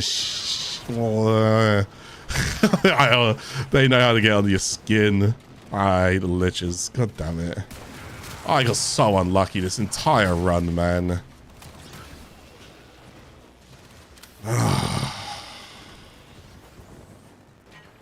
Yeah, he even goes Kuva Fortress, but I don't actually know if he does. I don't... Somebody said there's only 4 stabs, and I don't know what you mean by that. So unless there's changed something... He's not... He's going to be full power, full strength, and I still have to go for another planet. Oh, no. And he's not showed up once under... what is it? I forgot what it's called. Infuriated, or whatever it was. Like the second anger, but I can't even talk right now. Oh my god, what am I doing? Oh no, I was gonna try and beat him. I got 8 seconds. Oh no, I'm not gonna beat it. 4 seconds, 3 seconds, 2 seconds. I didn't beat it. Wait. Oh, do you know what? I gave up. I took my hands off the keyboard. I was like, I haven't done it. Okay, thank God for that like random part there where they just randomly like bleed out. I still got it. I gave up. Wait, so even at 0 seconds, you still got like an extra 2 seconds. That's weird. Why not just quit the mission? Because I feel like if I quit the mission right now, I might as well just quit the guide. I'm trying to stay in it and just show everything. Yeah, now it's Kuva Fortress. I can't believe it. I got so unlucky. Okay, the good thing is we now know exactly what it is, but... I'm fuming. This is such a bad example. I feel like this episode hasn't gone very well, so I just gently want to apologize. Maybe I'm in my own heads, but Eidolons didn't go as well as I would have liked to because I didn't actually bring the right bloody weapon. Prophet Taker didn't go well because apparently that Mirage nerf is actually way heavier than I thought it was, so I couldn't blitz it down.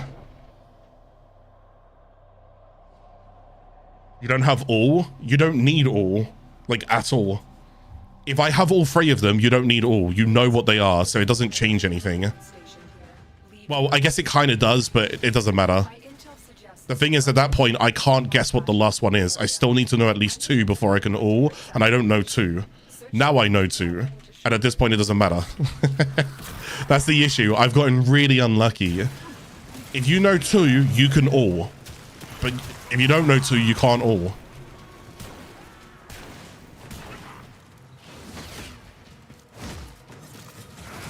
So unlucky.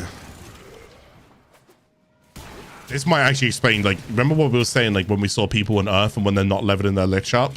I mean, don't get me wrong, it just means that you're on Earth continuously, but I'm not struggling fighting the Lich, I'm struggling getting the Lich to summon. What's happening? Oh. Oh my god, stop shooting me, please. Wait. Oh, now it's opened. My god.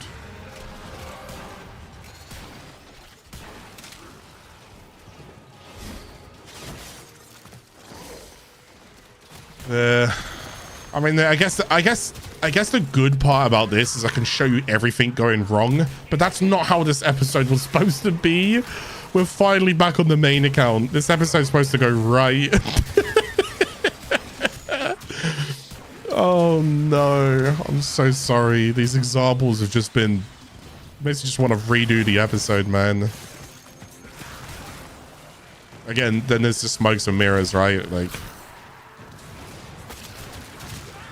The whole point about doing this beginner series is that I wanted people to go and see, like, what happens when it goes wrong as well.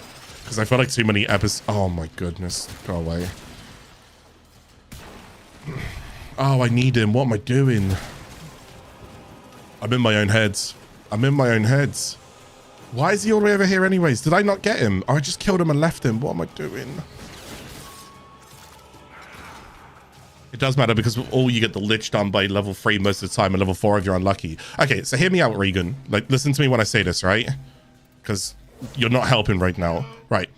If I don't have all 3 of these active, yeah, and I have all... Yeah, and I only have 1 of these that I know. Tell me how all matters. Tell me how it matters. All doesn't matter because I only have 1, which means in order for me to go and guess the second one, I'm still 50-50 regardless, correct? I am. I'm just 50-50 because I don't know. So I've got the first one. I don't know the second one. So I'm just guessing, right? So therefore, all only matters on the last one at that point. Because no matter, but then at that point, it doesn't matter if I know all 3. I don't think you're understanding that at a certain threshold, all does not matter. I think you're misunderstanding it. Trust me, it doesn't. Unless you could tell me something there that I did wrong, please, I'm open for the dispute. But these liches have put me in a fiery mood. So if you want to go for it, let's go for it, brother.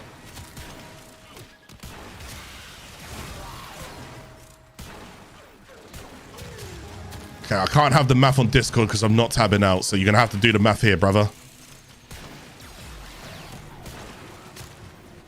At a certain threshold, all doesn't matter. I will double down on that. It just doesn't.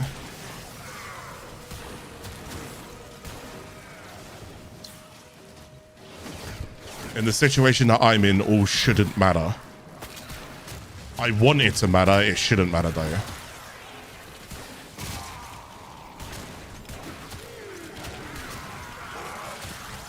I have a feeling I'm going to predict what I think you might say. And I think if you do, it's nothing to do with the predicament that I'm in, which you will be automatically right on and I will agree with, but it's nothing to do with what we're doing.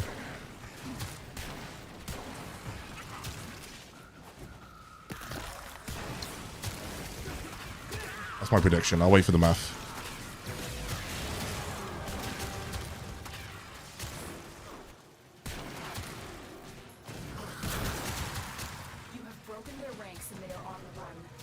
Oh my goodness. Oh, I need to go and get this guy. Oh, and I reloaded my Okicore. Oh dear. I guess I'm done with the mission. I agree with you, current state, all was pointless. But the main point is to never get there. Oh my goodness. This all you got?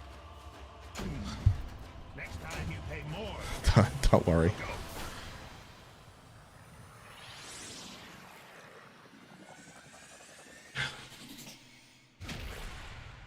Don't worry. Forget it. Forget it. It's stressful. It's stress. I'm stressed out. These guys have stressed me out. I don't want to continue that kind of conversation. I know the point is to not get to that stage, which is why I tried to avoid it. But I got to this stage, so I can't avoid it. So therefore, all means nothing.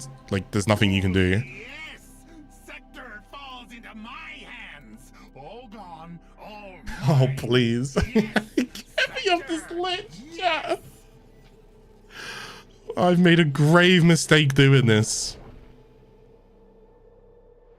I wish I had a second Requiem. I can't believe, by the way, because I was going to go with Risk for seconds. And again, I was like, you know, knowing my luck and the way everything's gone, Risk won't be second, Risk will be third. And if Risk is third, I'll be like, that is the pinnacle of me getting the first Requiem will be the third Requiem. I was like, that would just, honestly, that's just how the episodes go in. So I might as well just go and put it third now. And it wasn't. And I was like, okay. I feel like it was. And DE's watching this episode and they're just like, do you know what, Clarke? Screw you. I feel like the devs are just like messing with me right now. And they're like, hey, do you know what? We can just change all of this live.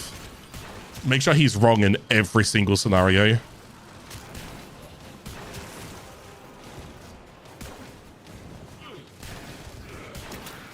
Oh, it's such a shame as well because we actually got into the main account. Now it just makes the main account feel like, eh.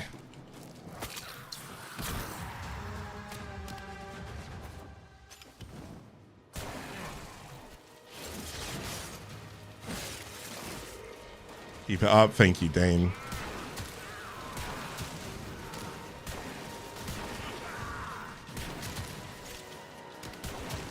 If player equals no sympathy, do RNG equals 0.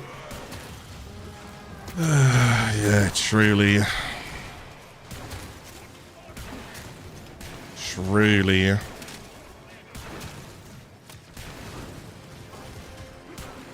With 3 hours 53 minutes and I still don't have this lich done.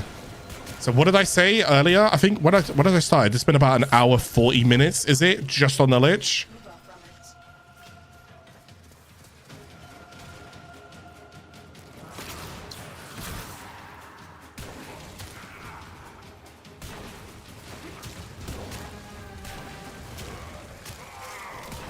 And I got the lich to the second bar of like being annoyed every time.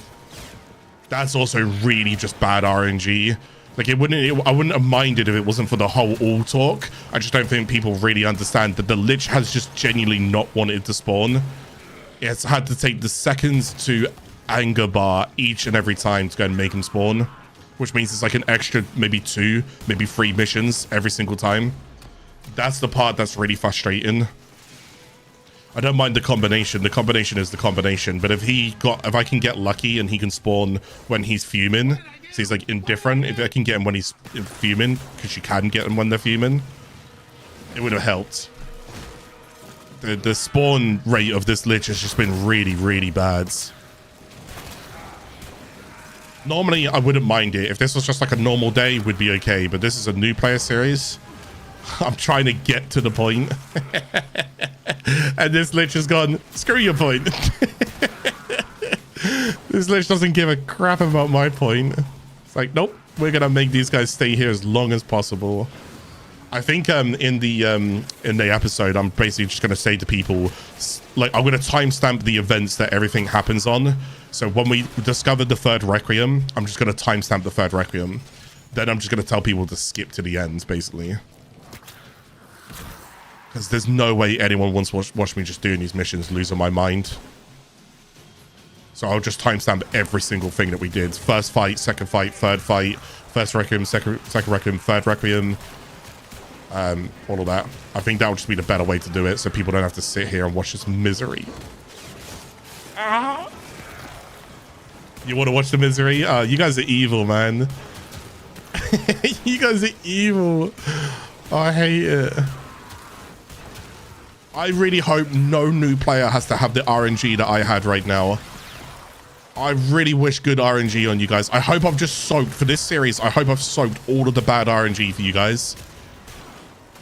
I genuinely hope this account just tanked it. My sector, my rules. Wait. Your money, my money. I really hope I've just tanked all of the bad RNG. So every single new player who sees it is like, you guys get all of the good RNG.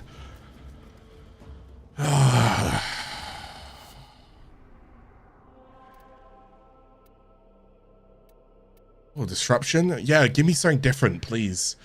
Do you know what? Please, give me something different. Give me something different right now.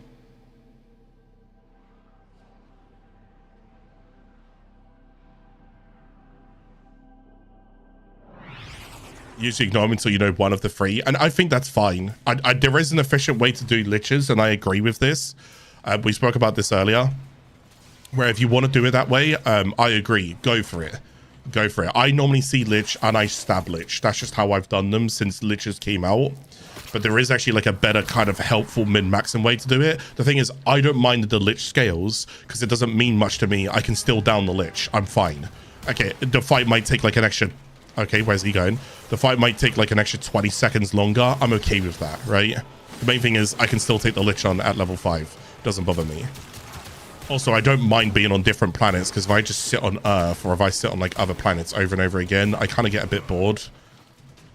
Almost like an ADHD thing. Like, I just want to see different environments to try and help me progress.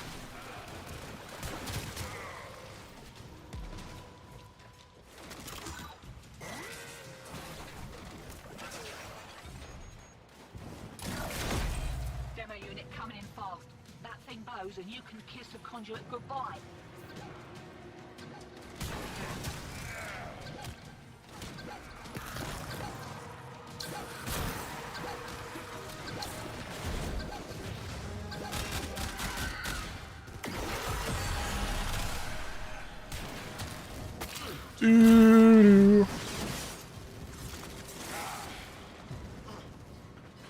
Stab is a reaction. Oh, they do. They're so frustrating to take on.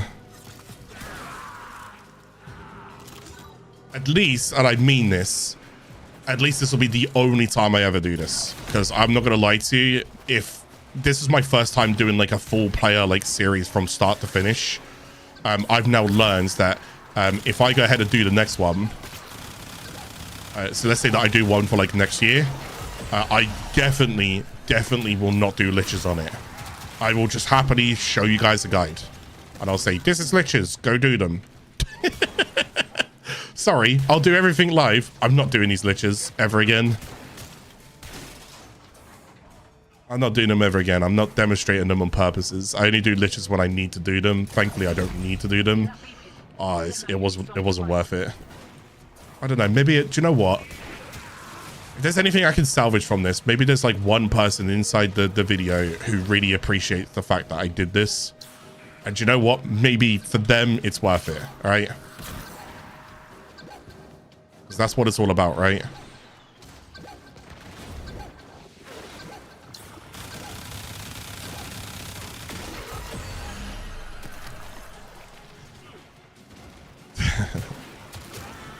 Maybe it was worth it for their account so they can see what it's truly like. No smoke, no mirrors, no nothing.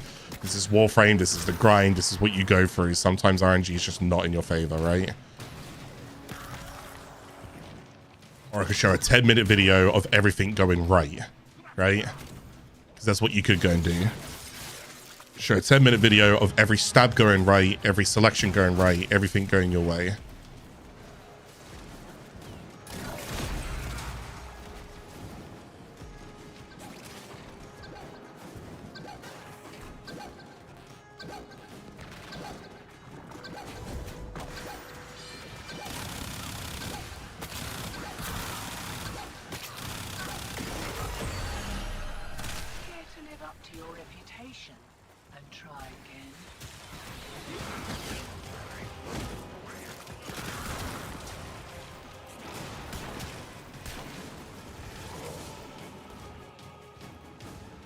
Okay, cool.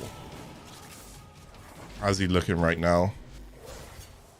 He's annoyed. That makes 2 of us, brother. The impure, the unworthy have There's no way you guys are invading.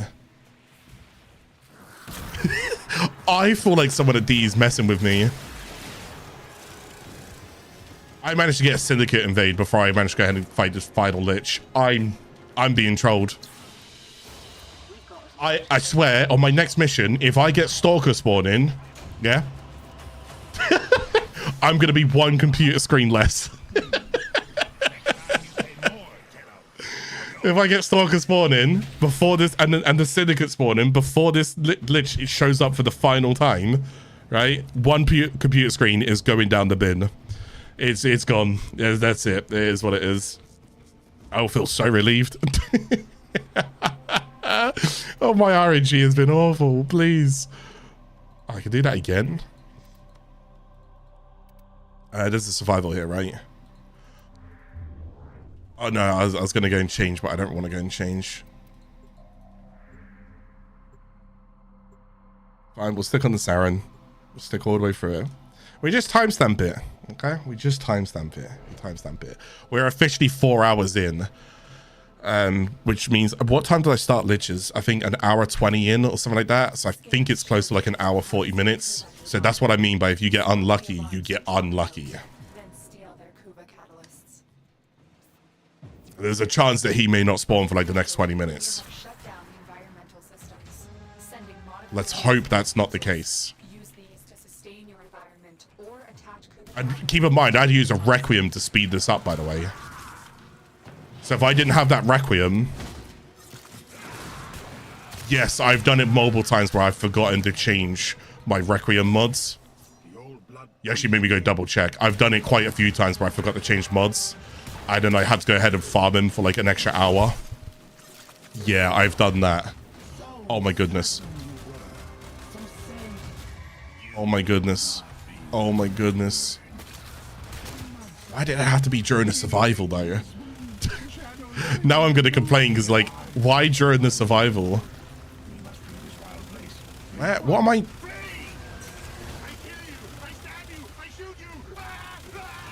Okay, I didn't understand what in the world I was hitting then. I can get the headshot. Right, 2nd combo done. Could you imagine if I was wrong there? Oh, I don't actually have a way to deal with the shields, is what I've noticed. What? Brother? You mind? Where are you?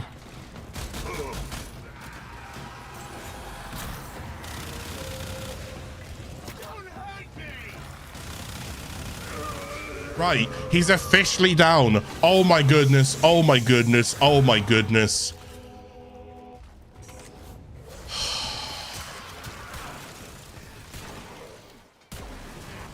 Can everyone just take a deep breath from me right now? Just like a collection of just deep breaths. I need some like yoga music. Oh my goodness, that pushed my patience.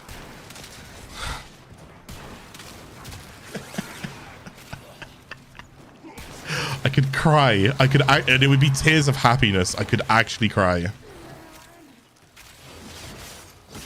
So I don't mind him retreating back to Railjack. We're fine with that. The main thing is getting this part done. It was just really, really unlucky.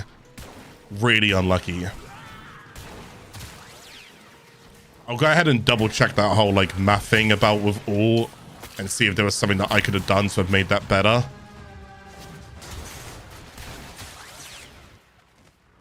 Because maybe there is actually like a strat here that I can go and do to go and make this better for future reference. Not for my sake, but for anyone else watching's sake.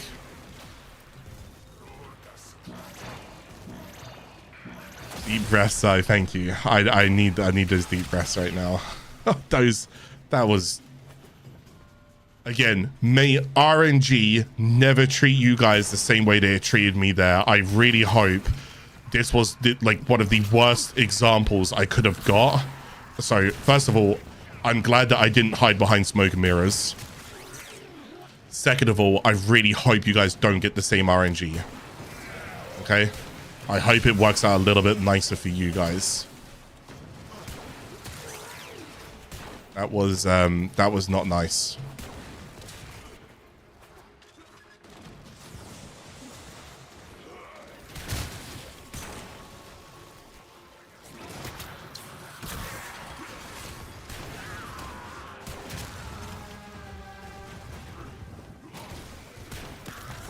Yeah, there's a lot of things that can go and just give you overall bad RNG. I know that, so, well, actually, I don't fully know if you can straight up just leave missions, but I'm trying not to promote it because I still want new players to not get in the habit of doing that right now, you know? So I'm trying my hardest to, like, not have new players just instantly leave the moment they've got something on their progress. They need this kind of stuff. Like, even getting another Requiem Relic. Just because I've done one Lich doesn't mean I'm going to dip. So even for the sake of the series, I'm still thinking like a new account. I think that's a good thing though. I think this is the right thing that I continue to show and educate. Don't just insta dip. Try and still keep your rewards. Try and take all your stuff that you can continue to get.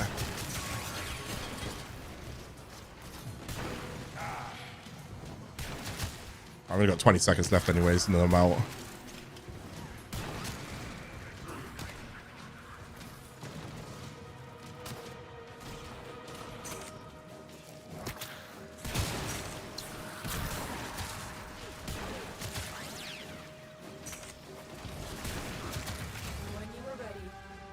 Okay, cool. Right, we're done there. Oh my goodness. Okay, so now we get to go and do the final part, which is the Railjack, which is fine because I'm so glad we just got that part done.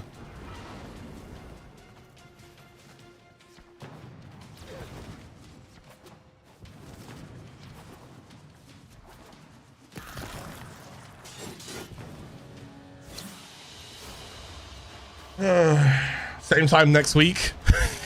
Never again. I'm so glad I've got this stuff done so I don't ever have to do it. But I really hope you guys get good RNG, man. Again, I would also go ahead and argue, and I think some other people will go ahead and agree on this one, that Sisters of Parvos definitely don't feel anywhere near as bad as Liches. The progression system on Sisters of Parvos is actually really nice. I don't know what the temperament's like, though. I don't know if they're still, like, a bit annoying to spawn.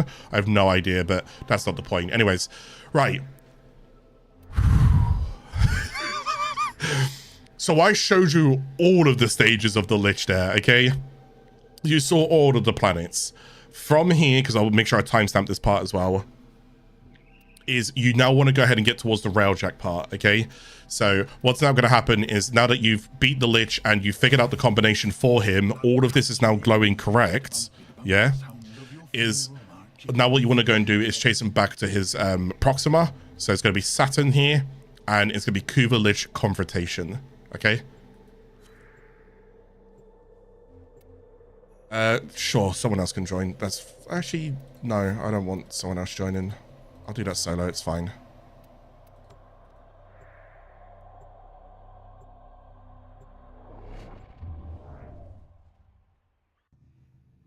Okay.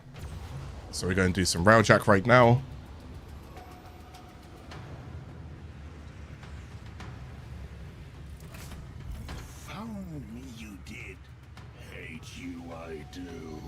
What is he? Hold your heart in my hand, I will.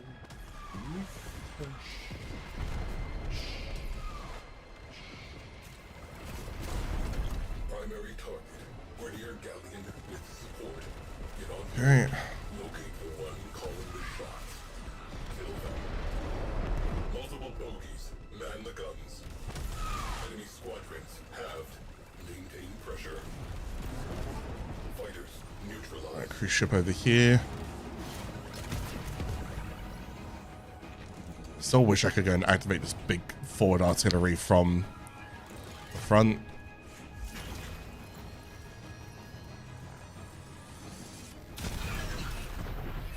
That's one.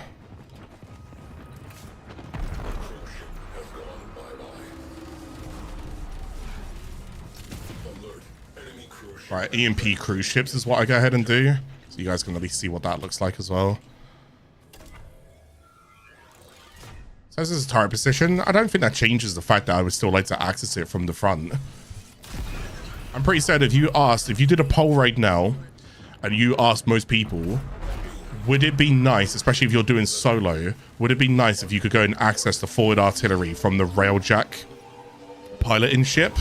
I think most people in that poll would say yes. I believe it would also be quite a one-sided poll. I think like it would be like, I don't know, let's say you asked like 10,000. I reckon it would be like a good 70-80%. Or maybe like more like 80. Maybe even 90%, I don't know. I think most people would just like that quality of life. Again, maybe only if you're solo. Maybe, I don't know.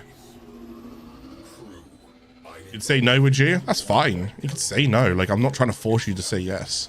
Like, I do believe most people would end up saying, yeah, they would like it. What just happened there? Okay, let's go confront the Lich now. There we go here.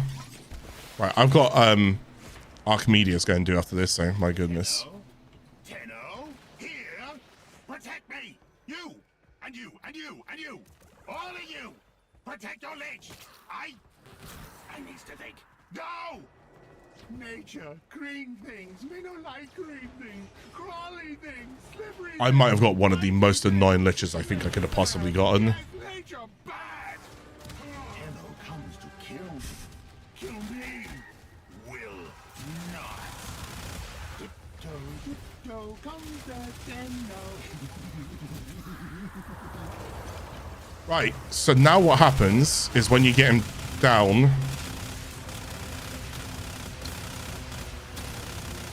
is you'll now have two options is what will happen here now. Okay, so you're gonna have an option on the right and an option on the left. I'll explain both of the options when I kind of get out of here, but for now, for the sake of this, I'm going to convert. I'm gonna tell you guys most of what you're doing when you're first fighting Liches. Go to the right option. Okay, when you're first doing it quite a fair bit, but for now I'm going to convert. I'm just going to show you guys like the convert side of things. You guys should be vanquishing. Okay, when you get towards Liches and you're just kind of doing them for you and your account, just go ahead and vanquish. Okay, now if I can go and get out.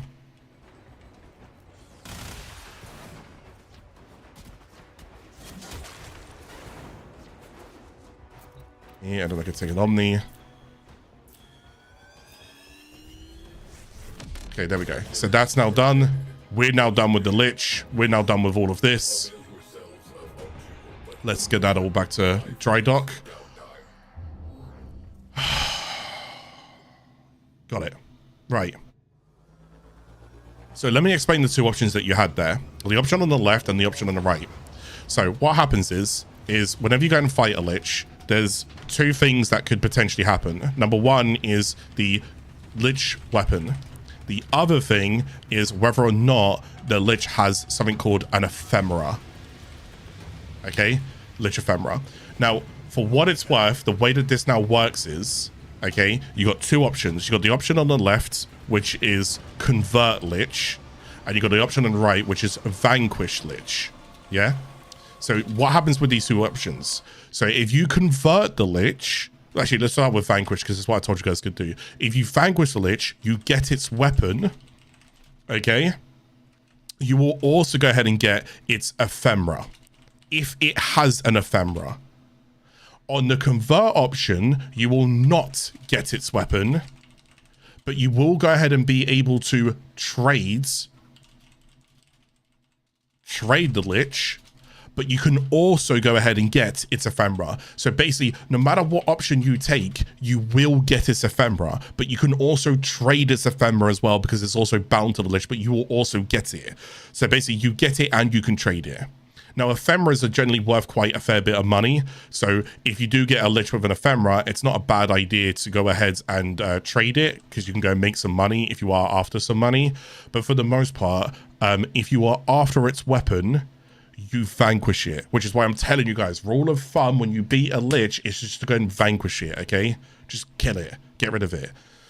Now, what I did is that I Yeah, so if you vanquish it, you'll come down towards here and you go towards your foundry, and then its weapon will be in here. Okay, so you just type in Kuva. If it's a Lich, you type in Kuva. If it's not a Lich, you type in Tenet because it's a sister of Parvos. All right, you go ahead and take its weapon, and then there you go. You've got its weapon. All right, lovely jubbly, off you go.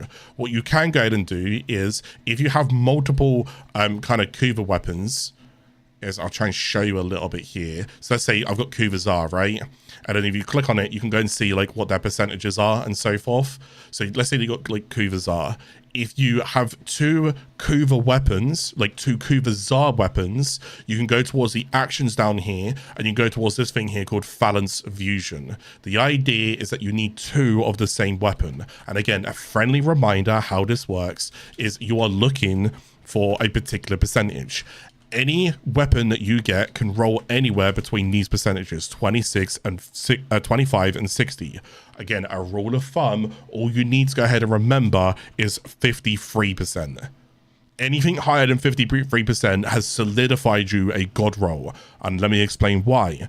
So when it comes to it, what they've done now is whenever you Phalanx Fusion two things, let's go and take like 48%, and let's go ahead and say that the other one we're going to go ahead and take it with was a 29%, right?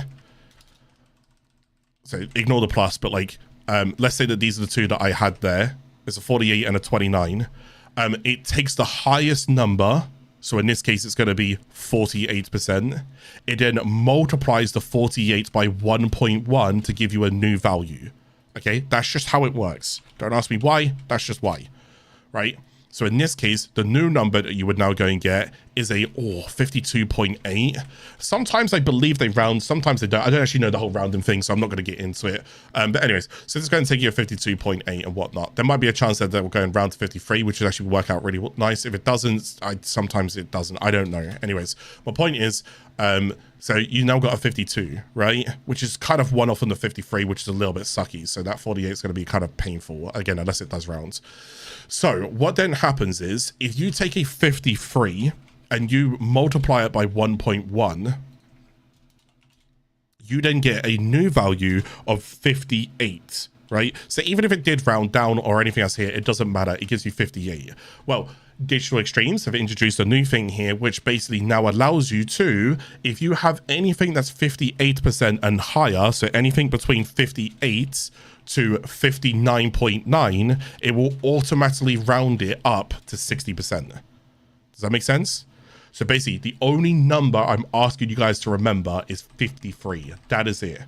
If you get 53 and you Phalanx Fusion once, you will automatically get to 60%. That's just how it's going to work. Okay? Right. That's how the Phalanx Fusion works when you've got your guns. If you want to go and get your guns, you do what to the Lich? You vanquish the Lich. Exactly. You guys have got it. Okay? So now that you've vanquished the Lich, you've got your guns. Cool. Is it worth getting 60% on all of your weapons? I mean, if you're like me, you'll probably go do it anyways. If you're not like me, it doesn't matter, okay? Now, there was a chance there that if I killed the Lich, that it would have dropped me a Kuva Requiem that I can use, but it didn't drop me one, so it is what it is. As I go, I can't show my last mission results. But what I did go ahead and do was, can I possibly borrow someone inside my dojo? Is there anyone online who's on this? Wait, let me just check. Jolly Son of No, there's no one online. No mind. Well, I'm just going to show you where this is here now. I'm not going to wait for anyone. Just if you can get online, cool. If you can't, don't worry about it. So I'm going to go towards the dojo. And Kala's not in the clan. It's fine. What I'm going to go and do is I'm going to go to... Oh, I don't know what's going on with my... right now. So I'm going to go and look for something called Crimson Branch. So once you've got the Crimson Branch, just invite no. Once you've got the Crimson Branch, what you can go and do is inside this branch right here, you can go ahead and trade Kuva Liches. Okay, it's like a normal trading screen. It's all good. Don't worry about it. But this is where you go ahead and trade Kuva Liches. You can't trade Kuva Liches or Sisters of Parvos if you do not have something called the Crimson Branch. Okay, that's basically how it works. Just want to go and show you guys that, which is why I'm not waiting for anyone right now. Okay. So it's like a normal kind of trade screen, but just look for like the Lich's kind of name, and then when you can preview the Lich as well to double check that it's got the right weapon, the right percentage, and the ephemera. Okay, so you can find the Lich's name, and then if you look here on your codex, go to universe, go to Kuva Lich. There's your Liches.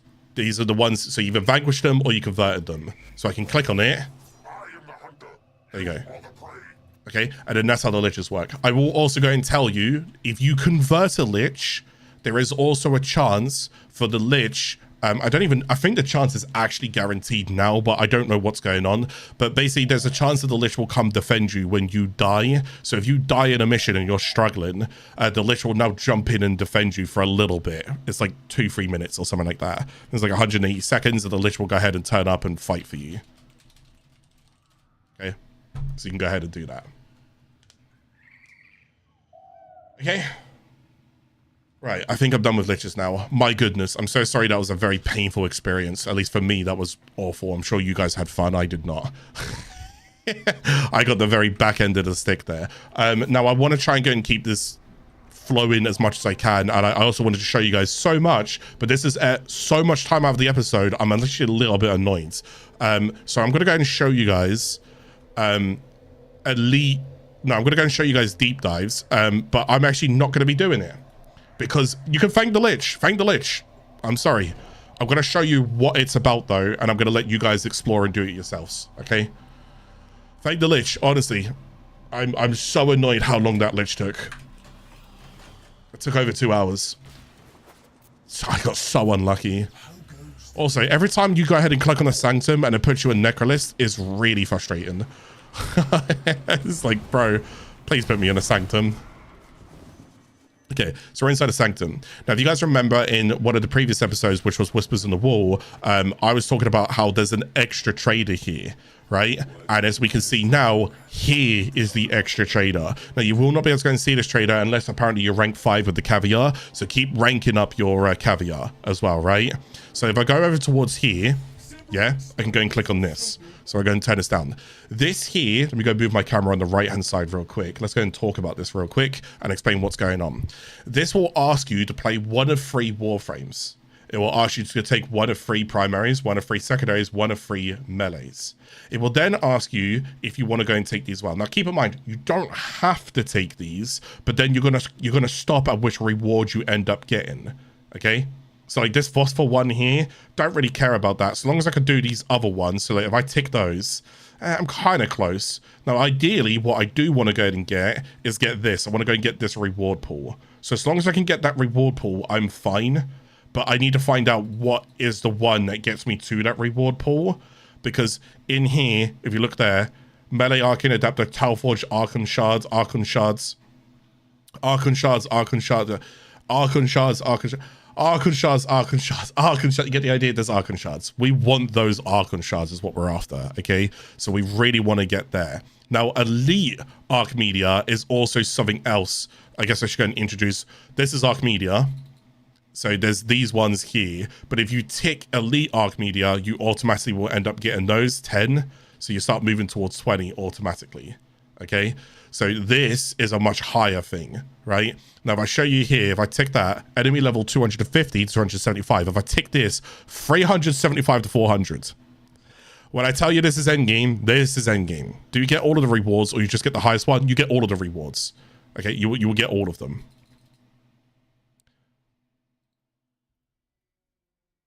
I don't know if these are colored or not. I think they're colored, right?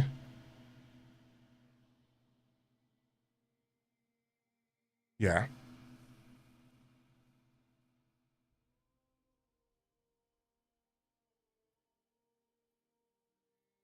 Yeah, it does say here. Complete Deep Dark Eye Media 5 research points to receive one of these, 10 research points to receive one of these, 20 research points to receive one of these, 31 research, and then 34. Okay. Oh, they are actually colored. Okay, cool. So they are colored as well. So yes. As you can see in that one, though, if you look at it, melee, arcane, Talforge, Archon shards, there's a chance for you to get a Talforge. It's a 1 of 2 chance, right? But like, look over here, Talforge Archon shard is in a mixture of 4 possible selections, 4 possible selections, Uncommon, 2 possible selections. Uncommon, 2 possible selections.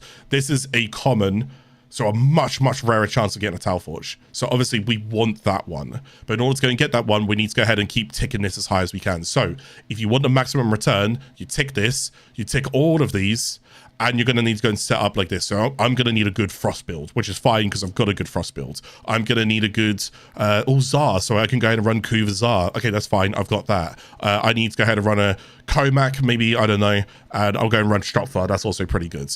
Now, these things down here as well, if you read these, Transference Distortion, Transference into Operator or Drifter is blocked. As in, you can't go to Operator or Drifter. So you will have no backup Operator here. This one, Night Step, lose 2 health when moving. That's fine. We kind of know how that one works because of the Netra cells. We've learned that one. Secondary wound scheme, 1 puncture status effect every time you take damage. And then this one, shield recharge delay is increased by 500%. Right, let's go and read these as well. So the way that this also works, and I want you guys to understand this, unlike sorties, unlike Archon hunts, this is where it's different. When you have these Warframes and this loadout, you cannot change. Once you go into this mission, you have to do all 3 missions back to back to back. You can't change anything. So make sure you're prepped for all 3 missions. Let's read these missions real quick, shall we? Exterminate. So, normal exterminate mission, however, necromech influx. I can't talk, sorry. Necromechs appear with greater frequency. Explosive potential. Rupturing fragments replace shuffling fragments. That's fine. Post-mortals, slain enemies burst with void energy. Now, for what it's worth, that's not that bad. That's pretty good. With some of the fixes that you can get, that's actually pretty good. Next one, survival. The life support tower delivery system is disabled. It's gone. Necromech spawn every 90 seconds and drop 6 life support modules when killed. So you don't go ahead and get life support from tower deliveries anymore. They're gone. You now have to go and fight Necromechs in order to go and get your life support. Yeah, pretty brutal. So if you can't take those on, and keep in mind, they're level 375 to 400. So yeah, okay. Make sure you got good builds, right? Enemy health regenerates slowly.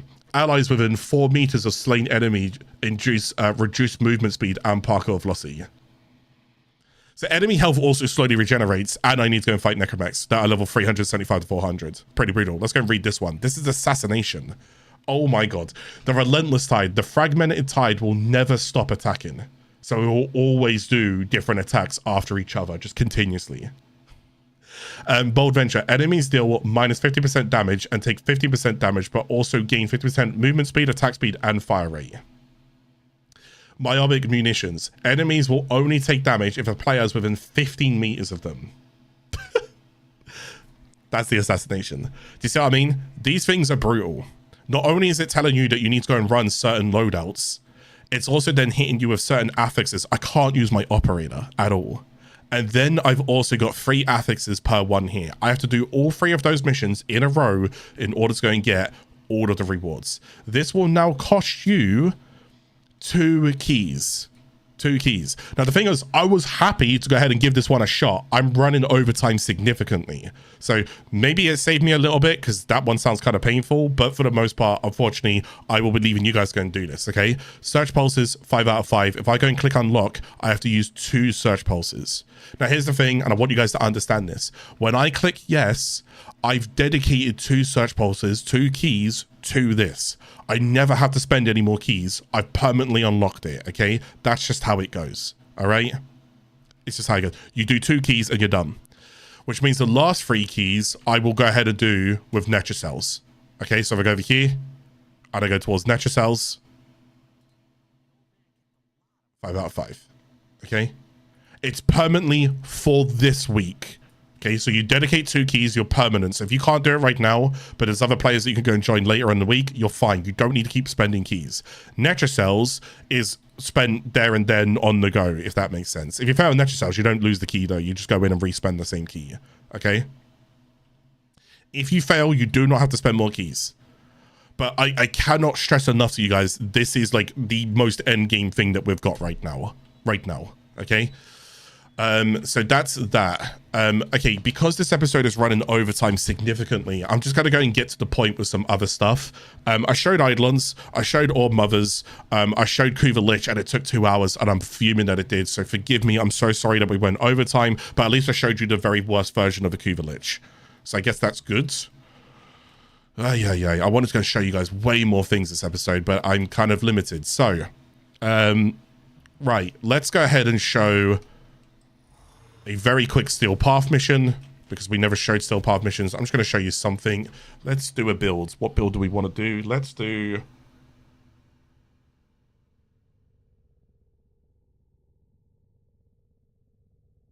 Let's do...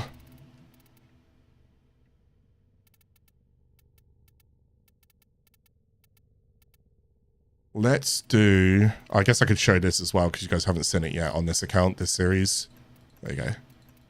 Don't ask why, because I can't be bothered to explain it every time. And then, yeah, don't ask why. No, I don't like Grendel, in case you're wondering. I don't. Generally, I don't. But,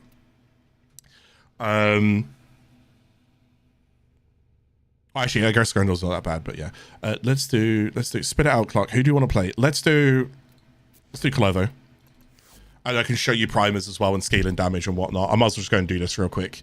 So, because I never really spoke about primers and I wanted to go and speak about this kind of stuff, but I guess, unfortunately, I'm so pressed for time right now, so forgive me. But primers are basically weapons that can enhance other weapons in order to increase their damage, because you're adding more status effects. So if you notice this weapon doesn't have damage, it's not built for damage. I don't care about damage. What I care for is how many projectiles I can get out and how much status I can go and apply, right?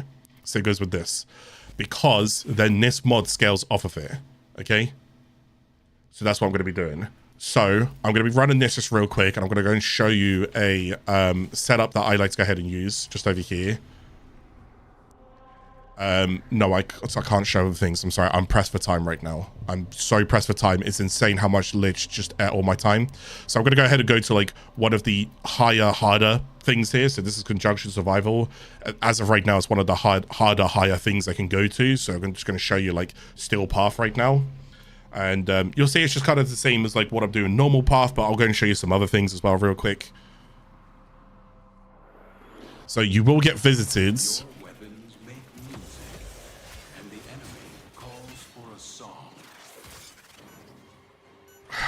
Okay, I'm just doing... Oh my god, sorry. I'm just doing 5 minutes here. I keep fat fingering.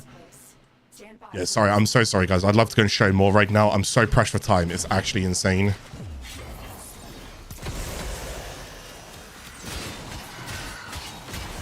I'll see if I can show you some stuff with Clovo at least, though.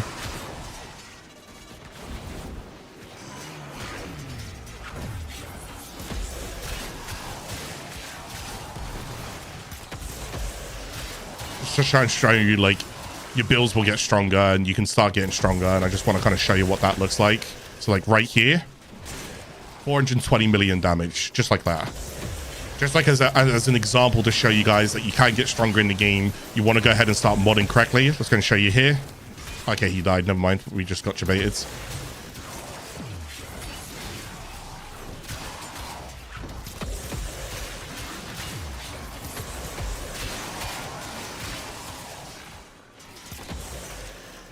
Let's show you.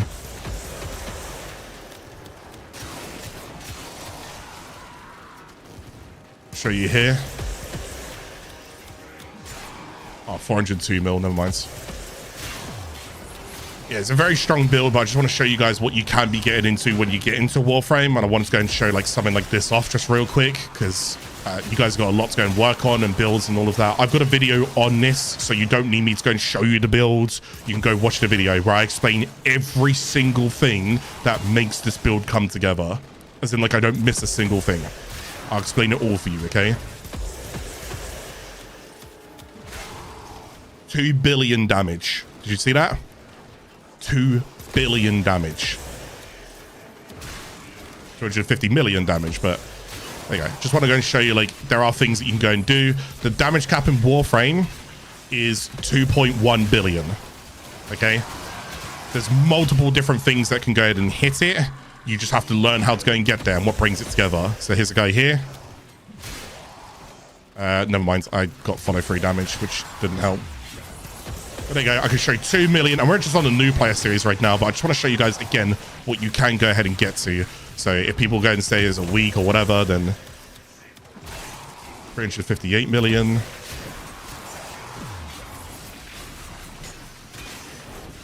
So we're just getting to 5 minutes on this mission is all I'm going to be doing, okay? So we'll be leaving at the 5-minute mark, but I'm just waiting for something to happen because this happens when you guys go ahead and do Steel Path. So I just want you guys to go and see this.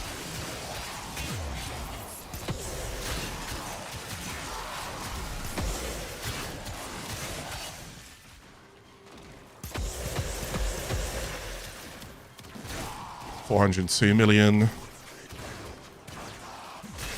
256 million. Never mind. Yeah, you can get super strong with like loads of different things. Yeah, look at all the overguard I've got. Just easy peasy. No problem. I just mow for everything.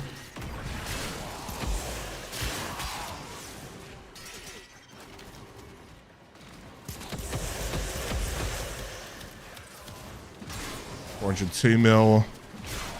65. Oh wait, my buff wore off.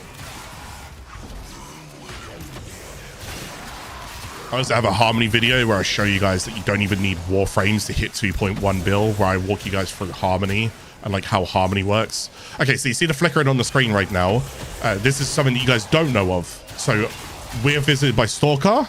No, we're actually visited by one of Stalker's accomplices. Now, these are called the Acolytes. I'm going to try my hardest to not blitz him down right now. Can you see this here? It looks like a Stalker.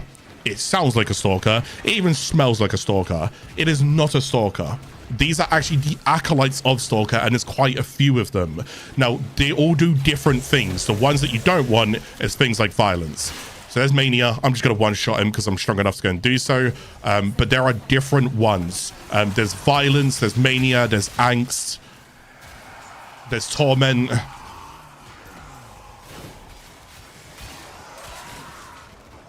And I've forgotten someone. And I can't remember who I've forgotten. Malice. I got it. Oh, I've also forgotten someone else. Misery. I got it as well. Yeah. So there's all of them. There's Violence, Angst, Torment, Malice, Misery. I know I've forgotten someone else again. Mania. There you go. I got them all. So yes, there's all of the Acolytes that spawn, and they all do different things as well. Wait, something's gone on. Hang on. Okay, I couldn't actually move backwards. My game completely bugged out. Oh, I'm on Naramon. Anyways, going to take those guys out. We don't care about the rest of this. Let's just go and leave. Anyways, I just want to go and show you just like a little bit of like what's going on. So you saw 2 billion damage. So forth. You saw the Acolytes. I just want to go and show you the Acolytes are there. And when you kill an Acolyte, you get Steel Essence. So there's a way to go and farm some Steel Essence as well. Just want to go and show you guys this. Okay, at least there's one mission that actually went right. All of the other missions today, this episode, have been painful. I'm now just going to spend this time to try and show you guys some different things real quick, okay? Hate is not the #1 melee. No, I just like Hate. It's my favorite melee in the game, besides from maybe Harmony. Right, so, you ready? Because you're going to need your notepads for this part, all right? And I won't be reading chat for this part as well, so forgive me. I got a lot of stuff that I need to cover right now. So my goal is to go ahead and say, okay, well, you guys are like, okay, well, what's like good mods, good warframes, good this, good that, good weapons, good whatever. Okay? Everything else is entirely up to you. Play the way that you want to play. Right. Figure this out real quick. Try and go through it. You ready? I'm just going to rattle them off, and I want you guys to pay attention, okay? Let me put me on this side. I'm just going to go through them. Ready? Okay, cool. Warframes. Okay, adaptation, really good to go and get into Steel Path. You'll get it from arbitrations. We spoke about this last episode though, okay? But really good. It's just going to be a bit of survival. It's kind of like what Sentients have against you. The Archon mods are actually pretty good, but again, for the most part, they're quite niche when you use them. I covered this last episode as well. Things like Archon Flow though is a good alternative if you don't have things like Prime Flow. They both give you the same amount of energy, but it costs a little bit more. But again, if you don't get Prime Flow because of Barrier Katir and he's not turning up, use Archon Flow as a substitute, okay? Same goes with Prime Continuity and Archon Continuity, but for the most part, they're niche. Pay attention to what Warframe abilities can do, and then go ahead and filter it as such. From there onwards, corrupted mods are really, really good, but I've introduced you guys to these through previous episodes anyways. So Blind Rage, Transient Fortitude, Narrow-Minded, Fleet and Expertise, all of those mods, all of these corrupted mods that give you pluses and deficits are just naturally really, really good mods for min-maxing, okay? Equilibrium is like one of your better mods when it comes towards end game relations and so forth, okay? When it comes to go ahead and sustain an energy, Equilibrium works really well in tangent with companions, so it's a mod that you'll end up kind of gravitating towards, but inside the early game you can't sustain it, okay? So in the early game, bump up your efficiency, but when you start getting to end game, you'll notice I'll flick up some builds in a bit. You'll notice that I use Equilibrium an awful lot because I can sustain my energy, but I don't expect you guys to be doing that because you're not at that stage just yet.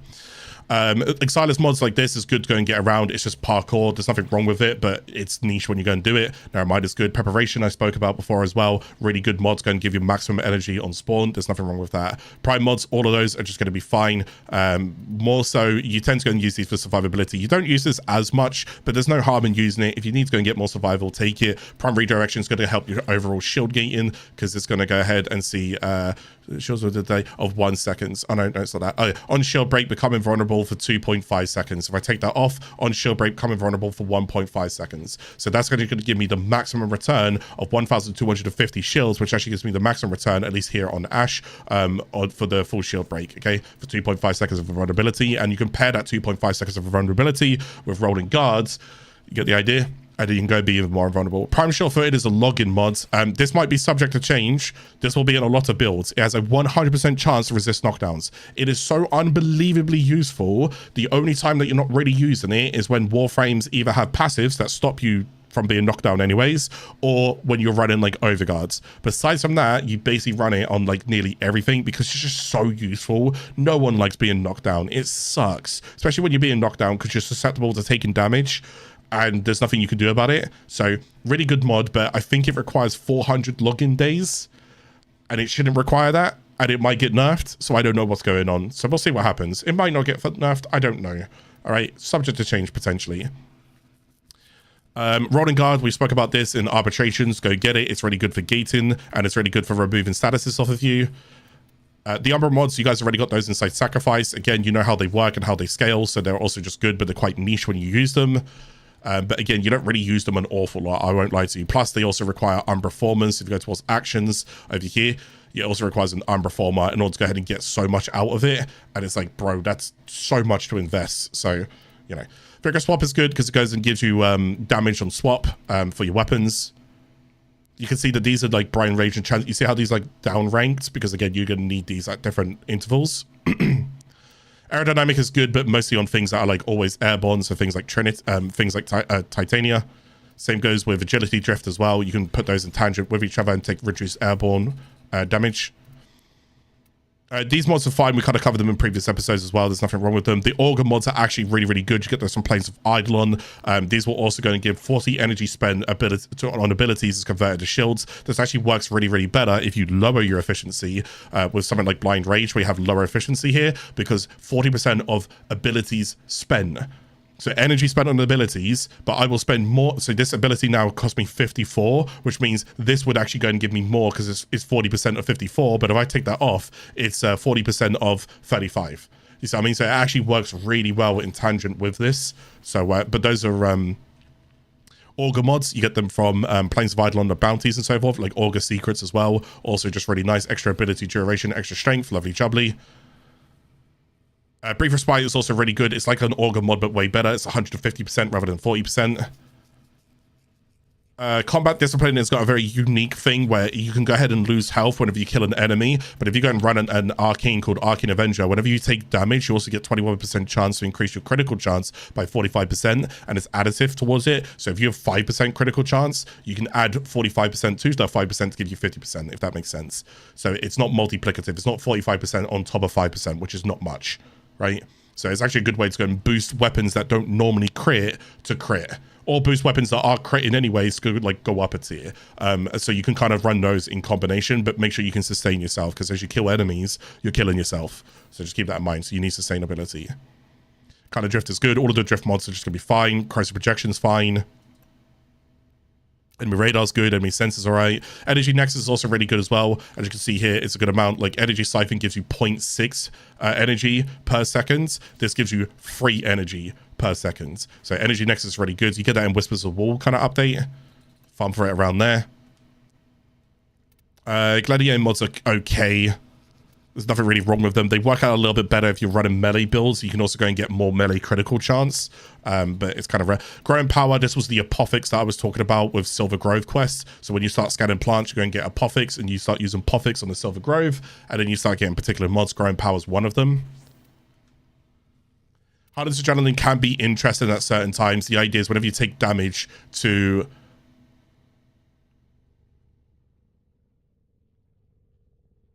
Wait. Convert 45% damage on health to energy. Without shields, ally overguard imitates health. Oh, okay. So if an ally gives you overguards, only if an ally gives you overguards, and you don't have shields, this will still work, because there's certain warframes in the game like Nidus and Eidolons that don't have shields. But if an ally gives you overguard, then this mod wouldn't work. So this mod, only if allies give you overguard on Nidus and Eidolons, it will work. But basically, it converts damage on health to energy. But again, only really good on like armor health frames. Again, Eidolons, Nidus, most of the case. Okay. Anything else in here can give you guys? Again, this is really good. Overextended. Again, these peculiar mods don't really mean anything, so don't worry about them. They're just weird. Damaging an enemy part will inflate the body. Like, it's silly. Precision Intensify is fantastic mods. 90% ability strength to your 4th ability. Well, some warframes, like let's say Excalibur for his 4th ability, let's say Titania for her 4th ability, let's say Frost for his 4th ability. Sometimes their 4th ability is actually really, really good, and you actually want to go and get more ability strength. This currently is the biggest ability strength mods. I thought it was Alkaline Intensify, but it's actually not. So this gives you 90%, but only to that. So if I hover over it, you can see that the ability strength has gone up, so it does more damage. But if I hover over that, no damage. Oh, sorry. No, wait, there you go. Oh. Okay, yeah, nothing increased there. If I do this, you see those percentages increase? But like nothing increased there. Only this increased. So that only affects your 4th ability. Really good mod though. Quick thinking we don't really use nowadays. Yeah, power drift really good. Extra strength.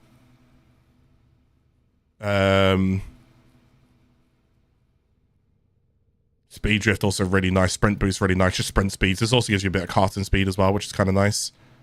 Still charge, really good mod because it gives you the maximum amount of capacity right now. It gives you 9, so it gives you 18 increase, which is really good. Feast Weight is good in the early game of things, as you guys saw throughout my entire series. I think. Handspring's nice if you don't have prime sure-footed. You can just get up a little bit quicker.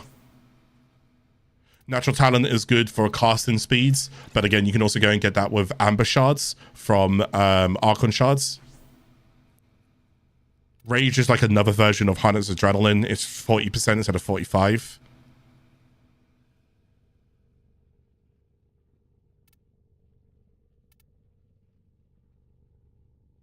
Cool. There's some Warframe mods for you guys go and aim for, okay? Like, a lot of those are used in quite a lot of builds. So that helps you guys with Warframe mods, okay? Primary mods, I'll try and go over these really quickly and see if I can help you guys. Galvanize, always go get them. Prime mods, always go and get them. You don't need me to go and cover those. And Amalgams, always just go and get them regardless, okay?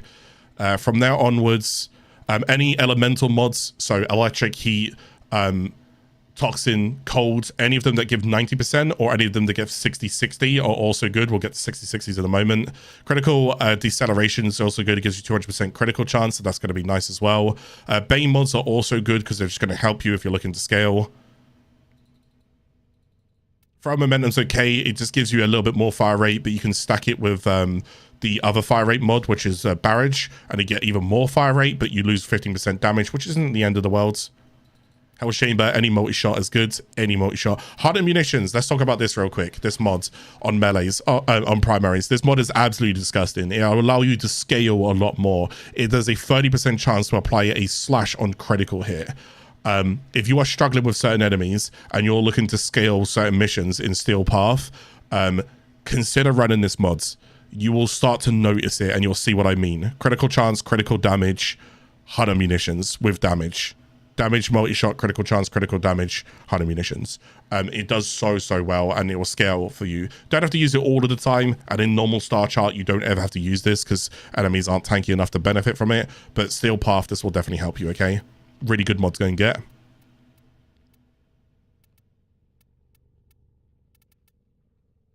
Ravage's critical chances, critical damages, all of those mods are going to be good for you. Punch throws can be a little bit odd to take now and then, but there's nothing wrong with them. Oh, these are interesting as well. So these are also like damage mods, but they work a little bit differently. They're only compatible with semi-auto trigger, but your fire rate cannot be modified. So it actually locks your fire rate. They're called cannons. I don't know what to call it. Anyways, they increase your damage by 240%, which is way more than what any other damage mod can be increased in here. And then it also gives you punch through, but you can't modify your fire rate. So, but it is good though for a tremendous amount of damage and punch through. But it's up to you if you want to take it, and it can only go on semi-auto triggers. It can't go on fully autos. So if you've got a fully auto weapon, it won't work on it. Elementus mods are absolutely fantastic for the status damage. So that means slash, heat, electric, toxin, blast, gas status effects. We all know that slash is really meta. We all know that heat is really meta. Electric is really meta. So if you're looking to go ahead and do a whole bunch of dots, these mods, Elementus mods, are fantastic. Go get them, okay? Fish to Spread is okay. Vigilante Armaments is really good. It's extra multi-shot as well, as you can imagine, to take it. The other Vigilante sets are okay, not great. Atomic Fallout, so these kind of mods are also really good. These are the 60% radiation mods. They're some of the only mods currently, they're some of the only mods in the game that can go ahead and give you a combined element. There's not many other mods that can go ahead and do something like that. They'll only give you one element, like cold, heat, toxin, electric. These actually give you a full-on radiation, which is fantastic. So if I have that and I also want to put heat in here, I can get radiation and heat, which is really cool because I wouldn't be able to do that naturally. Okay, any heat mods that I put in here would then be fused into radiation if I build for radiation. So this is pretty cool to go ahead and get those. I don't know if we'll get other elemental mods like this in the future. I've got no idea, but that's that. Chill and Reload's good. These are your 60-60 mods that I was talking about on all your weapons, primaries, shotguns, secondaries, melees. All of them are good. Okay, cool. So that was like a shotgun example as well. And then again, you'll kind of see like the same example for like most of this. So again, the galvanized mods, the prime mods, so serration, so forth. Split chamber, argon scope's going to be good as well. Critical chance on headshot. Bane mods. There's the hunter munitions. Eternal bleeding is interesting. It's kind of like hunter munitions. As you read this, this is critical chance can apply 30% chance to apply slash on critical. This one is impact status effects have a 35% chance to apply slash status effects, but is a double, so it could be 70% chance if the fire rate is beneath 2.5. Can work really well on some stuff, but not everything. Okay, but you only want to use it if you're going to get the 70% out of it. If you're not getting 70% out of it, don't bloody use it. All right. There's the Elementalist mods. So you'll start to kind of notice some patterns here because I've spoke about these kind of things. This is on bows. You can use it. It's fine. But you'll start to notice like some of these mods you'll kind of just pick up. Like there's fire rates, there's damage, there's multi-shots, there's crit chances, crit damages. Firestorm's going to be good. It increases the radial of certain AoE weapons. So if you're looking to use like a big grenade launcher and splash damage, then Firestorm, Prime Firestorm could go ahead and spread that out. Hammer Shot's a good mod as well. You get critical damage and status chance. You can go and run it on like slash related builds where you're looking to go and increase like your status chance, but also go and get critical damage to increase the slash damage. Yeah, this is another radiation one there. Stabilizer, any kind of weapon recoil, steady hands, stuff like that. These are going to be nice to go put in your Exciter slots. Terminal velocity can also go in the Exciter slots. It also speeds up projectile speeds. So things like bows and on hit scan weapons, projectile speed actually helps your fall off damage. So it can still go and help fall off damage. If you've got shotguns and you want your shotguns to shoot a little bit further without the damage falling off as much, you can also go and run that on like shotguns as well. Okay, cool. So that's that. So again, secondary weapons will be relatively the same. So again, if I just click here, hopefully by now your eyes will gravitate and start to understand what you're looking for. Galvanized mods, damage mods, you get the idea. Prime mods, you guys know it. Amalgams, I spoke about that, right? Fire rate, you can see it there. Again, multi-shot, cool. 90%, oh no, that's 90% mods, as you can go and see here. Colds, electrics, excellent. Bane mods that you can go and see here. We just call them Bane's faction mods, we want to go and call them. Hemorrhage is also the impact mod. Well, I spoke about that, didn't I, for the primaries. Get the idea. Headshot, that was like Argon Scope that we saw there as well. You get the idea. It's kind of like the Lethal Torrent's very, very good. You definitely want that in there. So it's kind of like the same thing. Elementalist mods, you can see them. You know, your eyes are now trained because I've pointed them out to you. You can now see it. There's the radiation mods. There's critical damage. There's status chance. Get the idea? You can see it. There's your 60-60 mods. There's Fulmination, which is the blast radius ones. We spoke about this, right? Suppress. This reduces enemy hearing to gunfire. This can be good in like spy missions, rescue missions, where enemies won't go and hear your gunfire. Okay, but look, I've already covered that now. See, that was so fast because once you understand it, baby. You just need someone to go and teach you, and that's what I was here for. Okay. Wait, I messed up my build. I didn't realize I was on this. Sorry, one second. Let me go back. I'm hoping this is helping you guys, by the way. Fingers crossed it is. I'll go back here. There we go. And then let's talk about melees real quick as well, right? Let's go over like melee mods. So melee mods, things that you're looking for here. Blood Rush is scaling critical chance on combo counter. So if you're looking to stay in missions for quite long and hit lots of enemies and scale, then this is your scaling critical. If you don't want scaling critical and you want flat critical, you want this instead, okay? Putting those together, it kind of gives you diminishing returns. I'm not going to talk about it too much right now because it's quite a mouthful to go over, but you either take one or the other, okay? You either take flat critical or you take scaling critical. It's up to you. Just, are you scaling your combo counter? If the answer is no, take flat.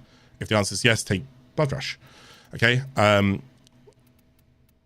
Last thing, it's only useful in like one kind of area. All of the prime mods, you go and take them. Sacrificial mods, amalgam mods, you guys are good. Berserker Fury is on melee kill 35% attack speed, but it stacks twice, you get 70%. It's actually one of the fastest attack speed mods, but it requires melee kills.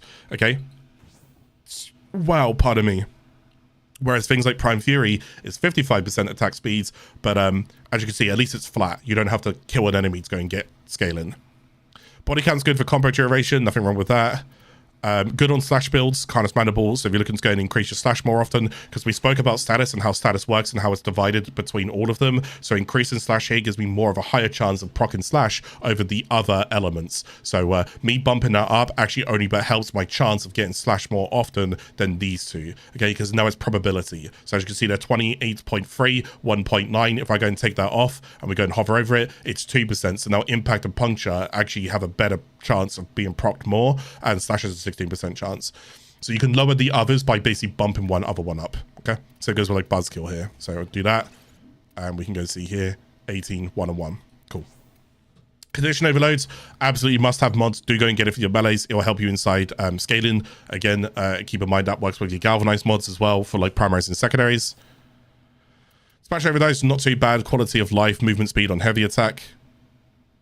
Again, these are your 90, all your 90s and your 60-60s. Oh, you know this by now. I'll taught you that. Gladiator Might is also really good. It's critical damage, so that can stack there with Organ Shatter. If you end up getting Organ Shatter, that's also really good. Gladiator Fights is attack speed. It's okay. You don't really need it. Kill and Blows, not too bad on heavy attack things. All of the Tenokai mods as well. Just go and grab all of the Tenokai mods. You're all goods.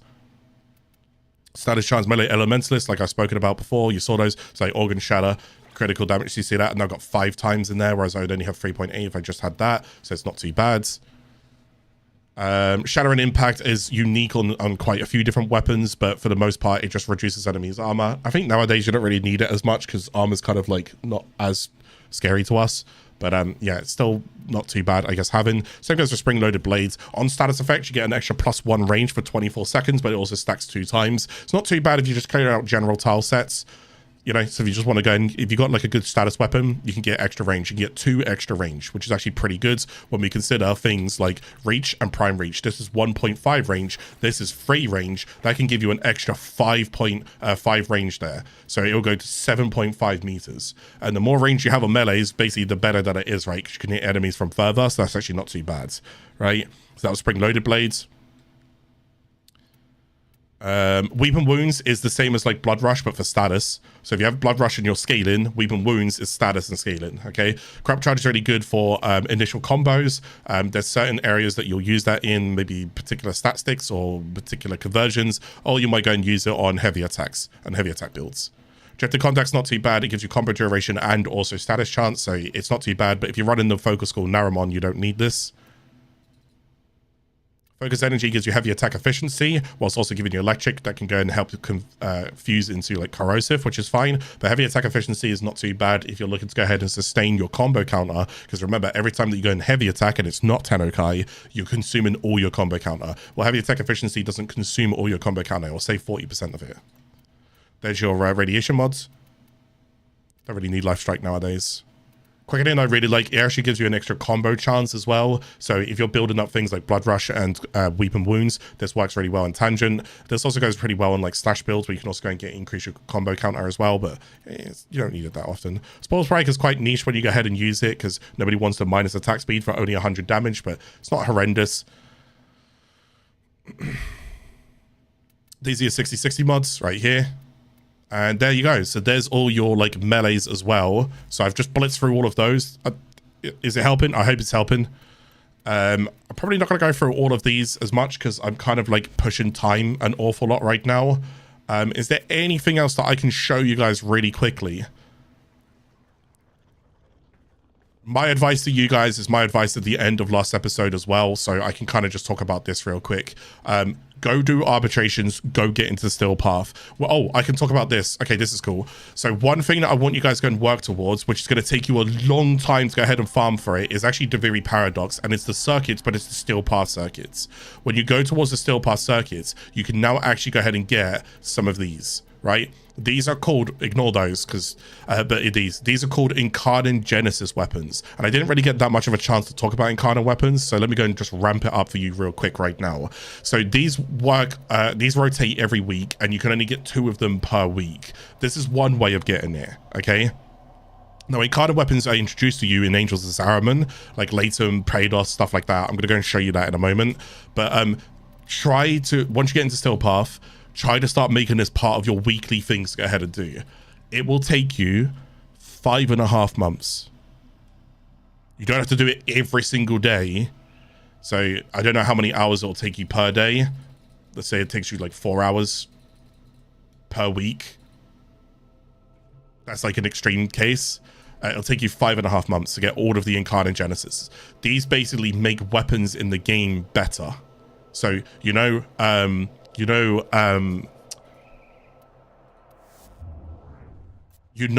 Burston Prime.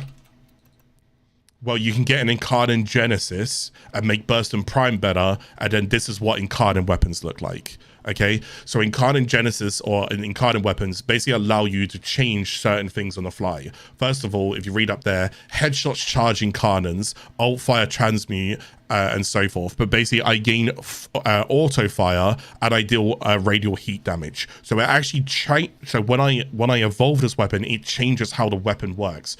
Burston is a 3-round burst weapon. I think it's a 3 rounds. I think it's a 3-round burst weapon.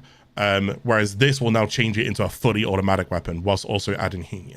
Look at these other options I get. Evolution 2, I can choose between any of these. I can either increase the base damage by 42, or I can increase the base damage by 42, or I can get 5 base multi-shot on final magazine. So it has to be the normal version of this, so I don't evolve it. Or I can get, with armor over 450, I can get 2 punch through. But I'm not always guaranteed that my Warframes are going to have over 450 armor, so this option isn't really that good. I'm better off just taking this one. Then there's this option here, Evolution 3. I can go ahead and increase the base magazine capacity by 21. I can go ahead and reload from empty. I can get an 100% magazine, 100% reload speeds, or I can go and get 50% weapon recoil. What's cool about the 50% weapon recoil is that it carries over when I go ahead and evolve the weapon. I will always try and do Incarnate weapons for the Incarnate evolved state. I'll always try and make sure they're evolved for the, so if this can carry over, I will take it. If it can't carry over, like magazine capacity doesn't affect when it's evolved. Magazine doesn't change anything in Incarnate weapons when they're evolved. Okay, it doesn't take magazine capacity. It's got its own charge, so it has like an X amount of shots that you can do. You can't manipulate or change that unless there's like a stat here that tells you otherwise. So recoil will carry over though. And then over here, I can increase the critical chance by 22. I can get 20% damage, resets and reload on a full burst, or I get 40% direct damage per status type effect on the target. That's like literally a galvanized mods. So I might as well just take the critical chance, which now bumps it up to a 40% critical chance base.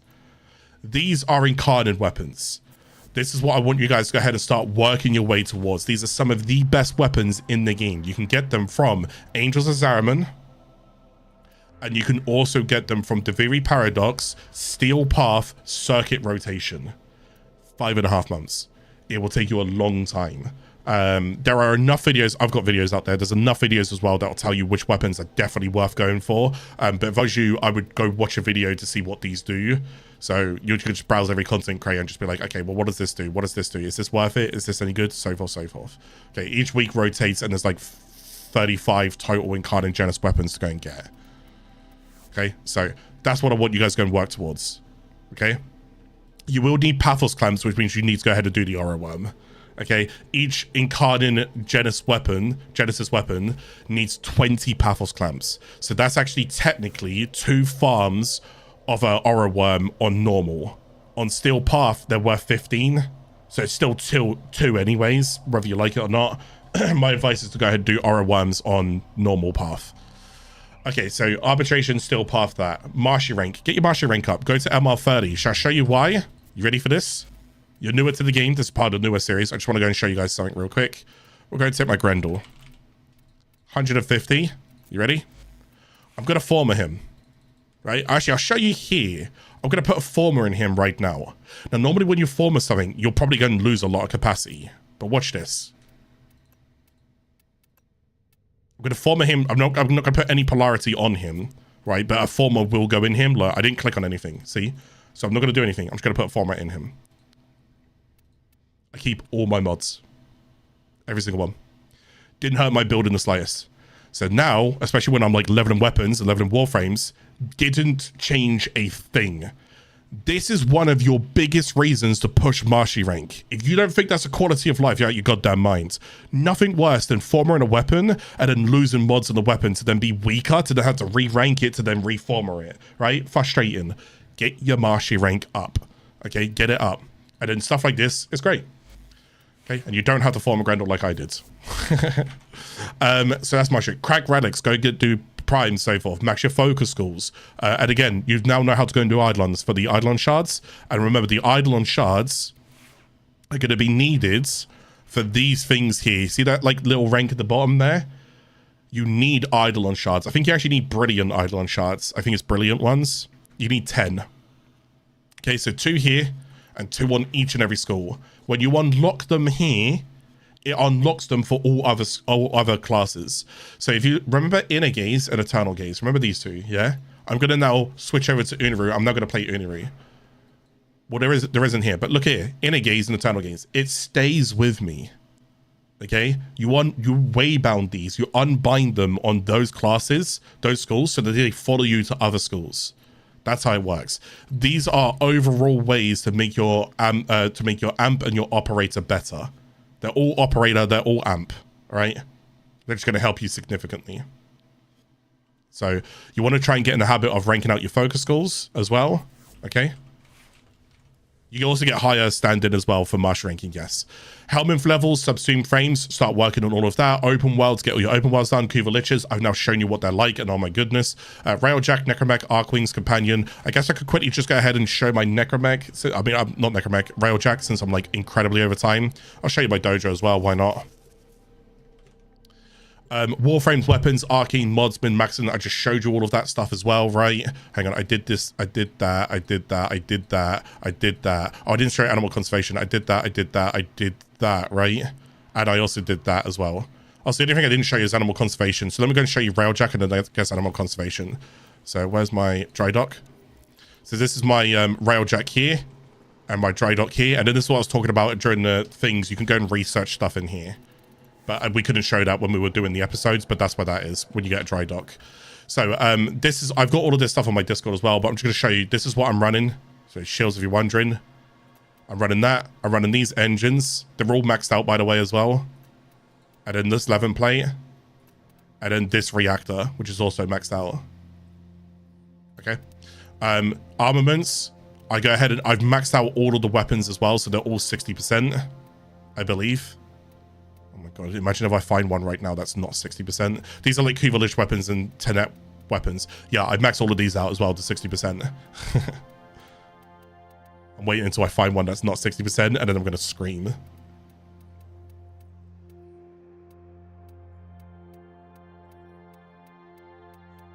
Yeah, he's done it. They're all 60%. What an absolute chads. So I run Votor on the front, Pulsar on the side, and I run the Tycho Seeker. Okay. My mods, I've already showed you guys this a little bit earlier in today's episode. That's what I'm running. My intrinsics, I've maxed out, so you don't need to go and see that. My crew, this is what I'm currently running. I like to go and have a gunner, an on-call gunner, so you can design them to like on-call. You can bring them with you in like normal missions. I have 2 gunners and I have an engineer. I would always say have an engineer regardless, okay? Just an engineer is good because if your Railjack gets shot and it's like burning, they'll go protect it. And then gunners aren't too bad because I don't have to do as much shooting. And then you don't need to see anything else here, but I've just got this skin. So there's all these different skins that I could go and use. The SS Cuttlefish. Yeah, so that's what I'm running there. So that's my Railjack. So I showed that. Faction Syndicate, yeah, I spoke about all of this stuff. Off you go. Level capping, Netra cells, go get your weeklies. Okay, I got one last thing to go and show you guys, and I'm officially done with the series. And this is animal conservation. My voice really hurts. Well, I guess my throat really hurts. We've done 2 episodes today. I know you guys might have tuned in. This might be like a last episode quite late, but my voice is very, very sore, and I've got a very big stream tomorrow as well. Right, so let's go ahead and do animal conservation. Let's just go show you Earth real quick. And I want to show you Equinox. And I want to show you why I would consider Equinox for animal conservation. So, Equinox and Ivara can both use conservations, and you guys know how conservations work, right? So we've taught you guys this. You pull out this, you look for it. Where are they?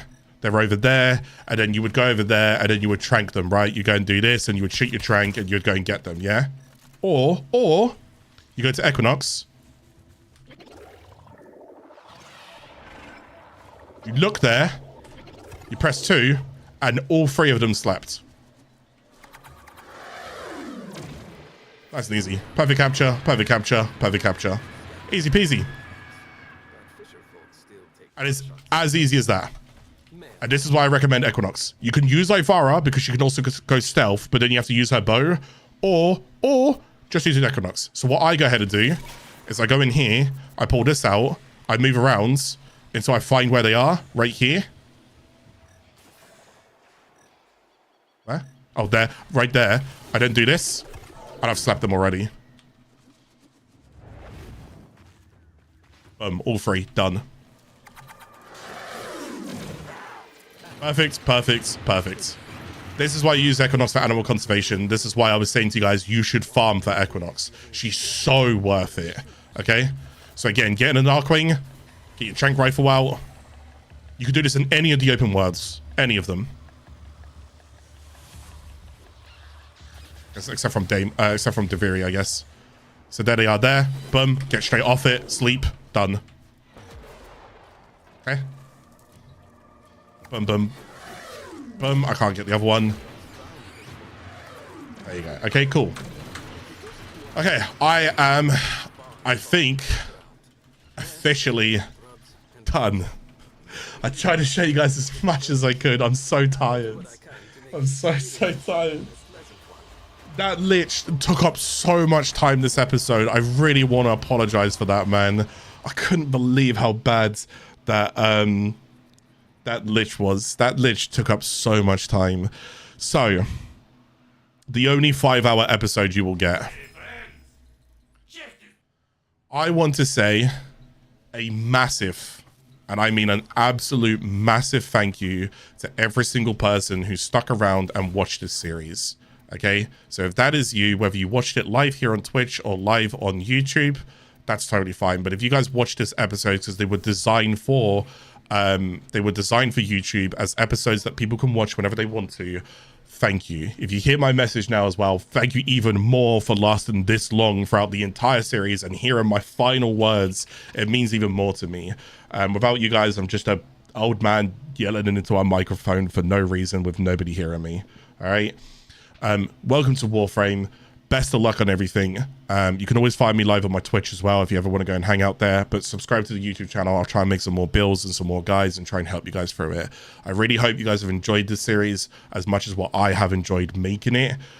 Besides from the frustration of the Kuva Lich this episode, everything else has actually gone pretty well. There was a couple of tech issues, but sometimes tech issues happen and I can't get too upset about them. But thank you guys so much. This officially concludes the New Player 2024 episodes. And I thank you so much for watching them. Again, I can't thank you guys enough. Like the videos, share the series with a friend if you think someone else could benefit from it. If you think there's people who ask on forums or discords or anything else like that you think they can benefit from it as well, please go ahead and share it around. All right. But my name is Clarke, or No Sympathy, wherever you guys want to go and say hello to or anything. But I'm done. Okay, my voice is actually officially going. Thank you guys for everything. Thank you guys for being here. Enjoy Warframe, and I'll see you guys out there. All right, I'll see you guys out there. Much love, everyone. Take care. Bye, everybody. Take care. Bye-bye. Bye-bye.